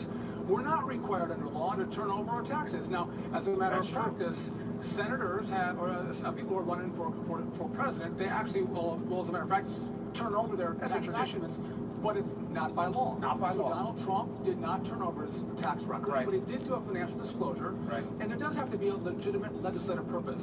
To investigate and harass the president is not a legislative purpose that I think falls under that category. But And that's so, an opinion. It's not in the law, and in the IRS manual, it lays out how you're supposed to deal with requests from Congress, and there's nothing in there about some ancillary analysis about whether you like their reason. They gave you a reason. They have the power. You've got to give it over. This is dangerous stuff for you, Sean. Well, so that's an opinion for you too, Chris. It's the opinion of the Treasury Secretary that it doesn't meet the standard. And so what's going to happen is it'll go to the court. We'll let the third branch decide whether those records have to be disclosed or not. But But why did the think IRS draft memo from their lawyers say the opposite? Well, we don't know where that came from, Chris. So that Didn't was come an from me official or you. memo. It wasn't an official memo of the IRS. We don't know who wrote it. We don't. But it was an exact echo of what's in their It could manual. have been an intern within the IRS. You really think it was an wasn't intern? Well, who was it, Chris? Probably one of their counselors who was asked to give an opinion about what to do.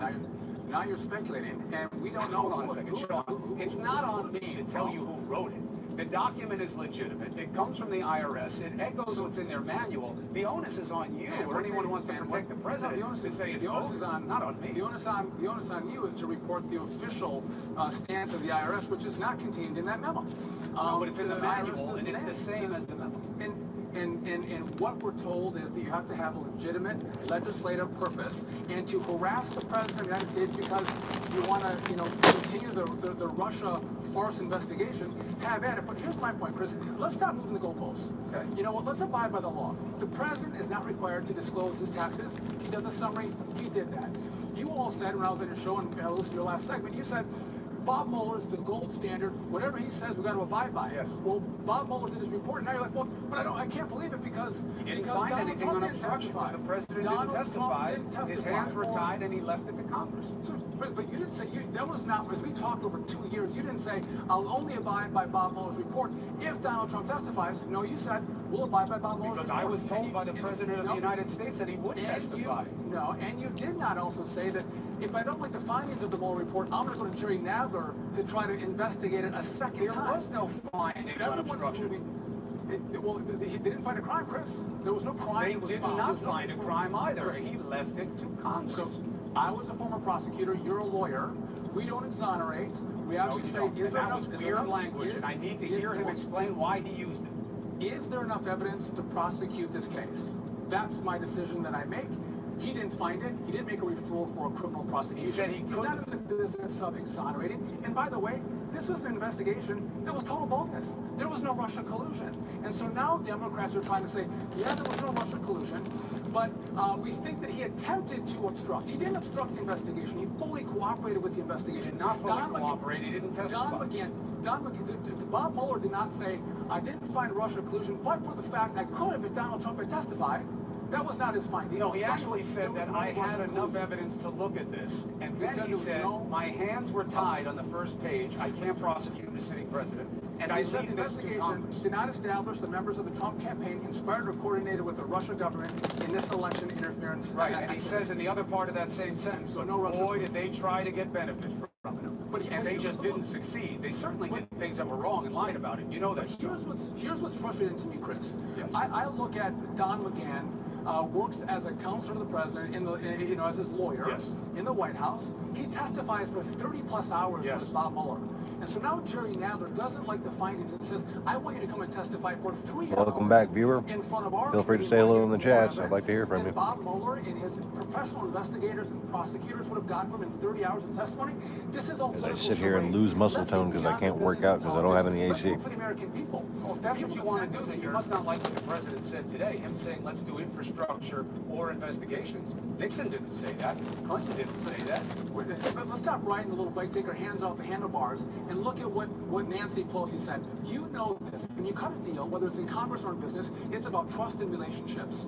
And so here Nancy Pelosi is going to come over and cut a $2 trillion deal on infrastructure with Donald Trump. That was never and before she gonna happen. comes over, You know that she they says don't have it's a the money. cover-up. You know that. Listen, but you're going to come over and talk about it and say there's a cover-up going on. I think that Donald Trump is going to love you for that. It was actually Nancy Pelosi who blew this meeting up. And I wish you would have asked your previous guest, hey, listen, what's the cover-up? Why did you lay the cover-up for us? All I'm saying is this. Being president is tough. And having people come after you is tough. And you got to be tough to have the job. And someone like you who represents where you do in Wisconsin, this infrastructure matters. And it shouldn't be an either or. It should be a both. They got to figure a way to work together. But you know that Donald Trump's a builder. Donald Trump, the first thing he wanted to do when he got in office was build New York. He's built a ton of things in New York City. No, has he built buildings in New York City? Of course he has. You know that. Come on. He's had other people build some things, develop some things. He's a builder. And the first thing he wanted to do when he got to Washington, he actually wanted to do infrastructure. Now, he was convinced to do other things like tax and health care, but he wanted to do infrastructure. That's where his heart's at. And I think the American people look at Nancy Pelosi and say, you don't want to work with Donald Trump. You won't work with him on the border. You won't work with him on USMCA. And you will not work with him on infrastructure. You're just obstructing because you can't give Donald Trump a win, even if it's a win for the American people. Well, that will be the question for the next election. And I appreciate you being here to litigate it all the way through. You're always welcome, Congressman. Sean Duffy from Wisconsin. Pleasure. Come back soon. All right, so why is the Treasury Secretary backing away from this plan to put Harriet Tubman on the $20 bill? It's one of the few things that we got national buy-in about. They did this whole national survey, and this is what people wanted. What's going on? It's supposed to be the first African-American woman to appear on U.S. currency. What's going on? D. Lemon and I will take you through it next. This is one of those stories that deserves more attention. This was a push years in the making. Harriet Tubman, we all know who she was and how important she was in this country. Putting her on the $20 bill. But don't plan on seeing it during the Trump administration. Treasury Secretary Steve Mnuchin confirmed that today in his exchange with Democratic Congresswoman Ayanna Pressley. Listen to this. Do you support Harriet Tubman being on the $20 bill? I've made no decision as it relates to that. Right now, my decision is focused on security features. And what about imagery? What about the representation?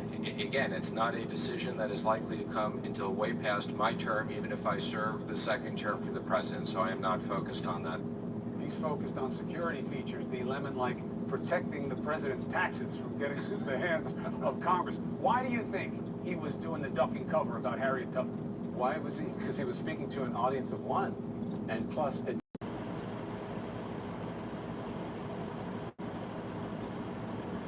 And once again, sorry about the delay. Karma called for her 15-minute break. Let's see, did anybody stick with me? Still showing one viewer. Expect that to go back down to 0.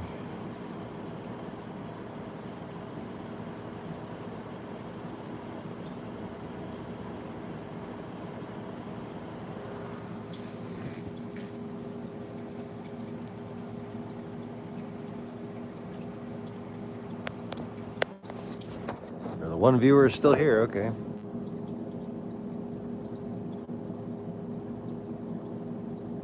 I wonder if my one viewer could say hello in the chats, man.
do some push-ups.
I haven't been working out enough.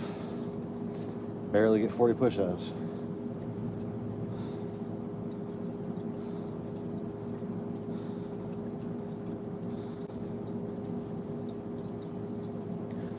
Fucking getting out of shape sitting around the house too damn much.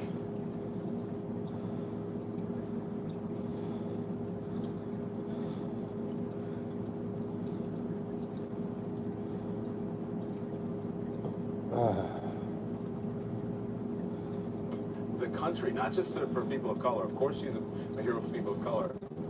Putting a hero to the American people on currency. And There was big buy-in on this all across the country. Yeah, people are already calling it Tubman's, right? Listen, at some point, someone had to decide who goes in all of our currency. And I think making a decision about that is not necessarily political correctness. It's who you think the best person is. And Harriet Tubman is certainly, worthy of being put on. This took years, and it is interesting.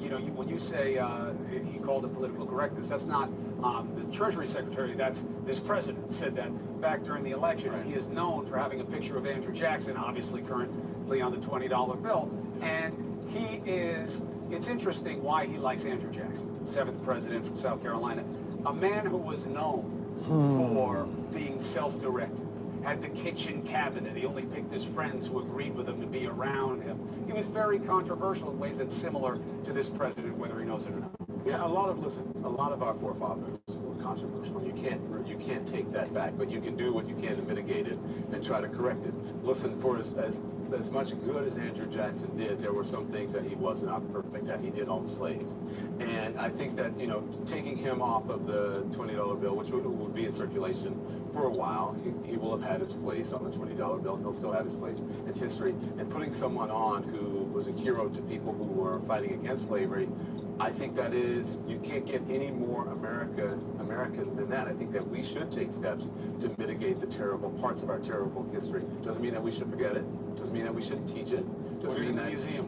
And some of it should be in a museum, right? Right. But it doesn't mean that you have to walk around with a slave owner's picture in your wallet or in your currency. What do you got, D. Lemon? That meeting today at the White House. The room where it happened. Front and center, room where it happened. You know who was in the room where it happened? Who? Chuck Schumer. What? He's up in just a few minutes. Stop. He's going to explain what happened. He's in the room, as you said, where it happened. He's going to tell us all. Strong get. All right, D. Lemon, I'll check with you in just a second. All right, quite a show today outside the White House. And we've seen it before. Trump Show, episode Me, Myself, and I. Here's the problem. Asking Congress to make a decision what to do is really making a decision for himself. What about putting the country first? It would actually benefit him to do so. Some advice and an argument next.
Who is my one viewer, man?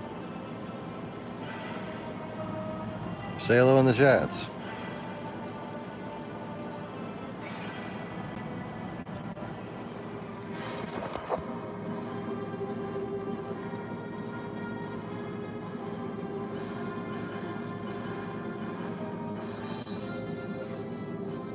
Say hello in the chats already, even.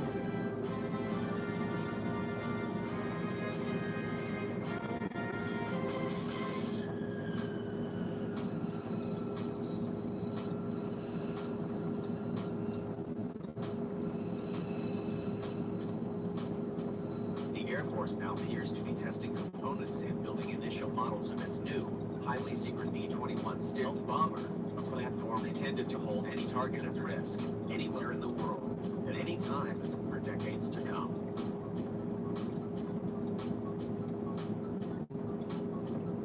Despite a chorus of dialogue about the pace of technological progress underway with modern air defenses, the new bomber is said by senior Air Force leaders to include an unprecedented new generation of weapons, sensors, attack technology, and stealth applications.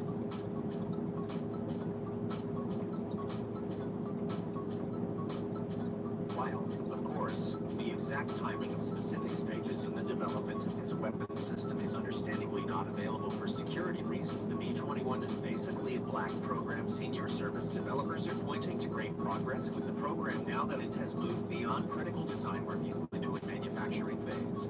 Former Air Force Secretary Heather Wilson made specific reference to the aircraft's construction in a written statement included in the United States Air Force 2018 Acquisition Annual Report. Wilson said the B-21 program is on the right track as it transitions from the design phase into a robust manufacturing phase that will ultimately produce our first B-21 test aircraft. Wilson's reference to a first B-21 test aircraft seems quite significant and entirely consistent with the purpose of the current acquisition phase. The platform is undergoing engineering, manufacturing, and design at point in the process where platforms are built. The program does seem to be entirely on track, given that its plan to have an operational aircraft by the mid-2020s has not changed in years. The service plans to buy at least 100 of the new bombers. The program completed a critical design review in November 2018 and is continuing with detailed design work, the Air Force report stated. The Air Force acquisition report also contains a few other significant details. While the B-21 will, of course, be a nuclear-armed platform, the report specifies a timeline for the integration of nuclear weapons, stating that there will be nuclear certification within 2 years of declaring initial operational capability.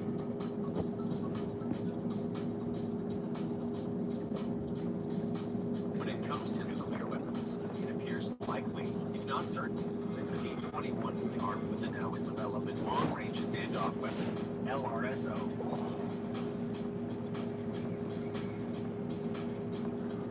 The Air Force acquisition report states that the LRSO is being designed to be compatible with the B-52 bomber and the B-21 Raider. Furthermore, the service report says that the Air Force will require 1,000 LRSOs. The Air Force states that initial operational capability is planned for 2030. The program completed systems requirements and systems functional reviews in 2018, the report states. The Air Force has been working with industry on prototyping and design work on the nuclear-armed cruise missile, set to enter into a new engineering and manufacturing development phase of construction by 2022, service officials said. Air Force weapons developers believe the emerging nuclear-armed long-range standoff weapon will enable strike forces to tactique within enemy territory and help overcome high-tech challenges posed by emerging adversary air defenses. Air Force officials have told Warrior that developing LRSO is, by design, closely aligned with the Pentagon's nuclear posture review. The LRSO will provide an air-launched component to the Pentagon's current wish to expand the attack envelope possibilities for its nuclear arsenal. The NPR calls for the addition of a new low-yield submarine-launched nuclear-armed cruise missile.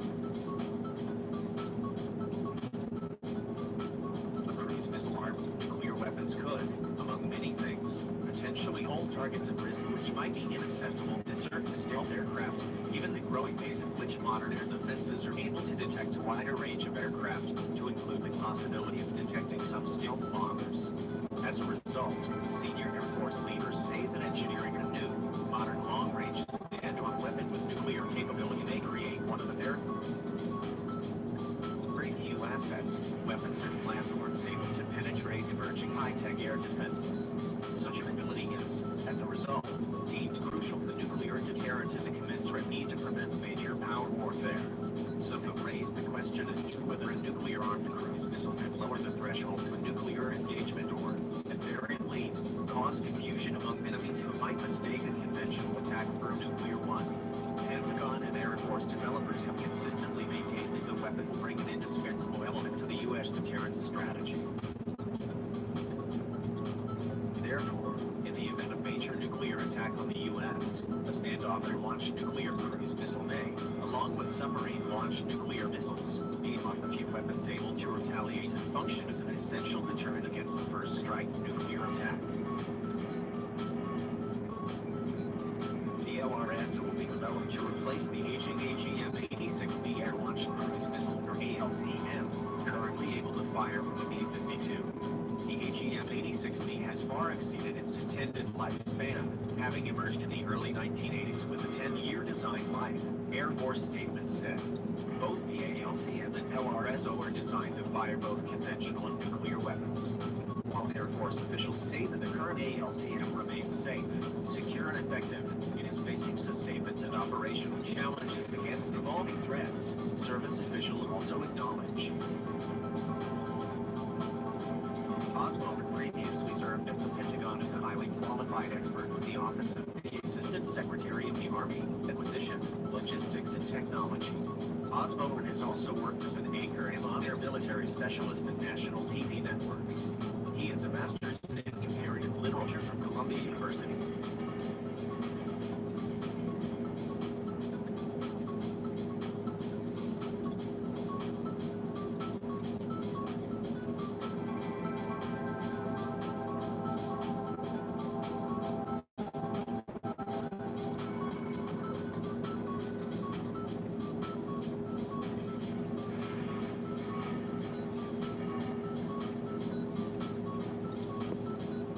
Looks like I lost my one viewer.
complained that its wings were too short. It also sported the Soviet Navy flag, its fuselage. So, maybe an unidentified aircraft, or some new design of amphibious vehicle. This Leviathan was in fact the Ukranoplan, a new class of what is now known as a ground effect vehicle, and that uses a phenomenon that occurs when a wing is travelling close to the ground. The Ukranoplan was the brainchild of Rostislav Alexiev, a Russian designer who began his career working on high-speed hydrofoils. Throughout the 1950s, he developed a number of successful ships, rising to lead the central hydrofoil design bureau, the city of Norky, River Volga. But still, his thirst for speed led him to his most famous idea, to lift the hydrofoil's fins out. Alexiev's innovation was to use this ground effect phenomenon, and he envisioned a huge vehicle with the capacity to ship the speed of an aircraft. The ground effect works when a wing is provided with extra lift by the cushion of trapped air between the surface below itself, and enables a combination of aircraft weight for less power and greater efficiency. However, this design cost a lot of money to build, a tough sell, and resources were thinly spread over Russia. However, if a military use for the Ukranoplan could be found, then the project would also be scaled up. The Gorky engineers drew up plans for a prototype Ukranoplan that would be large enough to transport hundreds of troops or bring a battery of missiles within range of the territory. The benefits for the Navy were obvious. The Ukranoplan would travel at high speed just above the surface of the sea, but below enemy radar. It would also be immune to mines, torpedoes, and anti-submarine nets. In 1960, Alexiev continued a communist party meeting where Khrushchev was in attendance, and immediately captured the imagination of the Soviet Union. Khrushchev saw the Ukranoplan as a way to face up to America's anti-aircraft carriers and championed Alexiev's design bureau. Khrushchev would later boast that the USSR had boats that could jump over bridges. Every suit was just jumping on time. In the early 1960s, everything about the Ukranoplan, including its name, was classified. The project was known as Steamboat, which must have seemed appropriate as the prototype took shape around the working hull. The first working model was known as a Kayen, or Corral Maquette, meaning simply prototype ship. Both Kayen was fitted with wooden casings and only moved at night. The strange shape was soon spotted in images of the American reconnaissance satellite. The Defense Agency puzzled over what it could do. The small wings didn't seem capable of lifting an aircraft of that size. In fact, they were so concerned as to what it might be, the CIA were even going to use a special remote-controlled drone project at Edward that originally developed a smile that Chinese nuclear program, but its non-reliability forces were banned the idea.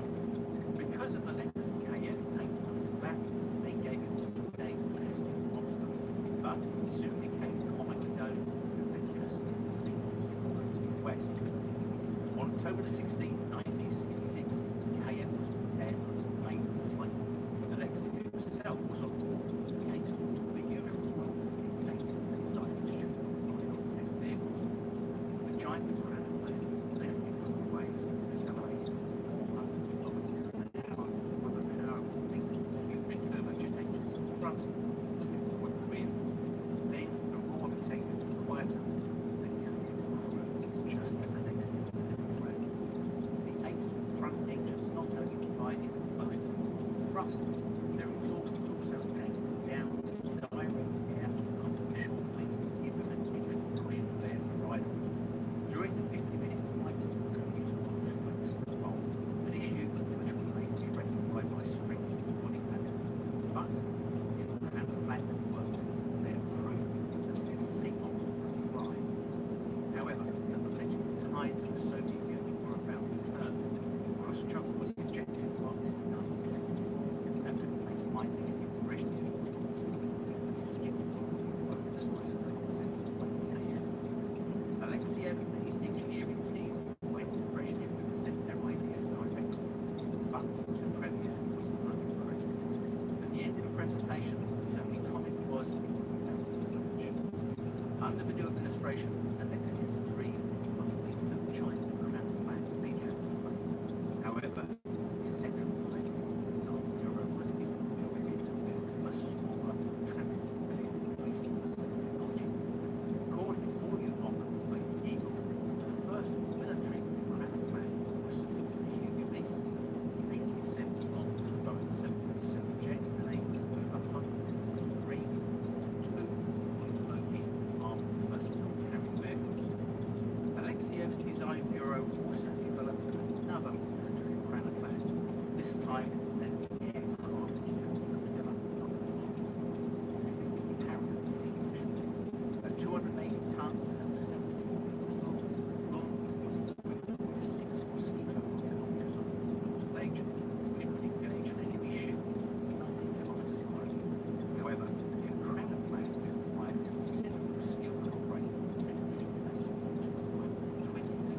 1975, during a test flight for one of the Orient vehicles, the tail of the rear picture broke off in both seas. Luckily, Alexiev was on and took control of the plane, quickly engaging the remaining engines to land quickly ashore. Although it's safe, the crew, the Soviet military chiefs blamed Alexiev for the accident and removed him as the chief designer for Europe. Alexiev's independent character was an avoid of the Soviet establishment within years of the game eventually sidelined. Alexiev drew from his research and spent long days sailing the Baltic stories in an elegant constructed sea. In his final years, he sparingly told his daughter, "I haven't achieved what I wanted to do." In 1980, aged 63, he died of injuries he received in an accident whilst testing for a Cranach plan, which was to be shown at the 1980 Moscow Olympics.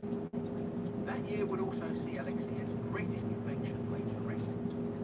On December the 15th, the KM prototype, by this time in poor condition, launched for a test flight.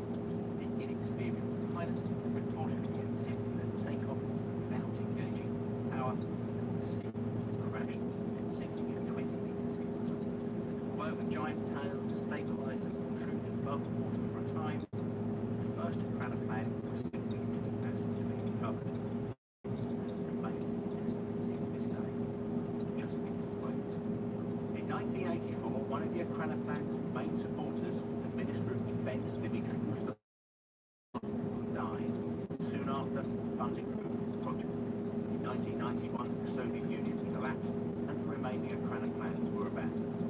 The massive lawn in the Yapinka piece of wood is still there today, whilst one of the last Orionovs was moved into a Russian Navy museum in Moscow.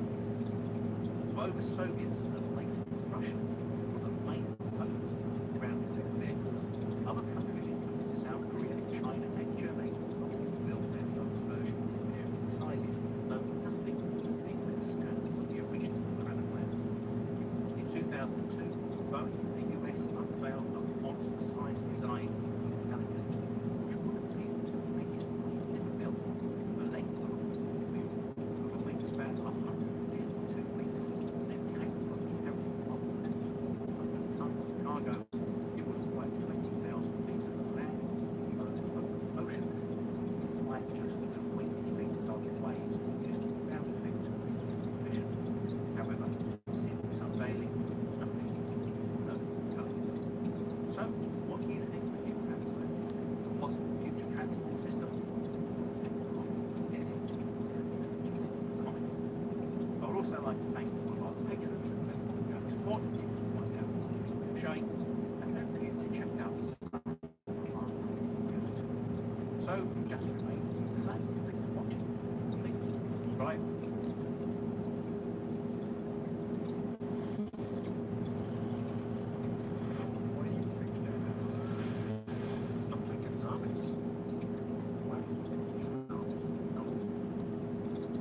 That's not a plane, it's a three-plane formation.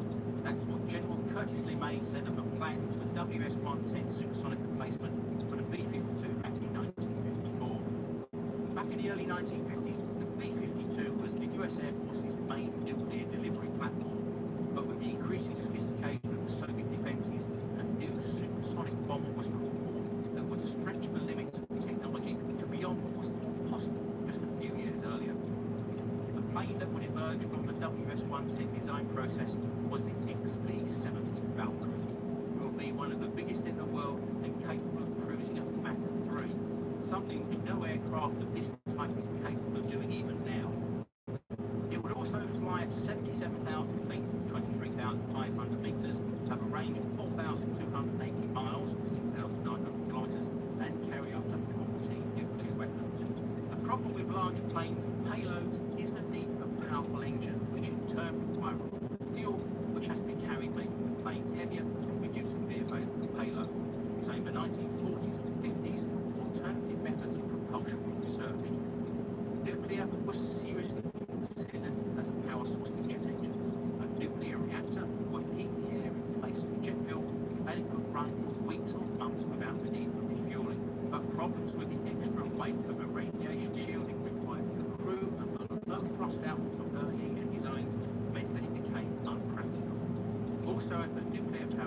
crash, it would be a much bigger problem than a conventional jet due to the radioactive contamination. If you want to find out more about nuclear-powered planes, trains, and automobiles, we have a video on the link showing now. Also, during the 1950s, a new type of jet fuel was being developed called high-energy fuel by zinc fuel.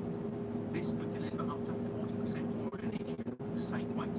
This was achieved by adding more, a high-energy low-mass element. The problem with this is that it made both the fuel and the exhaust toxic. When zinc fuel was burned in engines, it produced solids that were sticky, corrosive, and highly abrasive. This also created a lot of black smoke, which could reveal the plane's position even at high altitude. These solids built up on the turbine blades make them less efficient, and in some cases causing the engines to fail completely. One method to get around these issues was to use it in the afterburners, as this didn't affect the engine itself.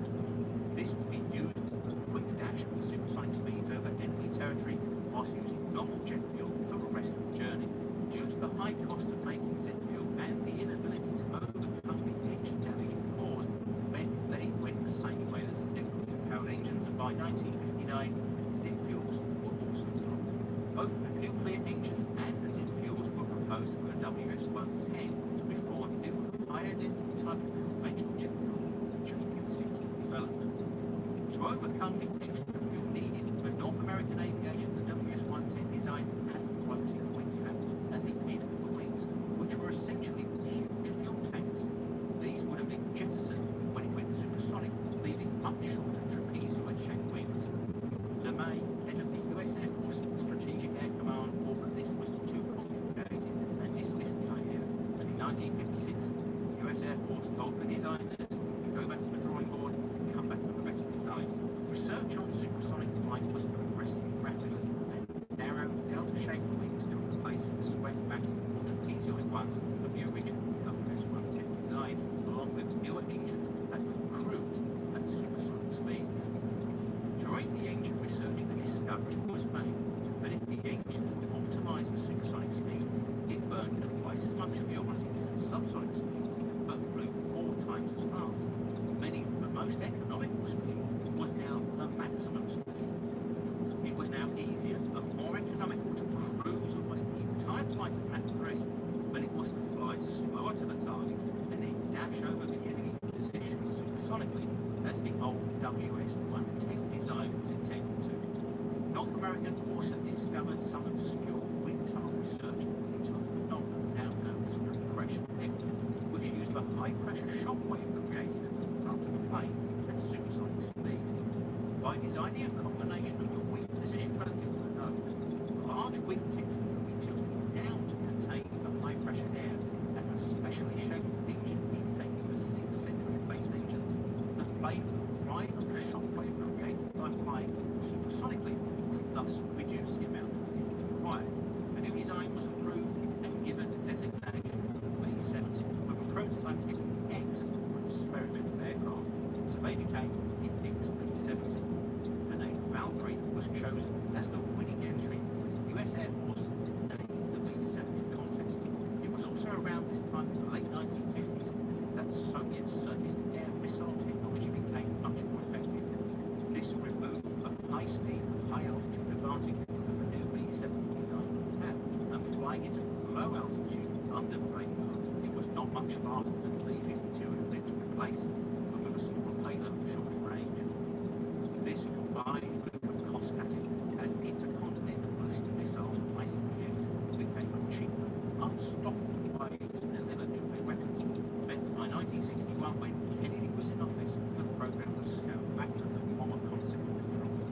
Instead, it would become the XB-70 research plane to study supersonic aerodynamic propulsion in large aircraft, with first 3, then 2 prototypes being built. However, because of its cutting-edge design, things were not so straightforward once the build got underway.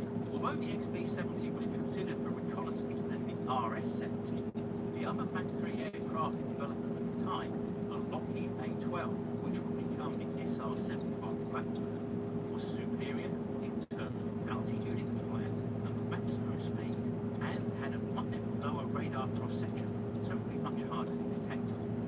Unlike the SR-71, the B-70 is designed to be a large fleet of aircraft, but there wasn't enough titanium that could withstand the heat generated at Mach 3 available for that many aircraft. This led the US Air Force earlier on in the design process to request the body of the aircraft be built out of cheaper, readily available materials. So a special combination of a stainless steel honeycomb skin was used over areas where the heat was going to be less of an issue, up to 450 degrees Fahrenheit, 238 degrees Celsius. The forward 60 feet or 20 meters of the plane would use titanium, where the temperatures would reach up to 650 degrees Fahrenheit, 343 degrees Celsius. And the engine compartment used a nickel-based alloy called Rene 41, which could withstand 1200 degrees Fahrenheit, 650 degrees Celsius. But this mixture of different metals caused an unforeseen issue of electrolytic corrosion and led to a 2-year delay as the plane was stripped and rebuilt. The design also called pressurized fuel tanks, but when tested them with normal jet fuel, they leaked a lot. This was down to tiny flaws in the welding as the tanks were fabricated. It took a further 18 months to find a fix by lining the inside of the special coating. Finally, on the 21st of September 1964, a maiden flight of the first XB-70 took place, but even that didn't go to plan. One of the 6 engines had to be shut down, and there was a malfunction on the undercarriage. This led to brakes popping up on one side when it landed, which burst the tyres and set fire to the undercarriage. On the following tests, after the XB-70 was taken supersonic, the flexing of the airframe, which it was supposed to do, caused much of the thick white paint to flake off, and on 2 occasions, large pieces of the wing's leading edge was ripped off as a stainless steel honeycomb skin failed due to poor quality control. But the most serious incident wasn't caused by anything failing on the XB-70. On the 8th of June 1966, after a successful supersonic test flight, XB-70 number 2 was returning with 4 chase planes in a tight formation and being filmed with GE, who made the engines for the planes. The filming had just finished as a starfighter F-104 was flying about 70 feet or 20 meters with a right wingtip. It's believed that the pilot couldn't see the wingtip to his immediate left and above, and that he was using the forward part of XB-70 as his visual reference point. For some reason, he drifted a little too close and touched the right wing.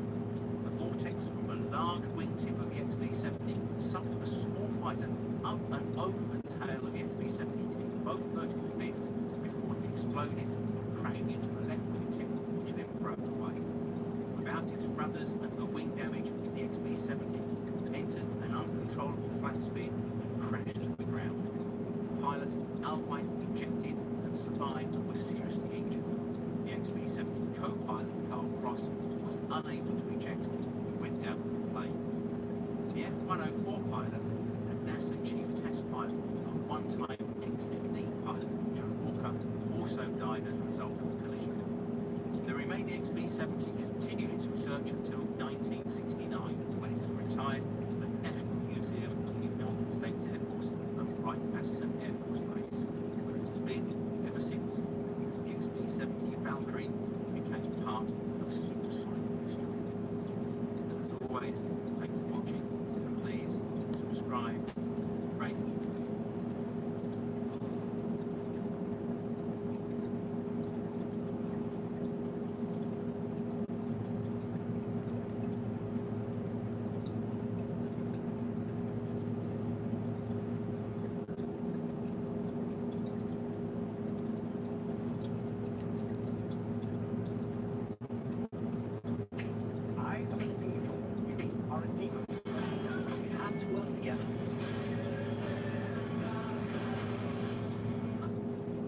For joining us this hour, you know, it is one thing to see it in black and white.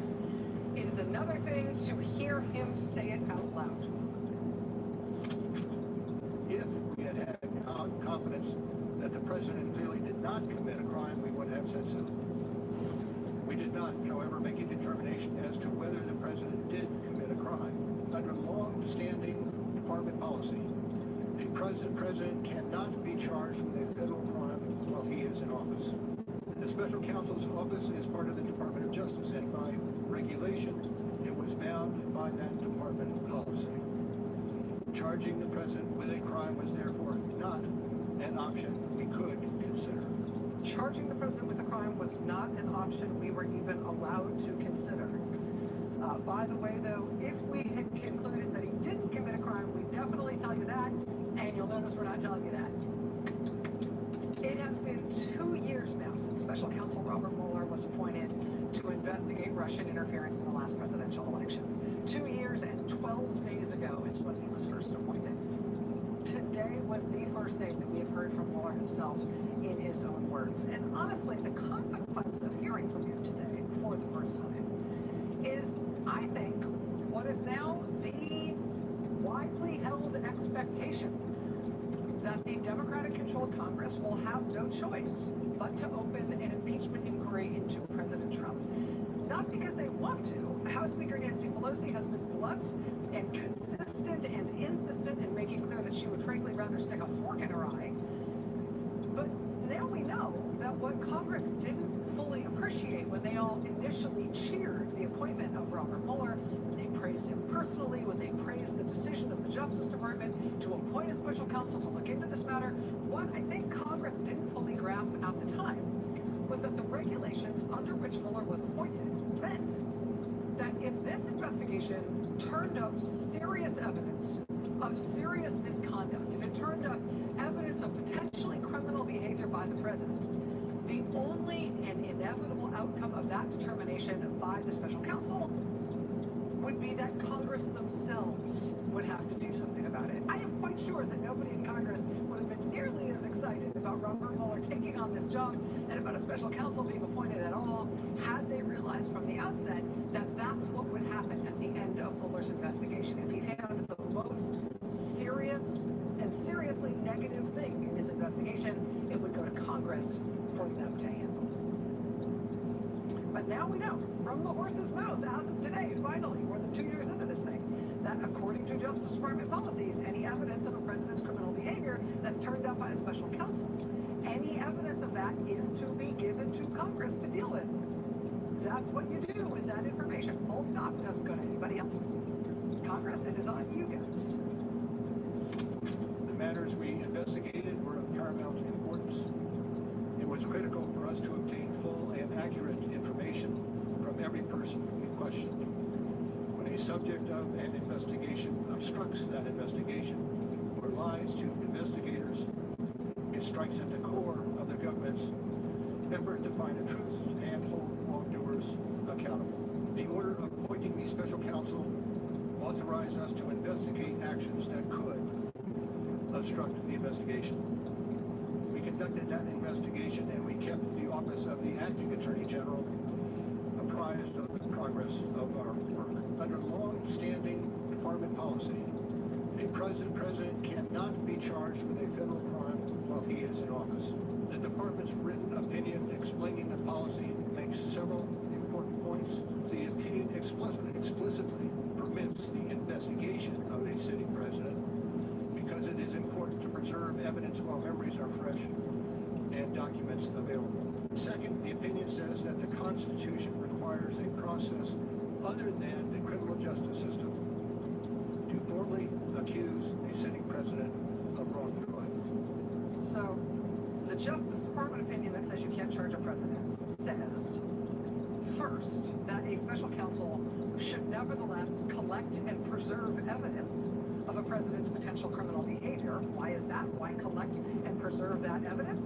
If you can't charge that president as a result of that evidence, well, among other things, if in fact there turns out to be evidence that shows the president may have committed crimes, well, you are going to need that evidence to indict the president for those crimes one way or the other, to bring charges.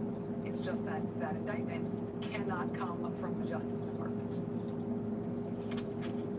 The Constitution requires a process other than the criminal justice system to formally accuse a sitting president of wrongdoing. The determination of a president's criminal culpability is a process that does not and cannot take place within the criminal justice system. That is a determination to be made in Congress. And, you know, to be clear and to stomp on a point that I think will make the first paragraph of William Barr's Mueller's obituary someday. What Robert Mueller made clear today is that the determination as to whether or not to charge the president, the decision whether or not to formally accuse a sitting president of wrongdoing, that is not to be made within the whole criminal justice system, which means it's not to be made by the special counsel's office within the Justice Department. It's not to be made by the Justice Department at all, which means presumably that it is also not to be made by the top official at the Justice Department, the Attorney General. Nevertheless, Attorney General William Barr took it upon himself to do that, to assess the president's potential criminal wrongdoing and to publicly proclaim, no charges, everything the president looks fine, everything the president did looks fine to him. So, what I'm giving you here, this is not groundbreaking analysis, right, of Mueller's statement. Robert Mueller's public statement today really didn't leave much wiggle room for contrary analysis. And that is exactly the point of him personally making a succinct public statement about his own work and his own reasoning, so the American people could clearly understand it. I mean, reading the 458-page Mueller report is awesome. I highly recommend it. You should do it. But as a person who read the report, I still find it helpful to have the dude that wrote it up there saying, hey, you know, here's what it says, and here's the important bits you want to make sure you don't miss out on. I mean, that is finally what we got from Mueller today. That's a helpful thing for public understanding, on top of telling people to read the report themselves. And because it was a helpful thing to hear it from him today, to have him make that public statement, it is therefore not surprising and not a bad thing that the well-informed press and members of Congress and presidential candidates and the public have all been sort of greeting his statement today with some exclamation points, right? With some shock and surprise. Even though, yes, it's true, this stuff really was in his report. Yes, Mueller and his team really did find that they could not exonerate the president of obstruction of justice. They were looking to see if they could clear him. They could not. Yes, the obstruction efforts they documented were really serious, and they did impede the ability of Mueller and his investigators to get to the bottom of Russian interference in the election and the Trump campaign's involvement in it. Yes. And yes, Mueller and his team said in their report that the special counsel's office didn't have the option of charging Trump even if they wanted to, or of even saying that they believe Trump committed crimes. They didn't have that option because of the Justice Department policy that precludes charges against a sitting president. Yes, that was in the report. But when Mueller said it today, nevertheless, it was greeted as huge news. I mean, Mueller had explained in his report that because of Justice Department policy, it's only Congress that can and must, basically says in the report, and must determine the president's criminal culpability for committing obstruction of justice. I mean, that was like my favorite part from the whole report, right? That Congress, he says, that Congress may apply obstruction laws to the president's corrupt exercise of the powers of office, accords with our constitutional system of checks and balances and the principle that no person is above the law.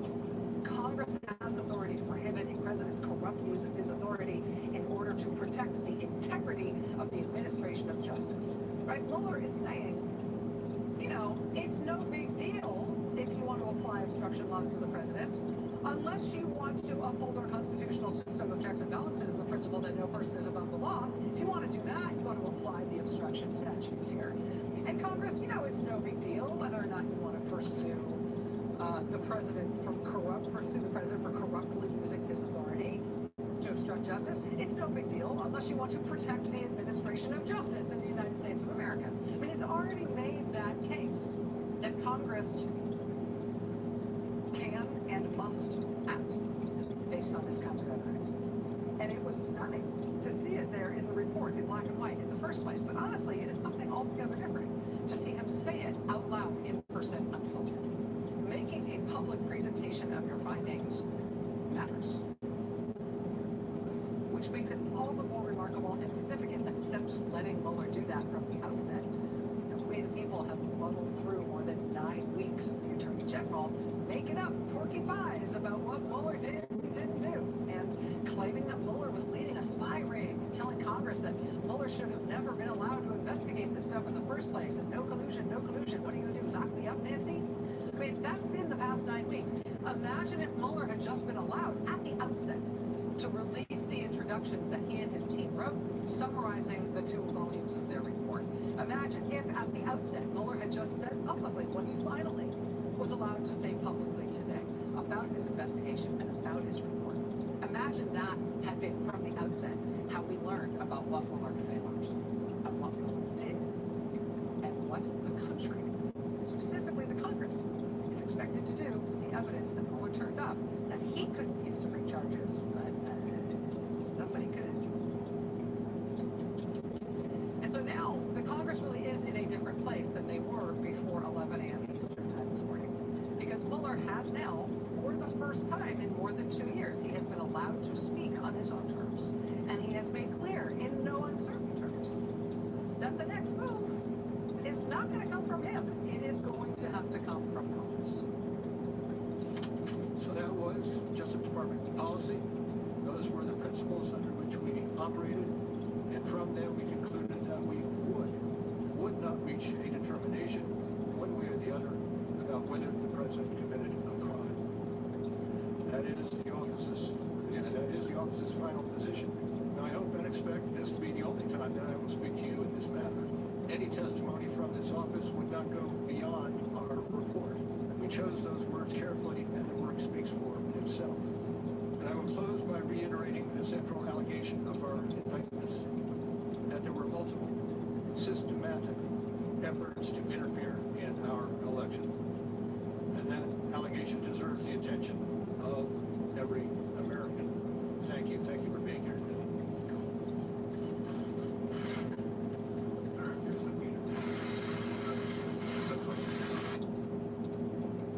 No questions. I said no questions. The work speaks for itself. Here it is. We in the special counsel's office can't charge him. Here's the evidence we found, though. We tell you if he clearly didn't commit obstruction, and boy howdy are we not saying that. We tried to clear him, couldn't. And by the way, obstruction is a really serious crime, and to the extent that there was criminal obstruction here, and we lay that out over more than 100 pages, that was obstruction of a really, really important investigation into something very, very bad for our whole country that every American should really care about. And did I mention that's it for me? I think that Congress will still get testimony from Robert Mueller, probably, by hook or by crook. I'm still interested in the question of whether or not his team, prosecutors and the agents and analysts that work with him, will also testify. The House Intelligence Chairman already said today, "Thank you, sir. We're looking forward to your testimony." That's a good hint that he's still going to be asked to testify. But there's a reason that there was unanimity today from Democratic presidential candidates, even from the ones who have been more reticent on this issue in the past. Today, in response to Mueller's statement, none of them are being reticent anymore. There's a reason they all today said that the impeachment inquiry must be open. There's a reason that the statement in response to Mueller today from Judiciary Chairman Jerry Nadler, where he said this, where he said, given that Special Counsel Mueller was unable to pursue criminal charges against the president, it falls to Congress to respond to the crimes, lies, and other wrongdoing of the president, and we will do so. There's a reason that after Jerry Nadler made that statement today, there was some bewilderment at the fact that Nadler then gave a live press statement to reporters in which he still wouldn't just say that he's opening an impeachment inquiry. When he says we will do so, what does he mean? We will do what? I mean, Democrats wanted to follow Robert Mueller's lead on this investigation as far as they could. Understandably, cautious, restrained, and in many ways admirable. But today that's over. Because today we found out from the horse's mouth, we found out from Mueller himself exactly how far Mueller could go. And so now, upon Mueller's resignation from the Justice Department, upon finally hearing from him about his own work, now the, I believe, widely held expectation is that the House will open an impeachment inquiry into the president. Been presented with this evidence and with the clarifying, out loud, unquestionable assertion from Mueller himself that it is now their job to do something about it, Congress will have to do something about it. I mean, the question now is, I think, no longer whether the Democrats will decide to open an impeachment inquiry. The question now seems to me it just has to be when. Joining us now is Congresswoman Mary Gay Scanlon. She's a Democrat of Pennsylvania. She's vice chair of the Judiciary Committee. Representative Scanlon, it's really good to have you here with us tonight. Thanks for coming and being here in person. Thank you. Let me just get your reaction to what Mueller said today. Well, what Mueller said today wasn't a surprise to anyone who, like yourself, has read the report. It was great to hear him say it out loud. It's been really frustrating to those of us who have have read the report to see its conclusions misrepresented, glossed over, completely mischaracterized by the White House and by Attorney General Barr. So having it come straight from the horse's mouth was valuable. In terms of his clear assertions today that it is not for the criminal justice process, it is not for the criminal justice system to determine whether or not there's criminal culpability on the part of the president. That has to be something outside the criminal justice system. Clearly, he doesn't mean some sort of, game show review. He doesn't mean some sort of luck of the draw. He needs Congress pursuing impeachment proceedings. With him clarifying that today, obviously, I explained the way I see this. I feel like he's sort of called the question for the Congress in terms of whether or not an impeachment inquiry will be opened. I know that you have called for that recently yourself. Do you think that this changed today the calculus as to whether or not Democrats will do it? I think we've seen an escalation of people as they've gotten through the report, as they've read it, Republicans and Democrats, they come to this conclusion themselves. The question is whether the American people will come or they don't care what's in the report, because we heard from Senate leadership over the weekend that if the House is to start impeachment proceedings, they're just going to shut it down. It doesn't seem to matter to them what evidence is brought forward. But I think when people do read the report, when they hear from Robert Mueller, they understand that these are serious crimes against our country, and they have to be dealt with. Let me unpack that a little bit, though, because I understand it constitutionally. If the House were to open an impeachment inquiry, decide that the evidence was sufficient to vote on articles of impeachment and did vote to impeach the president, it would go to the Senate, and it would not be Mitch McConnell's choice as to whether or not a trial was then held in the Senate on those articles. The Chief Justice, as I understand it, would have to conduct that trial. Certainly, Mitch McConnell and Republicans could do everything they wanted to try to undercut it, but they wouldn't be running it. And I wonder if, therefore, it could still have some additional sort of utile value in terms of explaining to the American people what happened and why this is so serious. Well, I think that's why so many of us have started calling for an inquiry, because it's important that the American people understand what's in there, and it's a really dense document, and you can't tweet it. We've tried. Well, you organized that out loud at the beginning of the report. We did, because we couldn't get, because the administration was stonewalling, wasn't letting us bring in the witnesses who could say, the president told me to lie, the president told me to make up documentary evidence, the president called me, his lawyer called me, they said, oh, we love you, please don't cooperate. We haven't been able to bring those witnesses in yet, but we will. But it's important that the American people hear from them, because right now we do have this block of the public that hasn't focused on the report, and ultimately we need them to. This is a serious proceeding, and we need to have the public understand what the consequences are, and what is the conduct we're talking about. Congressman Jerry Nadler talking just with me here in that seat just the other night seemed to me to be basically agnostic on the issue of impeachment, seeing the value of it, also seeing the arguments against it, but not crusading one way or the other in public. And there's been reports that he has tried to talk Speaker of the House Nancy Pelosi into doing it. She's been very overt and insistent that we ought not to as a country, that this is not something that would be of value. What's the status of those arguments? I mean, how does this get decided? Ultimately, it's the chairman's decision. You're the vice chair of that committee. You're at the leadership of the committee. It's your call as to whether or not this opens. Well, I think what he's not agnostic about is the need to expose the evidence to the public. That we need to have hearings, whether you call them impeachment hearings or whether you call them oversight hearings. But why not call them impeachment hearings? Well, I think there's concern about how that's going to be played by the White House. They've played everything else.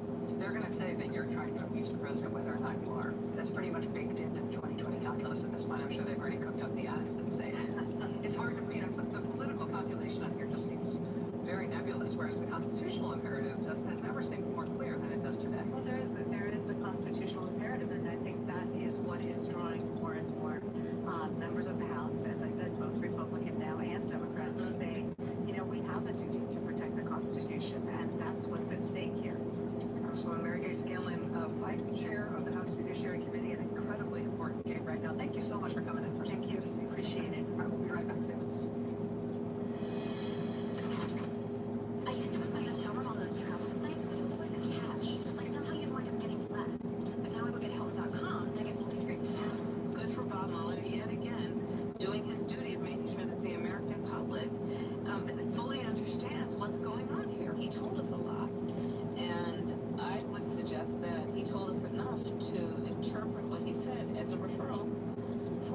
representatives in Congress to begin impeachment proceedings. That's just some of the 2020 Democratic candidates today reacting to Mueller's statement today, which he announced the conclusion of his tenure as special counsel and his resignation from the Justice Department. I mean, roughly summarized, the 2020 Democrats' response was pretty uniform. This is the biggest impeachment referral you will ever get. I didn't actually see any of them departing from that line. So what happens with that? According to current NBC News tallies, we've been trying to sort of track this through public statements. Of the 435 members of the House, there are 46 Democrats and 1 Republican, Michigan Congressman Justin Amash, who have openly called for opening an impeachment inquiry. Nearly 4 dozen members of Congress, including the Vice Chair of the Judiciary Committee, who was just our guest here moments ago. You know, after the Saturday Night Massacre in the fall of 1973, when Nixon fired his way through the Justice Department to try to get rid of the special prosecutor who was investigating for Watergate, after that there was a stampede toward impeachment proceedings against Nixon among Democrats in the House. It almost went without saying that impeachment proceedings would open.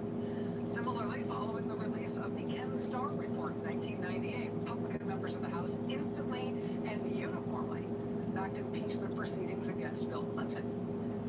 Isn't this current restraint among House Democrats in the wake of what Mueller has publicly presented, isn't it a little unusual, just historically speaking? Joining us now is Michael Beschloss, NBC presidential historian, is the author most recently of Presidents of War.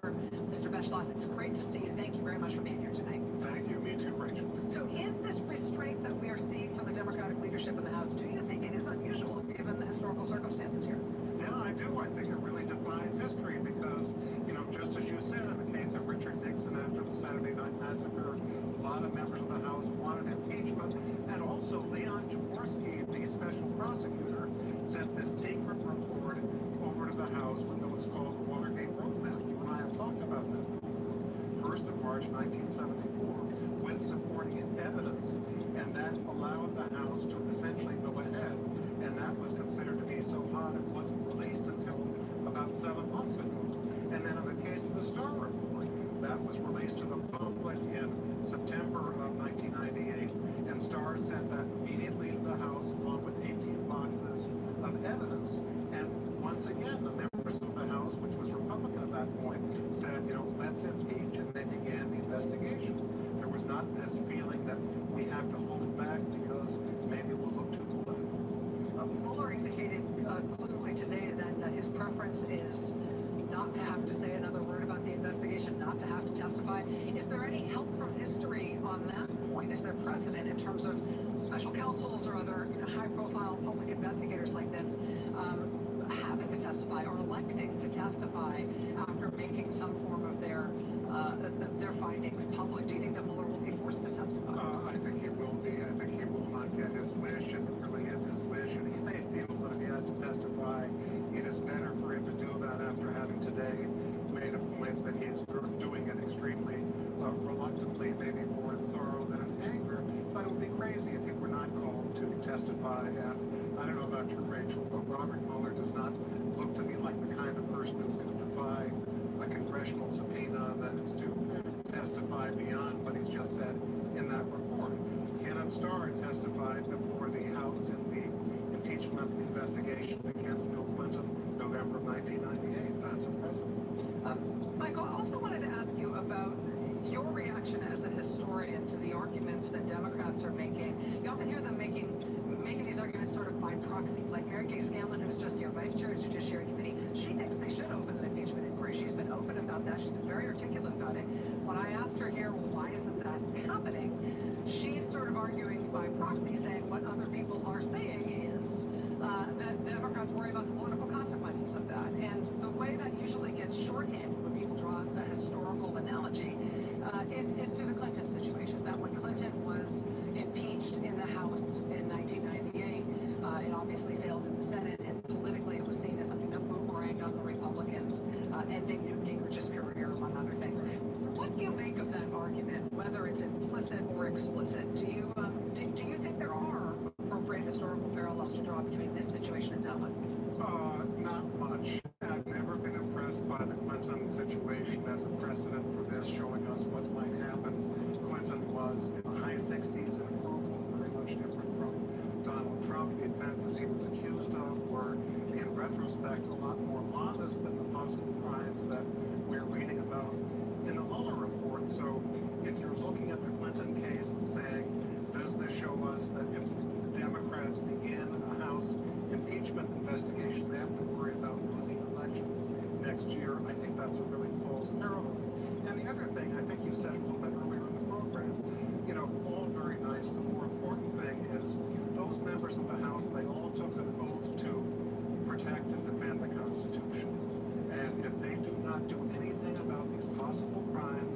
obstructing justice, if that's what Donald Trump has done, that will become the new normal. Later presidents will feel very free to do it too, because they'll just say the House will not do it if they think that it will get them into political trouble.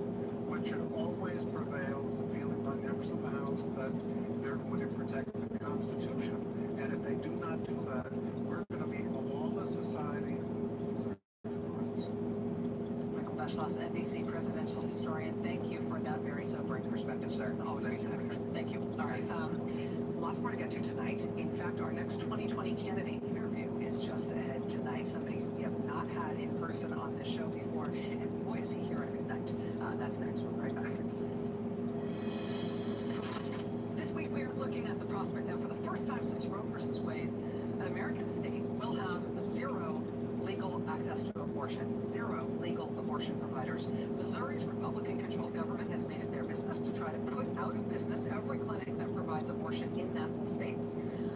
And they've done great at it. Over the past 10 years, they've winnowed it down from at least 5 clinics providing abortions in the state to now just one last clinic for the entire population of Missouri. And as of last night, that clinic says it's been informed by the state government that the state's going to refuse to renew their license to operate immediately this week, which means that by the day after tomorrow, the state of Missouri may become the first state in the country to go dark in terms of abortion rights since Roe versus Wade supposedly enshrined that right into law across the land. Now, there was a court hearing on this Missouri issue today that was called off at the last minute. Sort of an unusual development. Nobody seems to know now exactly why the court hearing on this today got called off, or now how this is going to resolve in such a short time frame. But that Missouri situation, it comes at a time when people in Republican-controlled states all across the country are seeing those states ban abortion. And it comes at a time when the conservative majority of the Supreme Court seems as eager and capable as they've ever been of striking down the laws that otherwise have kept clinics open. So, that's one way to do it. That's what Republican-controlled states are making their priority in 2019. Banning abortion in print and banning abortion in practice, and seeing how far and how fast they can push the Supreme Court to make it go away nationwide. That's one way. Here's an opposite way. If you were driving down the highway in Colorado in 2012, you might have seen billboards like these. I want her to know I'm ready to be a dad. Pregnancy, just talk about it. They have billboards in Spanish too. This one says, "We are ready for a relationship, not a baby." This was part of a state public health campaign in Colorado that year to try to reduce the number of unwanted pregnancies in that state, which of course down the line naturally reduces the number of abortions in the state as well. This public policy program, this public health program in Colorado, it was built around a specific technology, long-acting reversible contraception. Specifically, these little guys. This is an IUD. It's a long-acting reversible contraception. As a method of preventing pregnancy, it's more reliable than the pill. With an IUD, you get the device put in, and then you don't have to do anything to keep it going. You don't have to remember to take some pill at the same time every day. It just works consistently until years down the road. You eventually may need a new one, or years down the road, you may decide that you now want to get pregnant, and so you have yours removed. But IUDs are expensive. They can cost hundreds of dollars. A lot of clinics can't afford to give women a free IUD or subsidized one.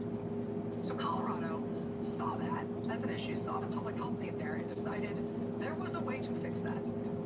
And starting in 2009, they did this unique program. Colorado got millions of dollars in private grant money to buy tens of thousands of IUDs from public health clinics all over that state. So those clinics could then offer IUDs to their patients for free or at reduced cost, as a way to reduce unwanted pregnancies in the state, particularly among teenage girls. And boy, howdy did it work. Colorado officials cite that IUD program as a primary factor for the state's teen birth rate, get this, dropping by 54%. The teen abortion rate in Colorado dropped by even more, by 64%. What began with a private grant became a line item in the state budget to keep funding IUDs for Colorado women who want them. It was signed into the budget in 2016 by the state's governor at the time, Democrat John Hickenlooper. And people talk about Hickenlooper as an unconventional politician who has a record of results. Well, that's one of the unconventional metrics that undergirds that reputation. A phenomenally successful, radically new idea in public health that absolutely worked. John Hickenlooper started off as a geologist, didn't work out, decided to open a brew pub in Denver. Sure, that makes sense. Turns out that took off. Hickenlooper went on to become the mayor of Denver. Then he served 8 years as the governor of Colorado, one of the most popular governors in the country, and one of them with the most practical track record among all of his peers. Hickenlooper left the governorship in January. Now he's running for president. And of course, it's not the centerpiece of his campaign, but it's a memorable and unique part of it that he has earned the right to propose and pursue because he did it already in his state.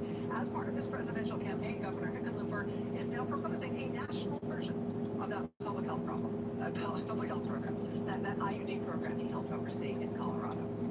Policy paper from his campaign, it says, quote, in light of the systemic attack on women's reproductive rights in states across the country, a federal program which expands access to affordable, effective contraception is even more necessary than when Colorado's program began 10 years ago. As President Hickenlooper would subsidize the cost of long-acting, reversible contraception for women who can't afford it, dramatically expand access for all American women. Joining us now for the interview is John Hickenlooper. He is the former Colorado governor. He's a current candidate in the Democratic presidential primary. Governor, it's great to see you. Thanks for being here. Thank you, Rachel. A lot of people have talked about the size of the Democratic field and what it takes to stand out, what it takes to get donors' attention. This is something that we've covered on this show years ago when you were in the midst of this and in the midst of fighting political battles over this in Colorado.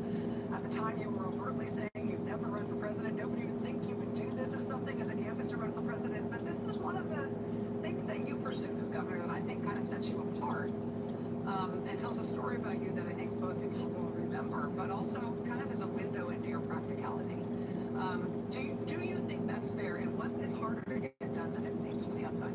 Well, I think that it's a fundamental, inalienable right that women should have control of their own bodies. And I think that what's going on, this constant assault on women's reproductive rights, you see it in Alabama, and Indiana, even Missouri now, I mean, so many states, that it's horrific.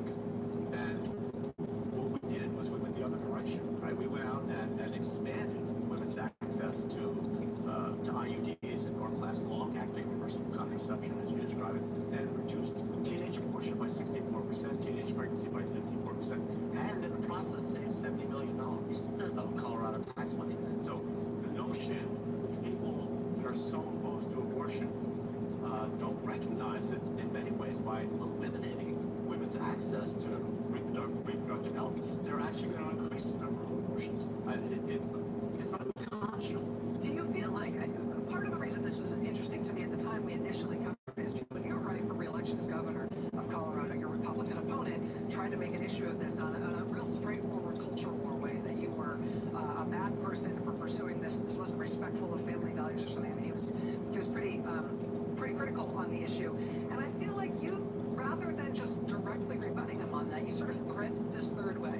You found another way to say, I mean, look, one of the things we did here was greatly reduce the number of abortions. Well, I got elected in 2010. When I got elected, I was the first ever mayor in 120 years to get elected governor of Colorado. And just as you know, 2010 was one of the worst years for Democrats in history, followed closely by 2014 when I won a re-election. And a big part of that success was a result of really going all over the state and making sure that we talked about women's health care, that we had the clinics and the community health centers and a network that really, as much as possible, even in those difficult to reach smaller towns, that we gave women choices and allowed them to control their own bodies.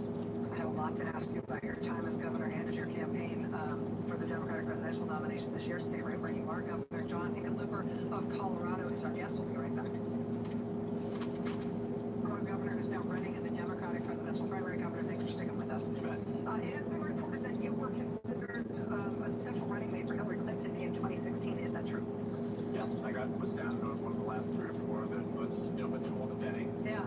Well, do you wish you had been her running mate? What do you think about how 2016 went? Why do you think Donald Trump was able to beat her? That's a whole long story, and I don't want to relitigate the past. I certainly admire Secretary Clinton. She's been a great advisor at various points in my career, and even in this presidential. You've talked to her about this run? Oh yeah, she and Bill, we had a long dinner, and they gave a lot of advice. And to help me focus, right? I mean, the reason I'm running is because I think Donald Trump is fueling a national crisis of division. And Trump is the symptom, not the disease. And I'm not saying it's not essential to beat Donald Trump, but I'm running because, you know, this crisis of division is taking the country backwards. But I don't think socialism is the answer, right? I think in Colorado, we got business and nonprofits and Republicans and Democrats to get to near universal health care, to you know, get to a point where we really address climate change issues, and we beat the NRA with some tough almost, right? As an entrepreneur, I mean, I am an entrepreneur and a governor, and as such, I've been able to bring people together and get big progressive things done that people said couldn't be done. But why identify socialism as the alternative here? I feel like the Republicans have tried to define the Democratic Party as a socialist party. Or are you just saying that Bernie Sanders would be a bad nominee? No, I think that many of my colleagues are promoting large expansions of government. And I don't think we're going to succeed in addressing climate change if within that legislation we're guaranteeing federal jobs for everyone. I don't think we're going to get to universal health care if it includes taking 160 million people and taking them off their private insurance, which many of them don't want to lose. I mean, I think we've got to get focused. We're really going to address these issues and be surgical on how we propose solutions. And I think, again, my record of, I think I'm the one person who's actually done what everyone else is talking about. And I think at a certain point we're going to win in Ohio and Michigan and North Carolina. We're going to need someone who's a progressive but a pragmatic, and maybe a dreamer, but also a doer. But someone who can show that they've gotten stuff done. You know, though, that if you were the Democratic presidential nominee this year, that with all of your pragmatism and all of your record of working across the aisle, Donald Trump will run against you, and the entire Republican Party will run against you as a socialist. I mean, that will be the term that, like, you've just used that to disparage some of your candidates that are running on the same side as you, as on the Democratic side. But that will be the moniker they put on everybody, no matter what you do. And so why play into that by saying socialism is the problem? Well, I'm not playing into it. What I'm laying out is real solutions. And I don't think those solutions include, you know, large expansions in government. I think that if we're not careful, if we don't distance ourselves from socialism, I think we're going to turn the election over, the victory over the worst president in the history of this country. Do you think that's the key to beating Donald Trump, is making sure you don't seem socialist? I think it's part of defeating Donald Trump in those swing states is to make sure that we are seen as real pragmatic solutions, that what we're suggesting and really promoting are active solutions that bring people together and get, you know, big challenging solutions to our problems. I mean, speaking of pragmatism, I opened up the discussion with you talking about that incredibly innovative and successful public health program that you championed in Colorado and faced down its critics and won support for it, made it permanent, and all the things that you did there. If you're now proposing something that should be done nationally. If you are elected president, John Hickenlooper, Democratic president, goes sworn into office January 2021. Mitch McConnell still controls the Republican-controlled Senate. You're never getting that program through. Mitch McConnell will say, just like he did with Barack Obama, I'm not letting anything through. I don't even care if any Republicans like the idea. That said, if you ran for Senate in Colorado and you were the candidate who could most easily take a Republican Senate seat in Colorado, you would have a better chance of flipping the Senate to Democratic control. You would propose that legislation, it would sail through, and your Democratic president would sign the law. I mean, pragmatically, I wish you were running for the Senate. No, I understand it. You've obviously been talking to Chuck Schumer. No, I never talked to Schumer. But I can do this now myself. No, of course. And I spent my whole life as an entrepreneur, then as a mayor, and as a governor, putting teams of people together, and Republicans and Democrats, people from business, from nonprofits, creating amazing teams that have taken on unimaginable challenges, and we've gotten the big stuff done. And that's what excites me, it's what motivates me, it's what I'm really good at. And I think I'm that person that can bring people together and really get done the big progressive things that people say can't get done. And at a certain point, we've got to challenge this fundamental nonsense in Washington to replace it with some common sense. John Hickenlooper, until January, was governor of Colorado, one of the most popular and accomplished governors in the country. Sir, thank you so much for coming in. It's good to have you here on